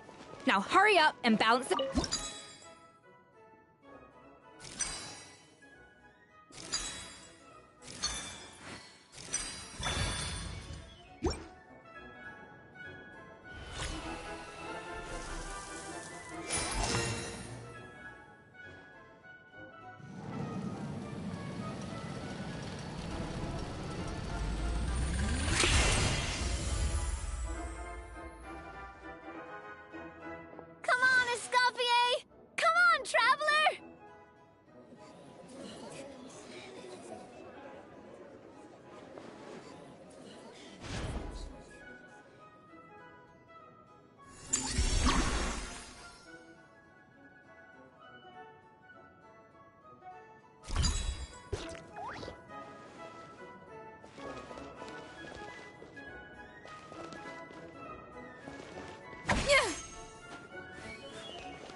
The balance of flavors is about right, but the quantity is too low.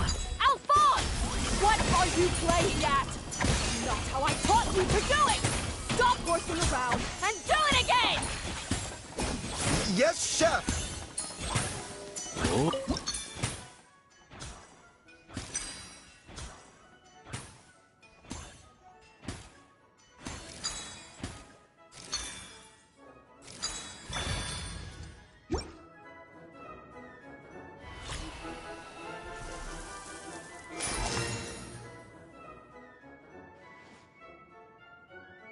So, what do you think?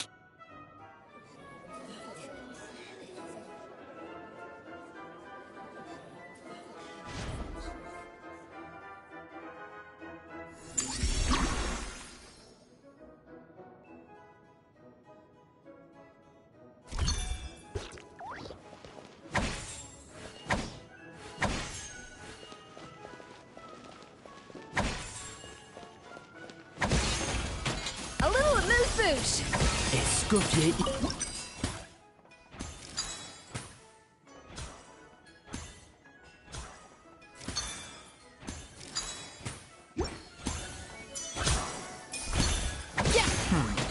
I think this flavor profile is still a little bit off. Enough! Oh, useless! Both of you, make like an egg and beat it! I'll do it myself! Wow! Is Savannah serious? Can she really make up for lost time working alone?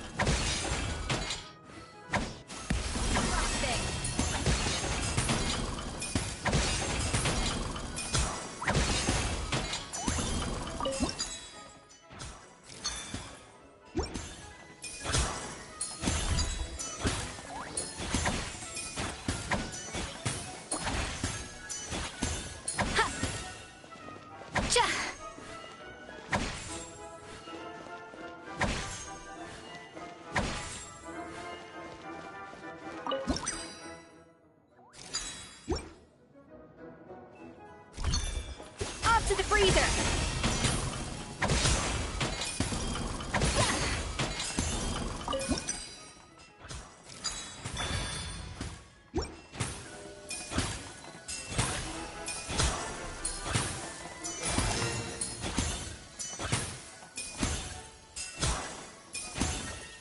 You can't match Escoffier's talent.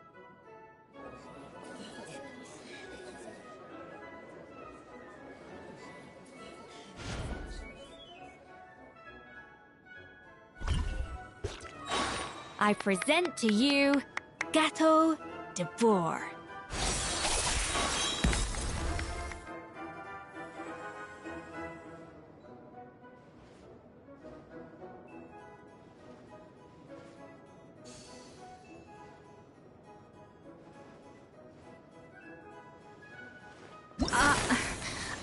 I was just exercising caution. I had to make sure everything was perfect.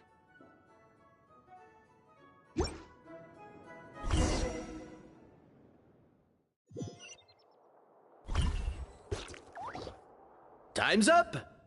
Contestants, please take your dishes to the back.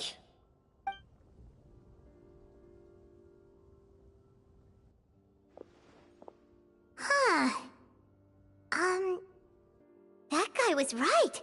You really can't tell whose is whose just by looking at them. We both made the same dish after all. For all her flaws, Savannah's a talented chef who earned my recommendation for good reason. She wouldn't screw up something as elementary as the cake's appearance. Whoa! This is really rather good. Wonderfully soft and fluffy. Beautifully sweet. This is a masterclass in how to make gâteau de bois. I would give this one at least 9.9 out of 10! Only because there's something about the flavor of the base. It's just a little different from the recipe I'm used to. Huh? Really? I couldn't tell.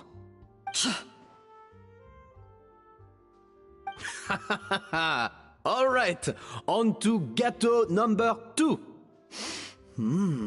I haven't had a single bite and already this aroma is a delight to the senses.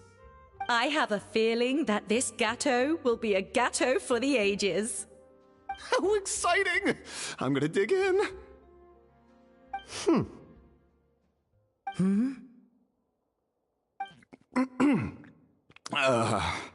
I think maybe someone got a little carried away when they were adding the sugar. Not just the sugar, it's the flavors too. This is all over the place. Who made this? It appears the decision is unanimous. This gâteau is far below the standard we would expect. And Paimon thought this might actually be close. Turns out she can't bake to save her life. Something's not right here. Savannah may not be perfect, but no way is she this sloppy. I can now declare that the creator of the first gâteau has won this cooking contest. Now, all that remains is to turn the plate over and reveal the chef's name underneath. What? It's Savannah? No! That's impossible! Hey, Savannah! You cheated, didn't you? You cheater! What did you do? Oh, you swapped the plates, didn't you? Well, someone's a sore loser. These cakes went from the oven to the judge's table without me ever laying a finger on them. And everyone here can attest to that. It was Vanejem's staff who labeled them in the kitchen. If you're looking to accuse someone, why don't you start with them? Isn't it more likely that Escoffier's lost her edge? Oh, or maybe her assistants let the team down. You take that back!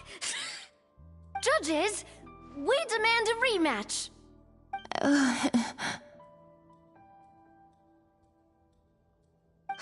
That's enough! What's done is done. As head chef, or rather as team lead, I take responsibility for the dish I served. Whatever went wrong and however it happened, I should have spotted it. Savannah, I didn't think you'd stoop this low just to beat me in a bake-off. What happened to your chef's pride? I don't know what you're talking about. If you want the Codex de Boer that much, you can have it. Scoffier, no! But you must promise me that you'll apologize to Firma and compensate him for everything you put him through. It's a little late to be negotiating terms. The contest is over and I won. That means you owe me the Codex, and I owe you nothing. Look, Savannah, you may have fooled everyone else, but can you really fool yourself? What I'm offering is to accept defeat without looking to expose what you've done.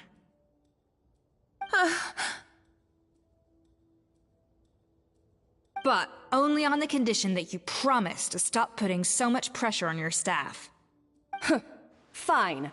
I'll treat this as your final handover of duties from one head chef to the next. So, will that be all, ex-head chef? Or is there any other unfinished business you'd like to leave in my hands? I didn't mean that to be a scolding from your former boss, just a word of advice from a fellow chef and a friend. But I don't know if you're even open to input from other people anymore. I know what I'm doing. I don't need your advice. Alright, fine. I'm glad to hear it.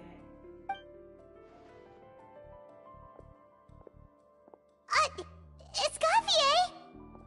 The Codex de Boer! Finally. Now, at long last, I will succeed. Escoffier? How could you let her get away with this? Yeah! The Codex is a souvenir of your time here! Doesn't that mean anything to you? It's alright. It was just a bake-off, not the end of the world. I'm already over it. Besides, it's not all bad. She agreed to compensate Firma. That's mission accomplished for the Spina. Honestly, if I'd have known that giving her the Codex would solve everything, I'd have just done that in the first place. I mean, why bother with the whole cooking contest? It's such a waste of time and energy.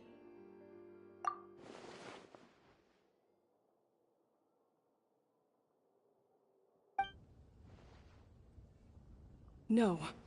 No! This doesn't make any sense! Huh? That's it? No secrets, no nothing? I don't believe it! This can't be happening. Oh, Chef Savannah! Savannah?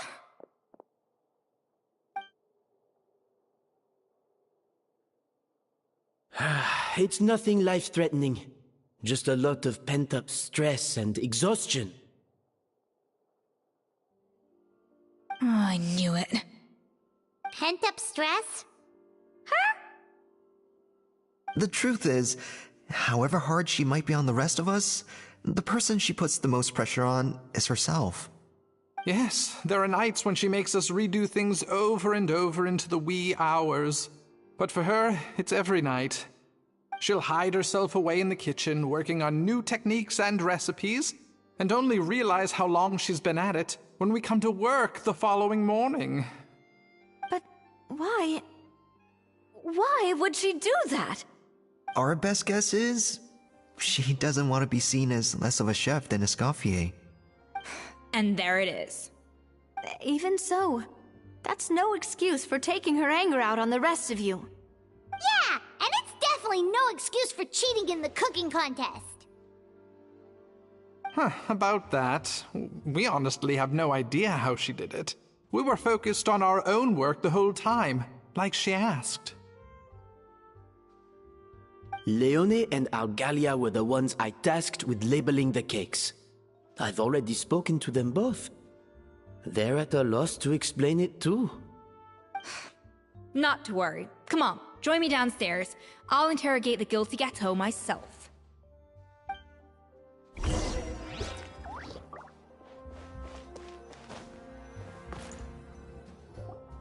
Well, how is it? Have you figured out what it was? Oh, this is aggravated assault on my palate. I'd rather eat wet cement than this. Is it really that bad? I made sure to taste test it before it was served. Oh, relax. This isn't your cake. Savannah never switched the plates. The offending flavors are coming from in between the icing and the cake base, which means someone tampered with it while it was being made. Or in other words, we have a traitor in our midst.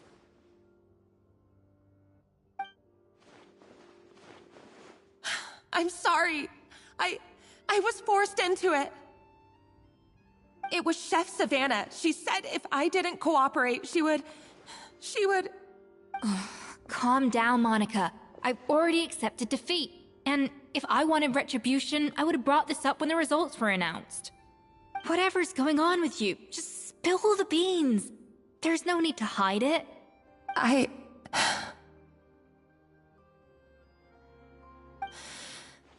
I was the one who caused the food safety incident that one time. Food safety? Wait, you mean the Lumaline incident? So you procured the contaminated ingredients? I think so. Savannah and I were on procurement that day. I didn't check everything as well as I should have, and so I let contaminated ingredients make it into the kitchen. But but I swear I didn't do it on purpose. I had no idea there was an issue with them, and I didn't know it would end up with Escoffier going to jail. But the last thing I expected was for Savannah to use it as leverage to blackmail me with... This is crazy! So Savannah pressured you into sabotaging Escoffier's cake by threatening to expose your secret if you didn't? I know, it's terrible. I'm so sorry. I was so scared. The thought of Chef Escoffier finding out that I put her in jail, it made me freeze up with fear. I thought Escoffier would hate my guts if she ever found out, and yet somehow that's ended up in me doing something even worse.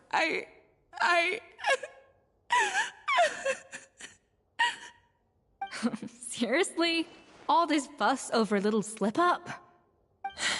Huh? Firstly, it's not like I got a life sentence. I did my stint at the fortress, and now I'm out. And secondly, I had my own reasons for leaving the Hotel de Boer. This wasn't the only factor. So, you don't need to feel ashamed or frightened or anything like that. Any more than you need to add butter when you're pan-searing foie gras. You mean... you forgive me? Oh, well, I'm not saying you don't have to take responsibility for your mistakes. You should tell Vanagem to mark down your performance for the past few months. Then do some digging and find out exactly where those contaminated ingredients came from. Sure, you've made mistakes, but now's the time to fix them. Understood? Understood.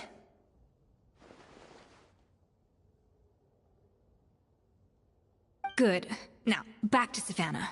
What about the original codex would compel her to resort to blackmail? I have my suspicions. Not that I've got any proof to back them up, though. Ugh. What happened to me? I've overheard some customers murmuring about how the Hotel de Boer hasn't been the same since Escoffier left. They think our menu doesn't taste like it used to, especially our signature items. Now that you mention it, I noticed it during the contest too. I couldn't put my finger on it, but the flavor seems subtly different from how it used to be.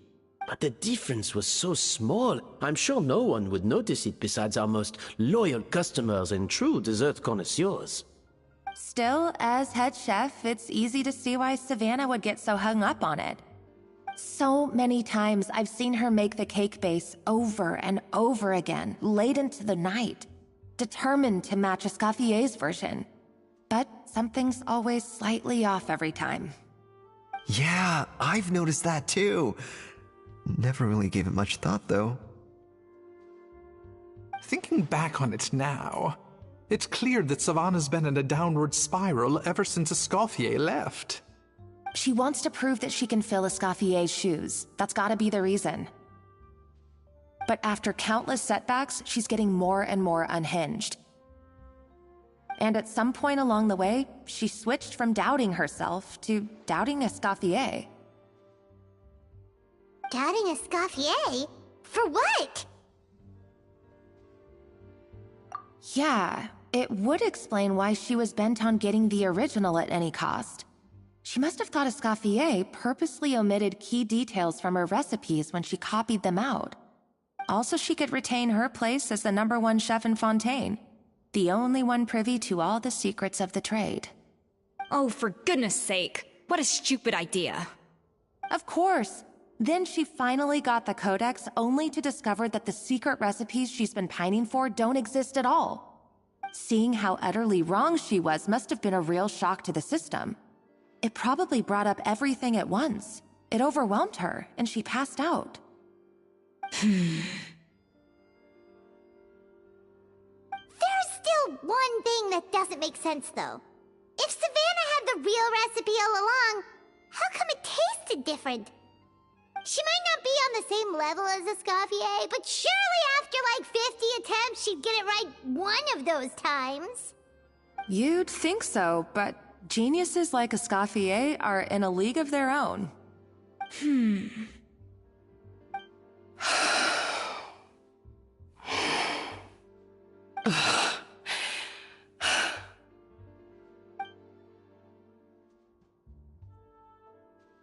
New head chef, you say?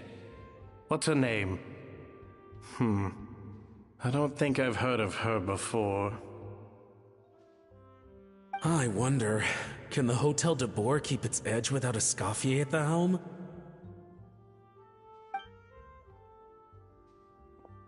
This tastes different from last time. Is it undercooked or something?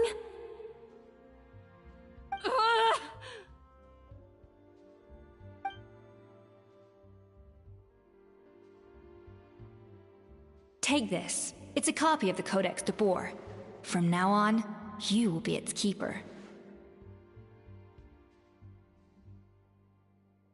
Don't listen to the doubters. If I say you can do it, then you can do it. Even if you don't believe in yourself, at least believe in me. Hey, did you hear me? Once I'm gone, the restaurant is all yours.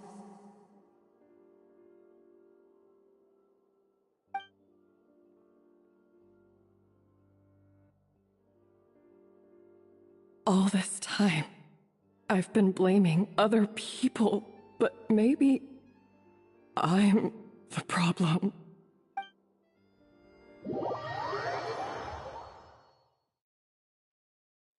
I sincerely apologize for putting everyone out. Savannah's awake now, but I don't think she's ready to speak to anyone yet. Let's give her the day to calm down. I'm sure you'll have the chance to talk everything out tomorrow. In that case, I'll go and update for Ma and his family. I wonder what he'll make of all this. So, we'll come back tomorrow then. That was a long day. I think I've earned myself a sweet treat when I get back home. Oh, nice! Macarons? Or are you gonna switch it up this time?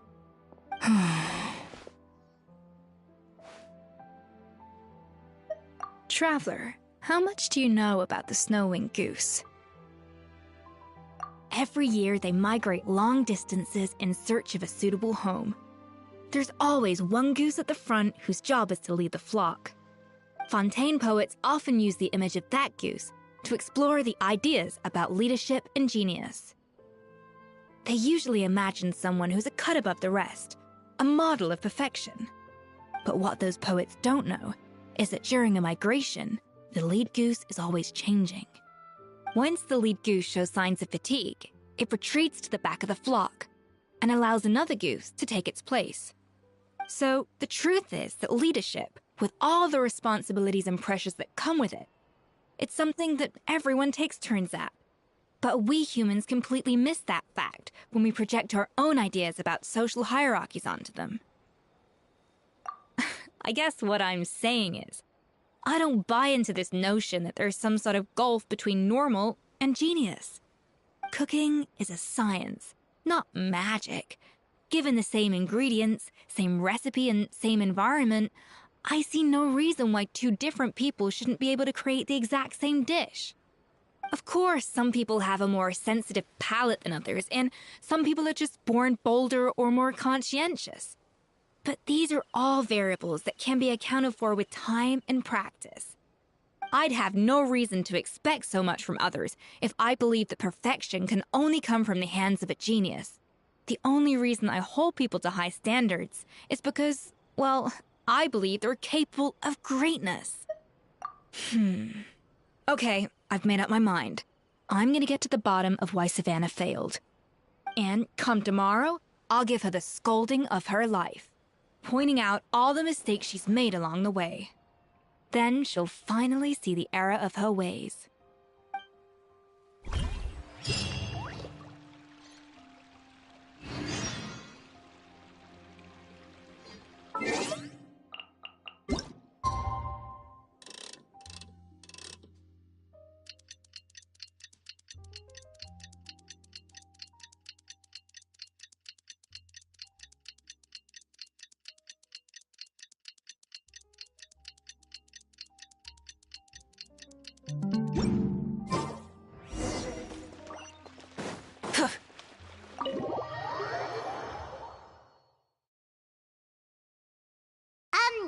Why are we here so early? Our meeting with Vanagem isn't for a while.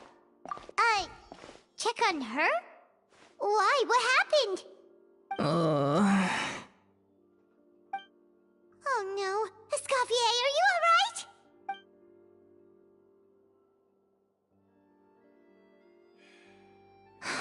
I'm fine. Just need to get some more coffee in me. Huh? What happened to my coffee? Did I really drink it all? Alright. Thanks. I appreciate it. Well, there's cooking facilities here. Or we could just grab a cup of coffee from Cafe Lutece, but either way, hurry!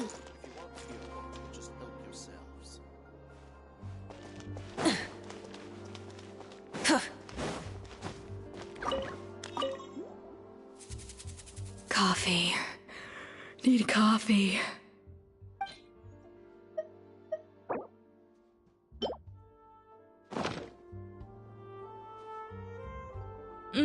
Strong, bitter coffee beans, transformed through expert brewing and balanced perfectly with rich, creamy steam milk.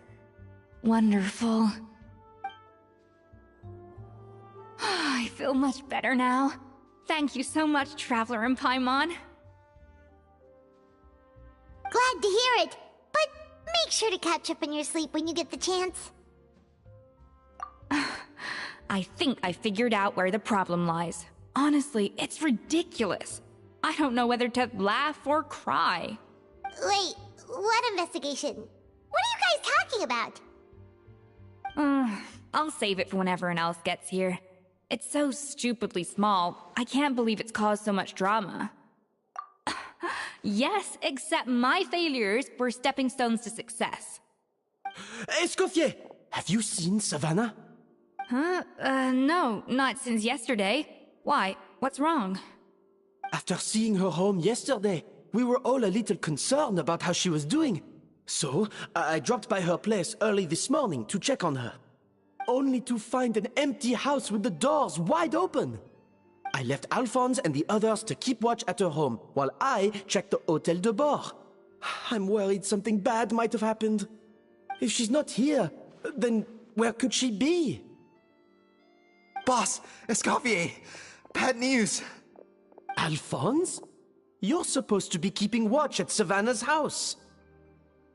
We were, but then, just after you left, we found this stuff in her house. Oh, looks like a map with a bunch of random places circled. What does it mean? Wait a second. This feels familiar. I'm sure these places are all connected somehow. Of course, from the Codex. They're all places that Modeste explored on his adventures. Yeah, but I don't understand. The adventure logs in the Codex are too fragmented to be of any use. How come this map shows all the missing details? The Codex de Bord? Then, this place marked in red out at sea. Could that be the fabled birthplace of Gâteau de Bord? Seriously? So now she set her sights on finding the original recipe and beating Escoffier that way? Geez, Savannah. Anything to overcome a Gâteau plateau, huh? Ugh, idiot! Does she have a death wish? Those ruins are thousands of years old. Hold on, there's more. Besides the map, we also found these letters.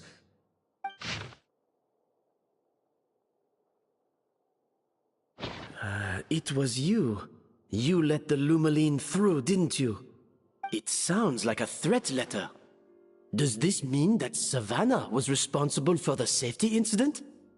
And not Monica after all? Retrieve the Codex by any means necessary. So the cooking contest and the cheating. Someone else was behind her pulling the strings? She's keeping the true recipe to herself. Ugh, this is all such a mess. Paimon needs a second to process this. First, we thought that Savannah forced Monica to cheat in the cooking contest. But now, it turns out that someone else forced Savannah to force Monica to cheat?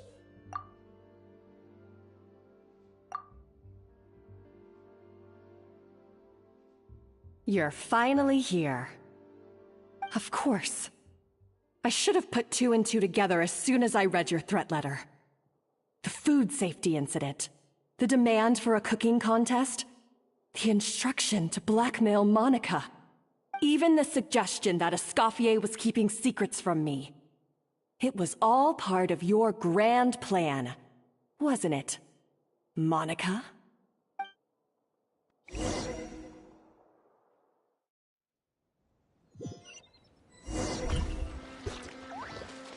We should be getting close to the spot marked on the map.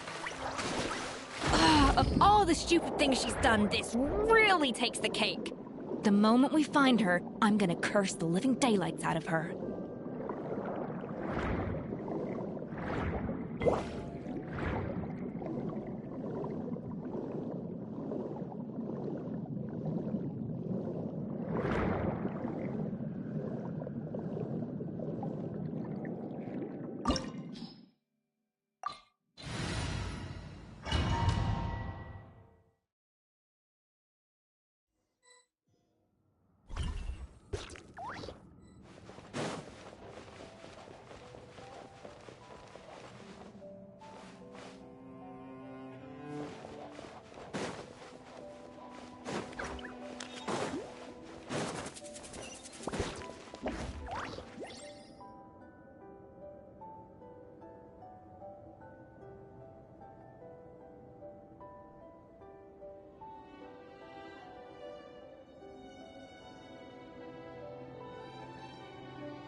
Whoa, this place looks like an underwater restaurant, doesn't it? Suddenly, the idea of an adventure chef finding secret ingredients makes a whole lot more sense. I think Modest's codex mentioned this place. A public bath from the time of Remoria. So yeah, definitely the kind of place that would have served food and drinks. Huh? Some blubber beasts have come to join the party? How did they get here?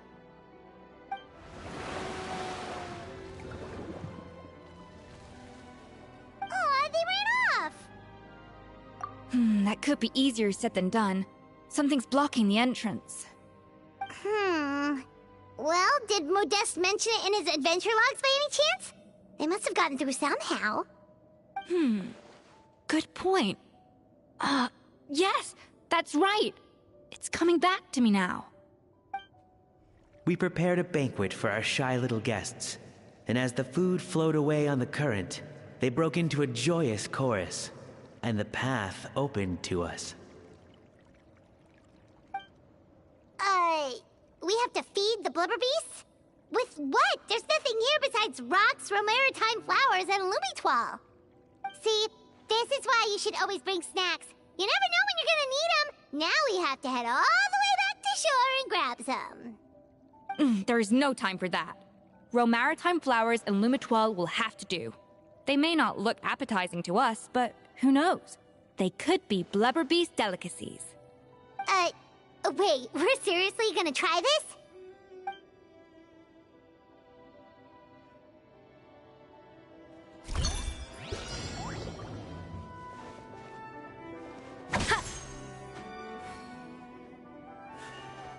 A little amuse-bouche!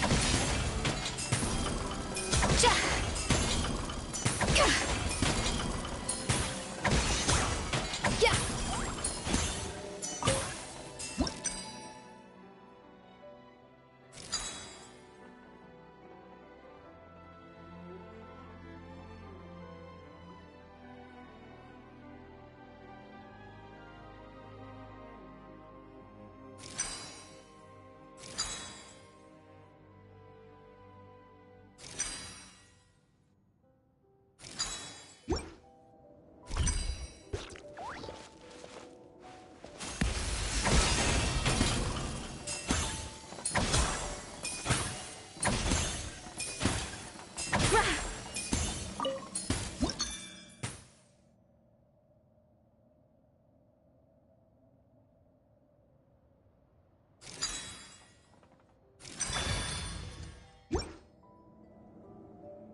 nuts or not, are we sure this stuff is edible? Trust me, they'll love it. Oh, good question. If we try to put them in the pool, we'll probably just scare them off again, and who knows how long they'll be gone. Yes, we can't afford to wait for them to double back. What was it that Modeste said again? Something about the food flowing away on the current.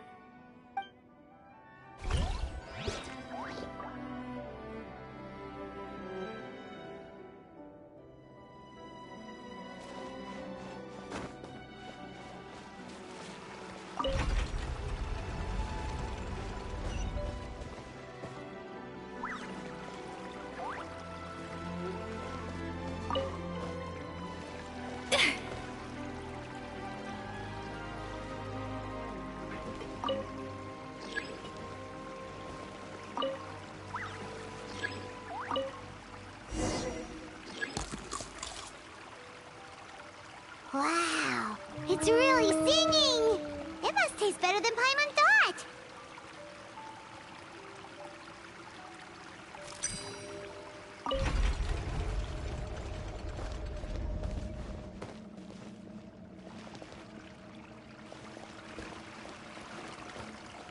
The tracks turned back again.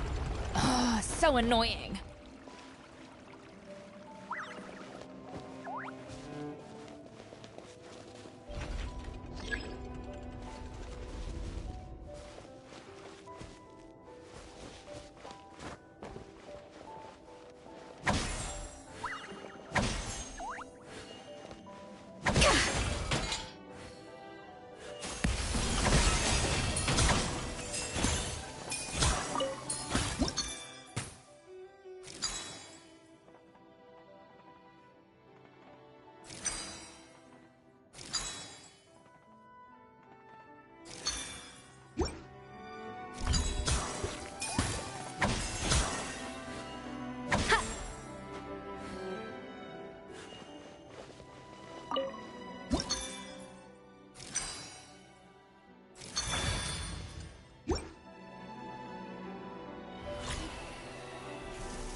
Hey, it's open!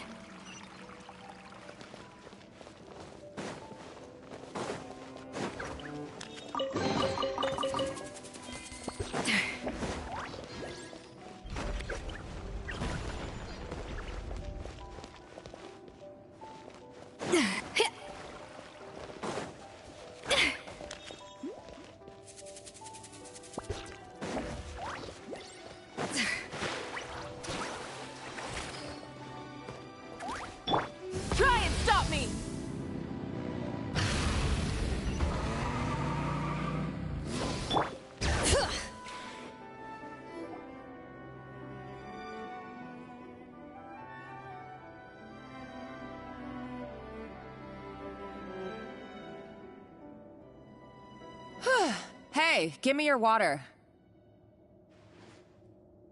Here. I said your water, the one you just drank out of?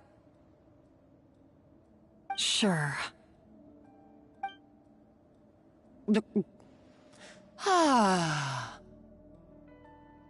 All those years slaving away under Escoffier, and then you. Today, it's finally paying off. Not only have I found the ruin that Savelli kept hidden, but I also get to boss you around like my little lapdog.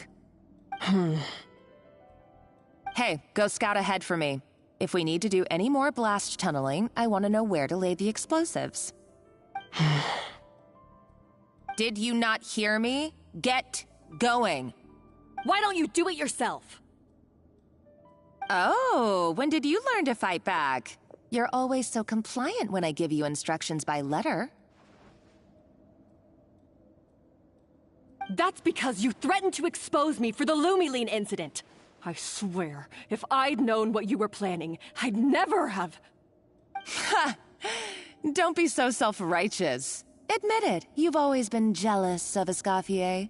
That's why you lapped up everything I told you.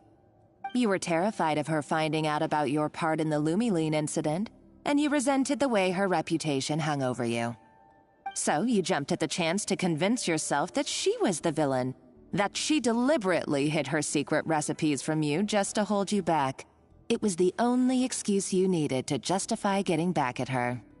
First, idolization, then jealousy, suspicion, and self-deception. That's what this comes down to. It was the same story with Savelli and my ancestor. He offered Modeste his friendship only to murder him out of vanity. He promised to explore the world with him, only to later destroy all records of their adventures. It's a miracle I even found this place. You have no idea the countless hours I spent piecing it all together. So you see, you're no better than Savelli. If you can't beat him, betray him, right? I am no Savelli, nor will I ever be. Oh, put a lid on it. You really think you can absolve yourself of your vindictive and jealous behavior now? Just because you finally realize that Escoffier never kept any secrets from you? You didn't show any remorse when she left, or in the cooking contest. Why start now? You have no right to redemption. You're right. I don't deserve her forgiveness. But I am done being bullied into submission by you! Ooh, feisty. But you should watch your tone. Talking to me like that could get you in big trouble. I somehow doubt that. Since I poisoned both our water bottles. What? Ever since I learned the truth, I've been biding my time, waiting for this moment. You've played me like a fiddle for so long, and now this is payback! But you drank it too! It's what we both deserve. This is the price we must pay for betraying Escoffier. You'll die here with me, Monica! You.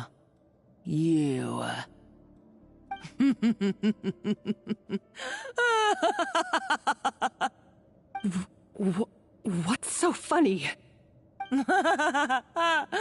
Oh, you're too much. I thought I'd play along for a bit just to amuse myself. You gave a very rousing performance. I saw your dumb plan a mile off. There's no poison in these bottles, just clean, fresh water. No. Revenge is a dish best served cold, you know? Did you really think your half-baked plot would fool me? You're a lousy chef, and you make a lousy villain, too.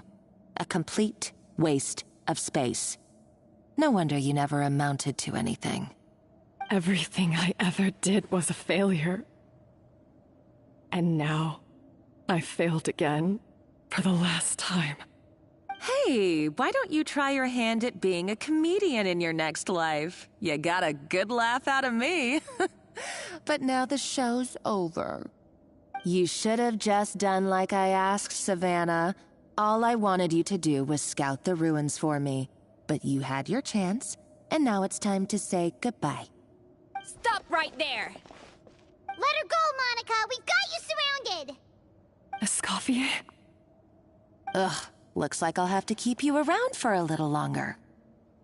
You can't! Stay back if you want her alive!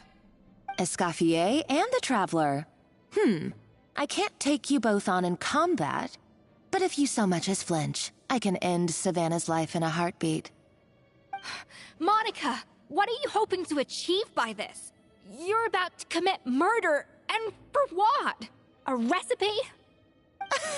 A recipe? You chefs are all blinded by your myopic focus on kitchen affairs. Well, Some of us actually have bigger fish to fry. Modeste had a secret. The truth behind his so-called genius, the je ne sais quoi factor in his Gâteau de Bourg, and it's right here in these ruins. Are you serious? You're here because of a Gâteau de Bourg obsession? You've gone completely mad! I couldn't care less about the cake itself. No, the real treasure is the secret ingredient that Modeste sourced from these ruins. He and Savelli were fools. A priceless treasure of Remoria in the palms of their hands, and they thought, ooh, this would go great in our cake mix. We're talking about a powerful stimulant that also sharpens the senses. That's no cooking ingredient. It's a groundbreaking drug. That's right, I've done my research. It was a drug that Remoria developed for their war machine. I could make a killing by selling it to the treasure hoarders or the Fatui. Will you listen to yourself? You're completely delusional. My eyes are wide open. Just wait till I get my hands on this treasure. You'll see what a fool you've been.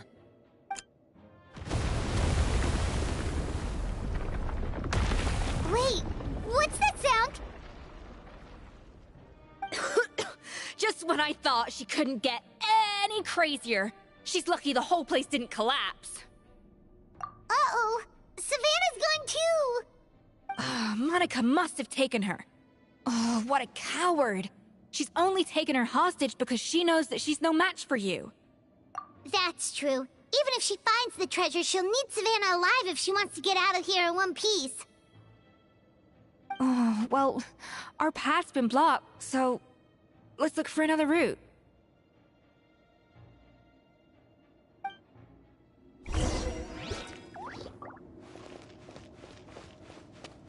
The water looks pretty deep here. Maybe it leads somewhere.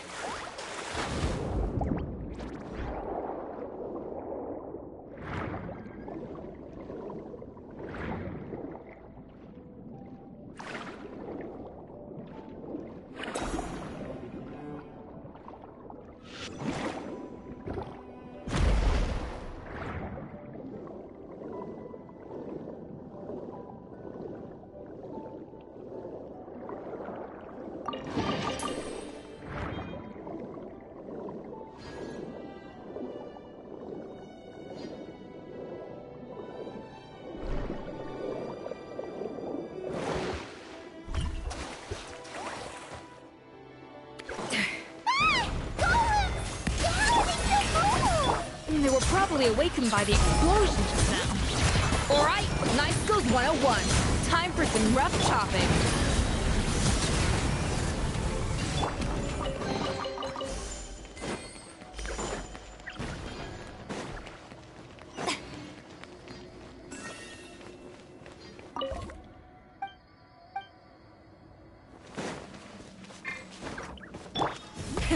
Rev the engines!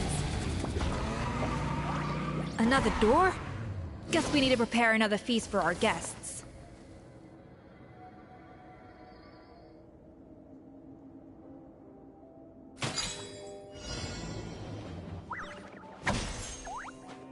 Yeah.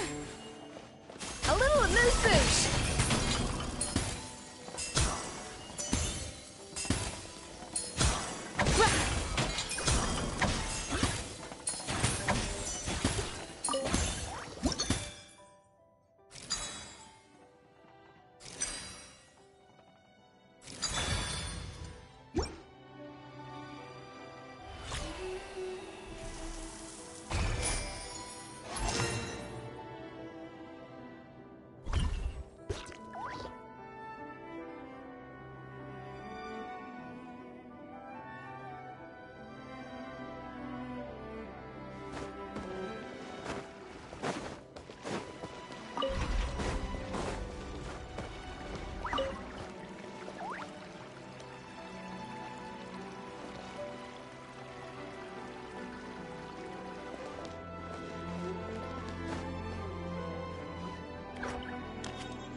It seems to really like the texture of Rome maritime flowers.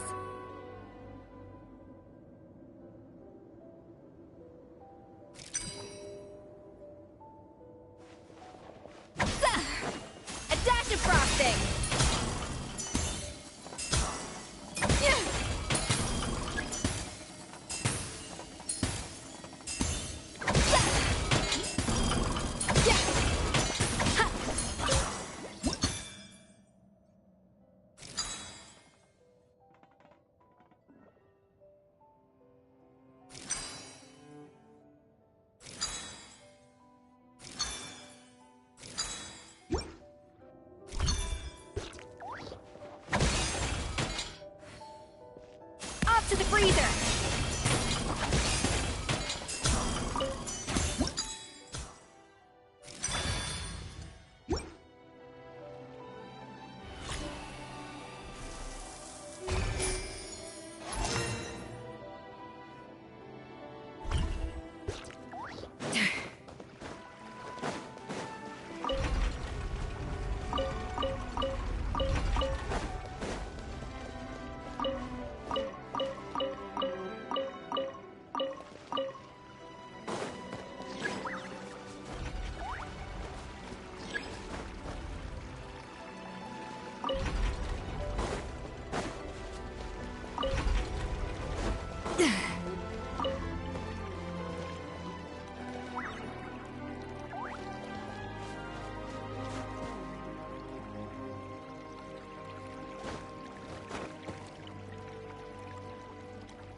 Fusion! Rise with the sun! Let's light it up!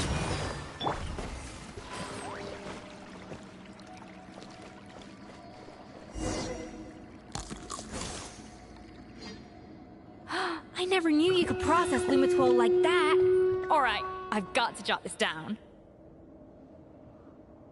Lumitwols and Maritime flowers. This could open the door to a whole new world. Yep, that's literally the plan. Wait, hold on. Which door are you talking about?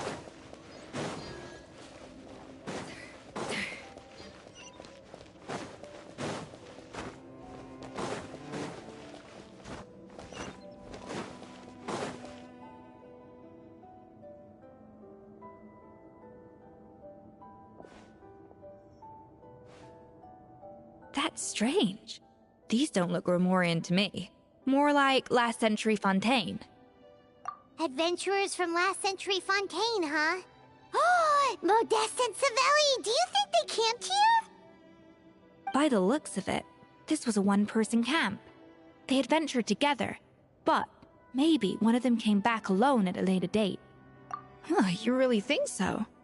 Trust our adventurers' instincts. We're pros at this stuff, just like you're a pro in the kitchen. Okay, well, the Traveler has more adventuring experience overall, but Paimon's definitely a pro rummager from all those treasure chests.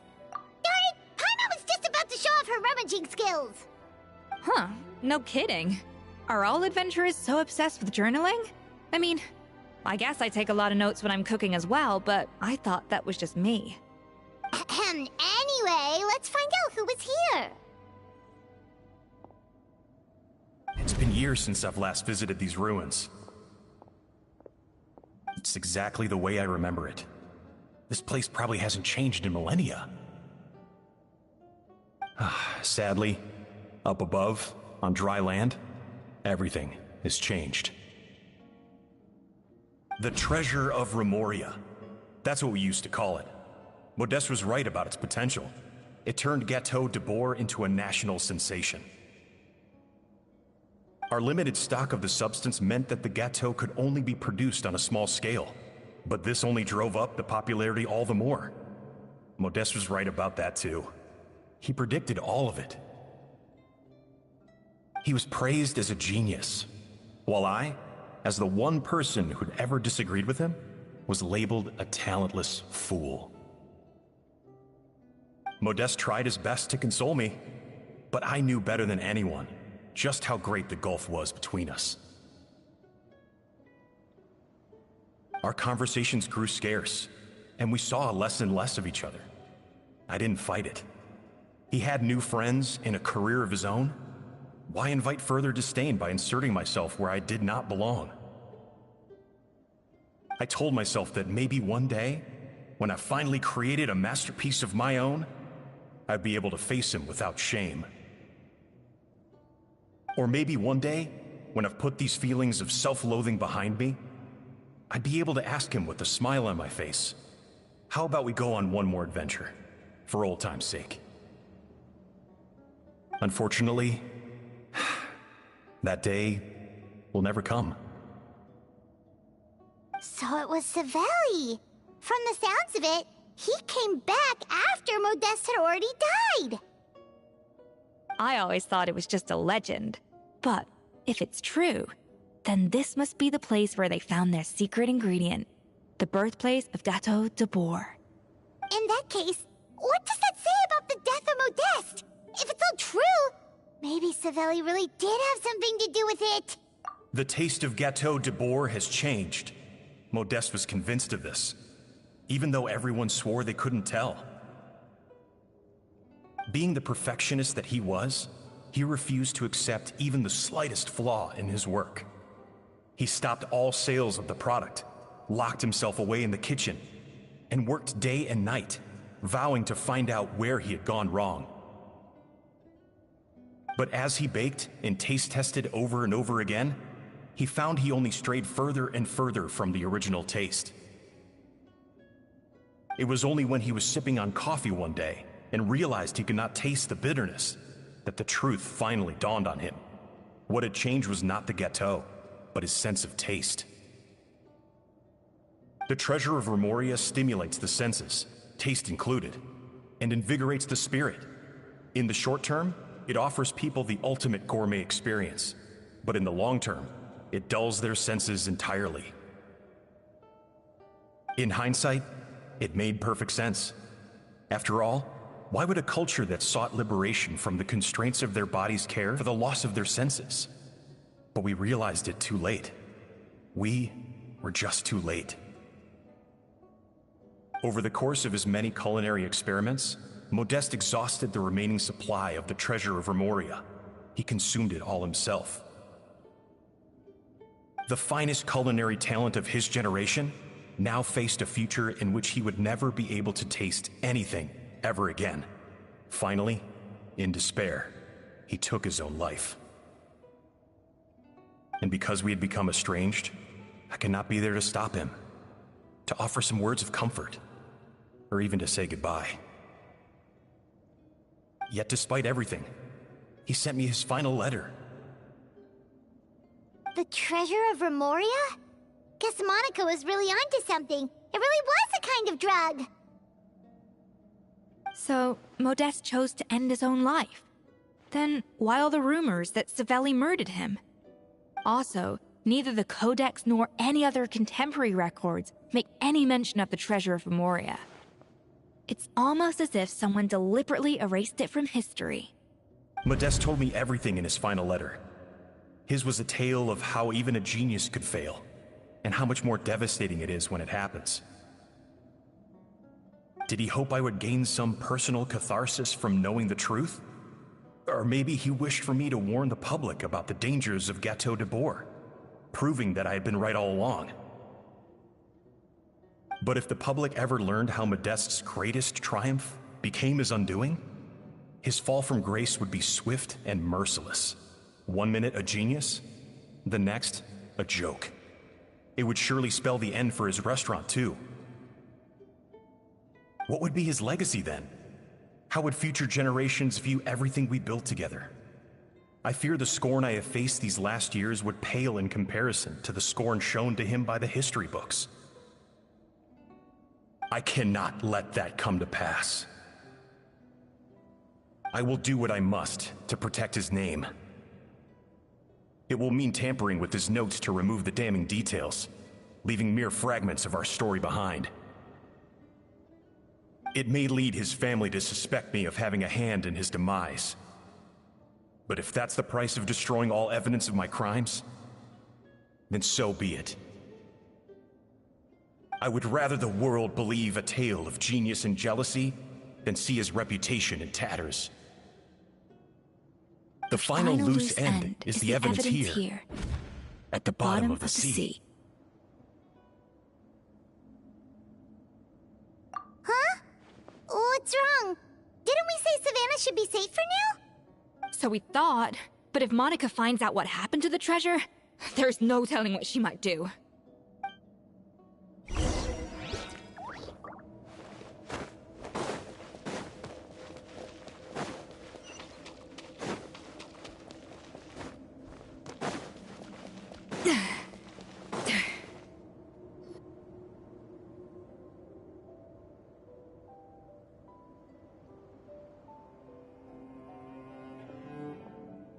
The treasure of Remoria.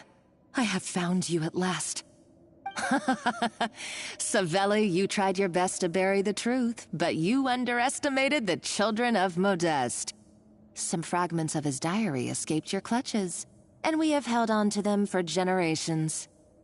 But I have to thank you too, Savannah. Without your help retrieving the codex, and with it the last piece of the puzzle, I may never have found this place. But now, finally, the secret to Remoria's military might is within my grasp. The treasure of Remoria is mine! Oh. It's empty. It's empty?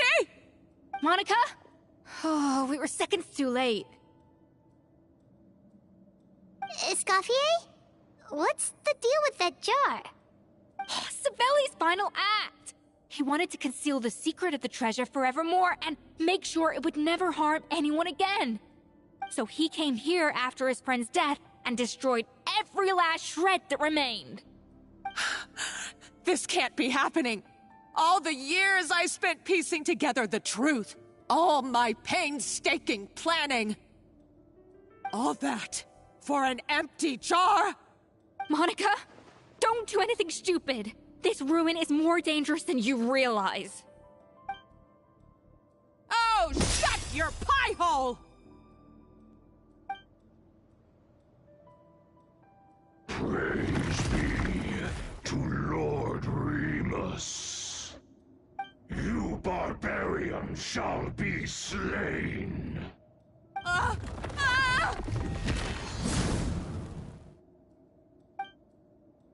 She's a nutcase! A liability to herself and everyone else!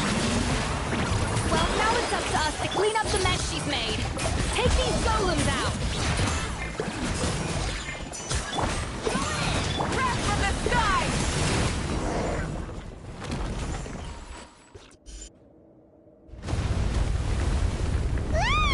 Why is this place still shaking?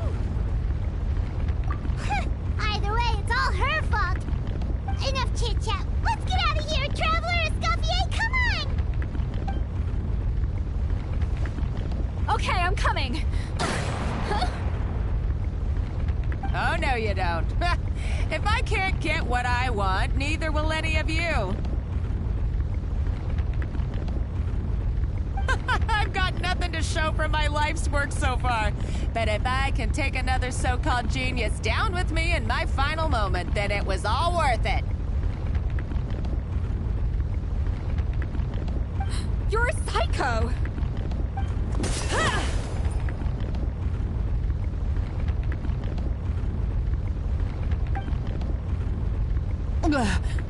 Savannah? When did you wake up?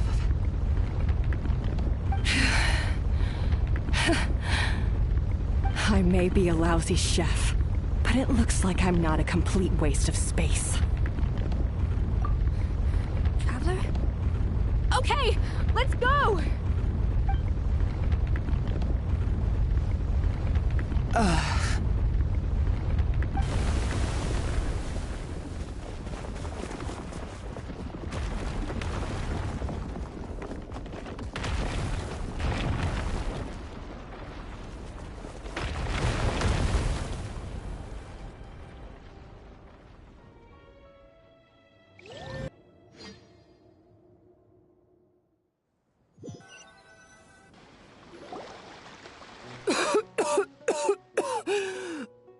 Escoffier!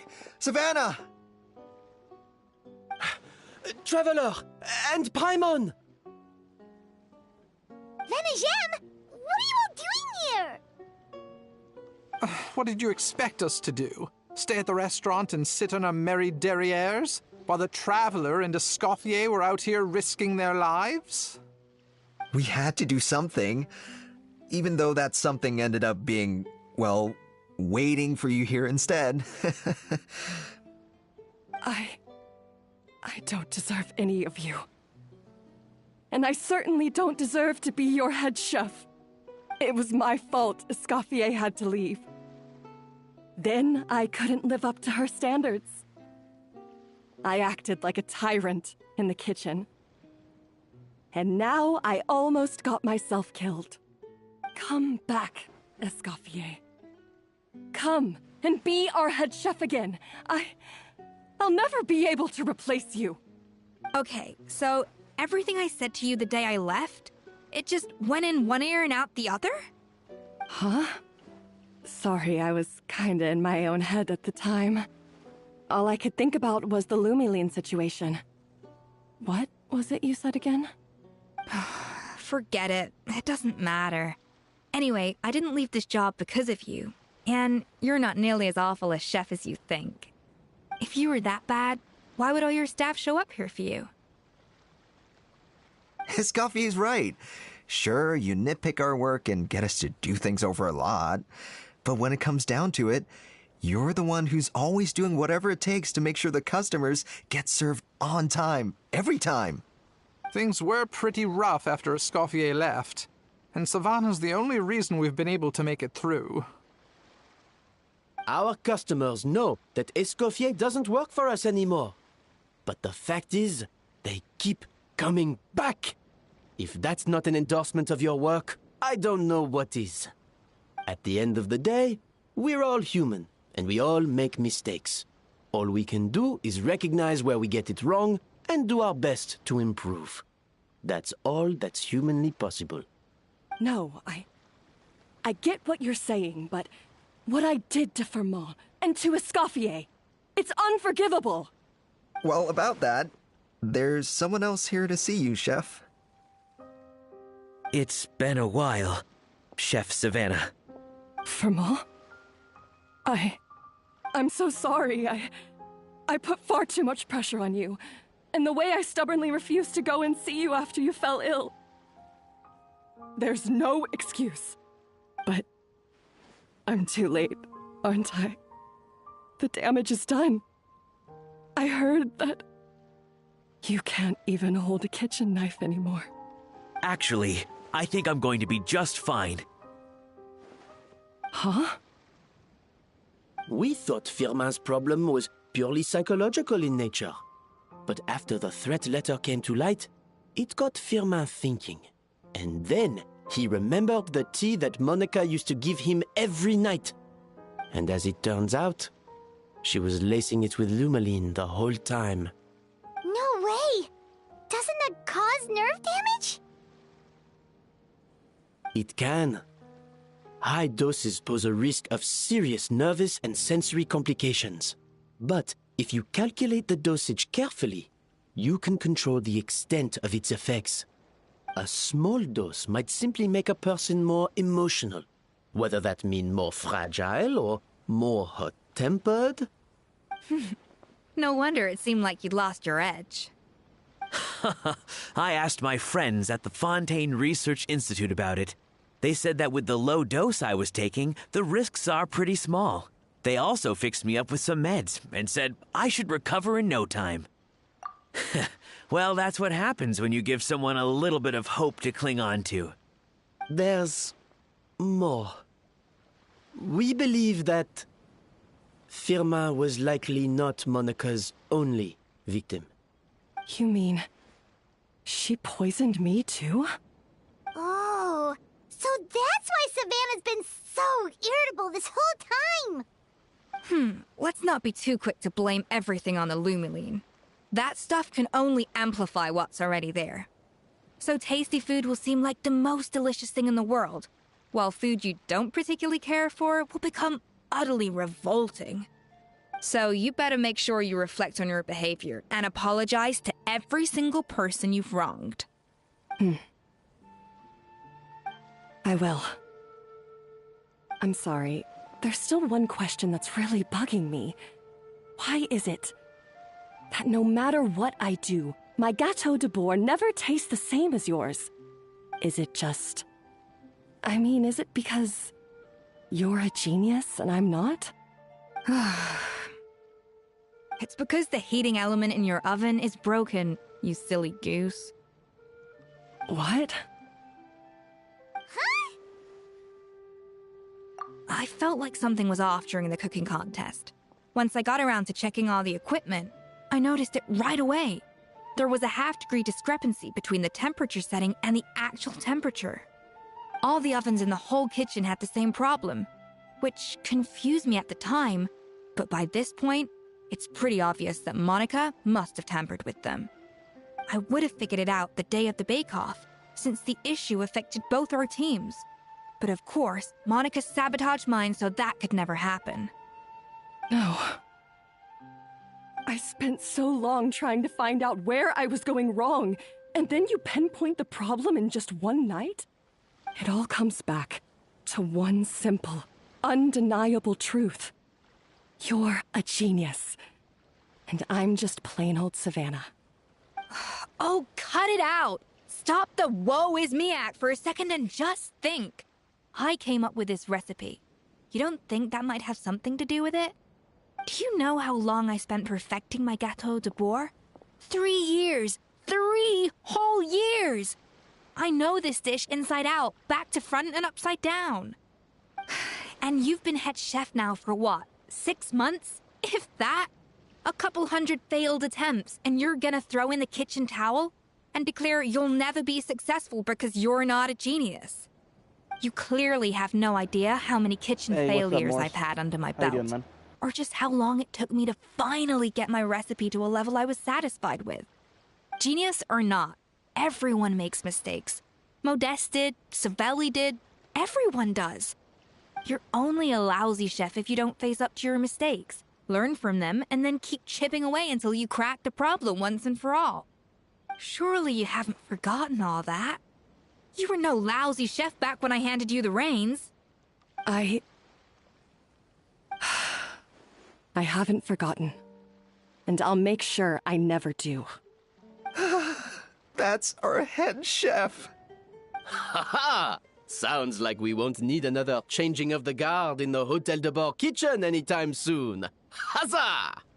Aw, what a perfect ending to a crazy journey. Look how happy everyone is. So you got your mojo back now? Yeah. Thanks to you, Escoffier. In fact, no. Thanks to all of you. Aw, friends again. So nice to see them finally settle their beef. For Fortnite? Good. So now that's out of the way. It's time for payback. You cheated in our last bake-off, and I demand a rematch right now. Huh?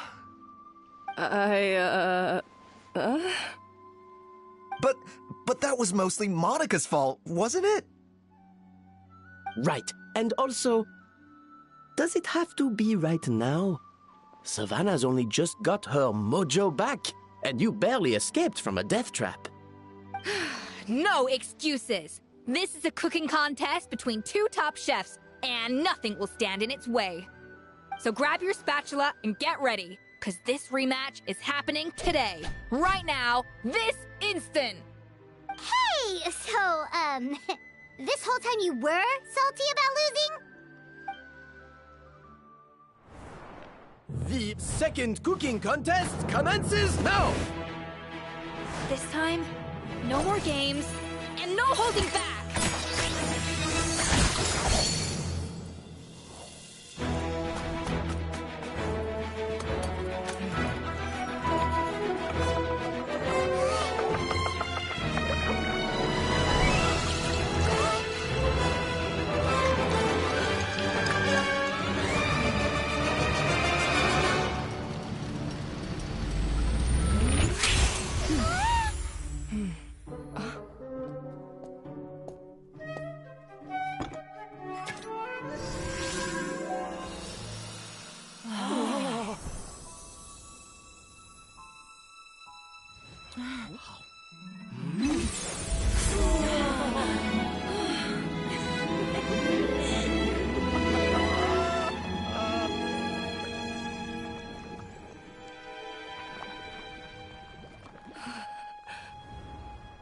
I feel like I don't have the right to be here.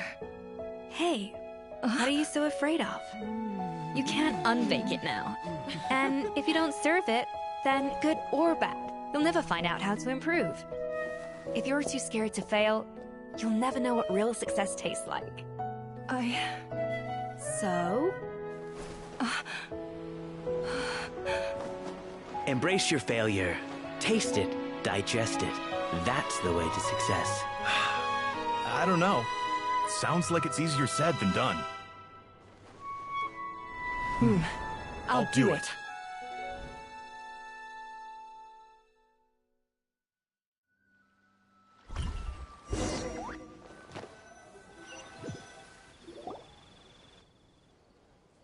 The results are in! A landslide victory for Escoffier! Quite rightly, too. Piece of cake.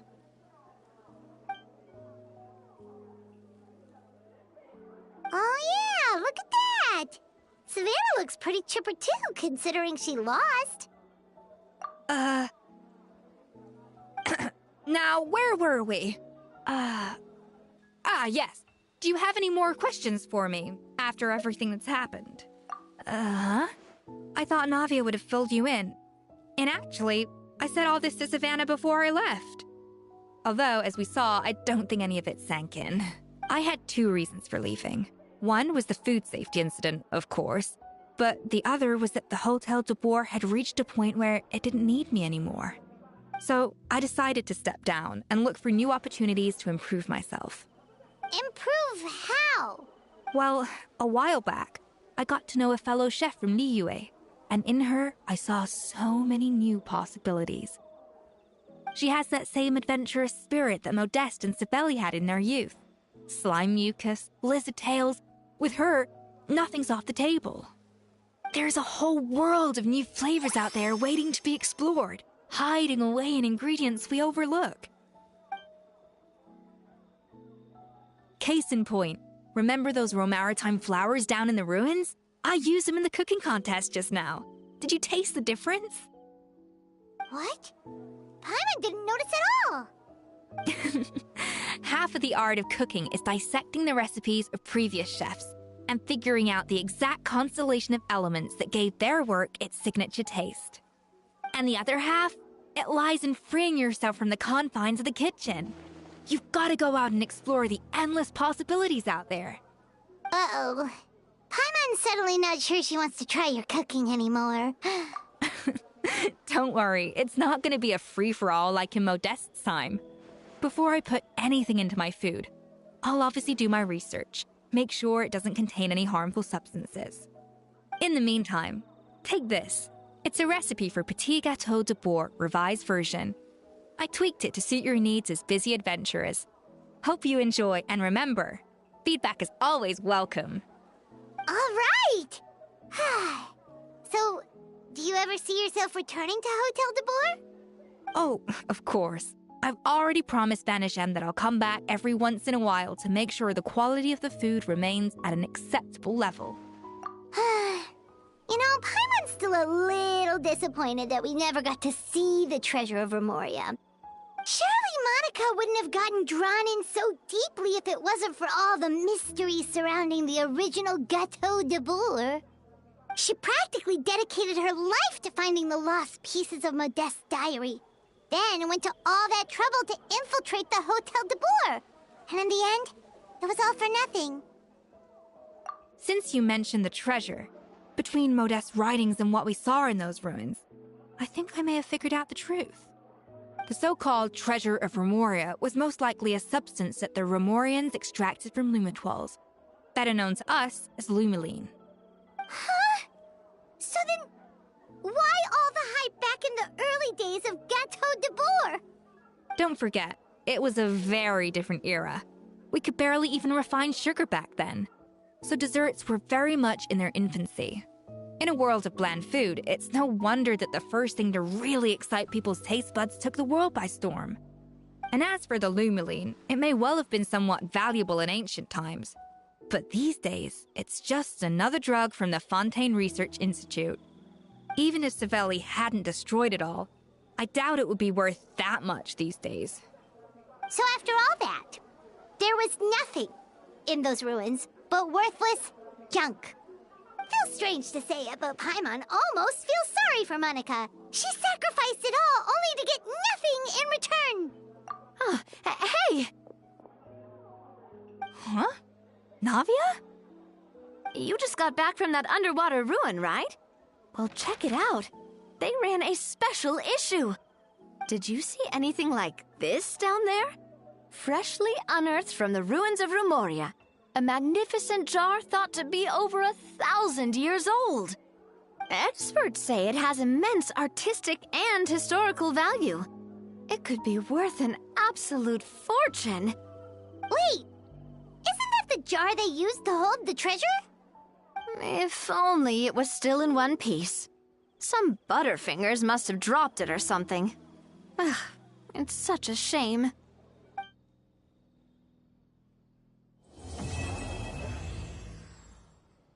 Oh, finally.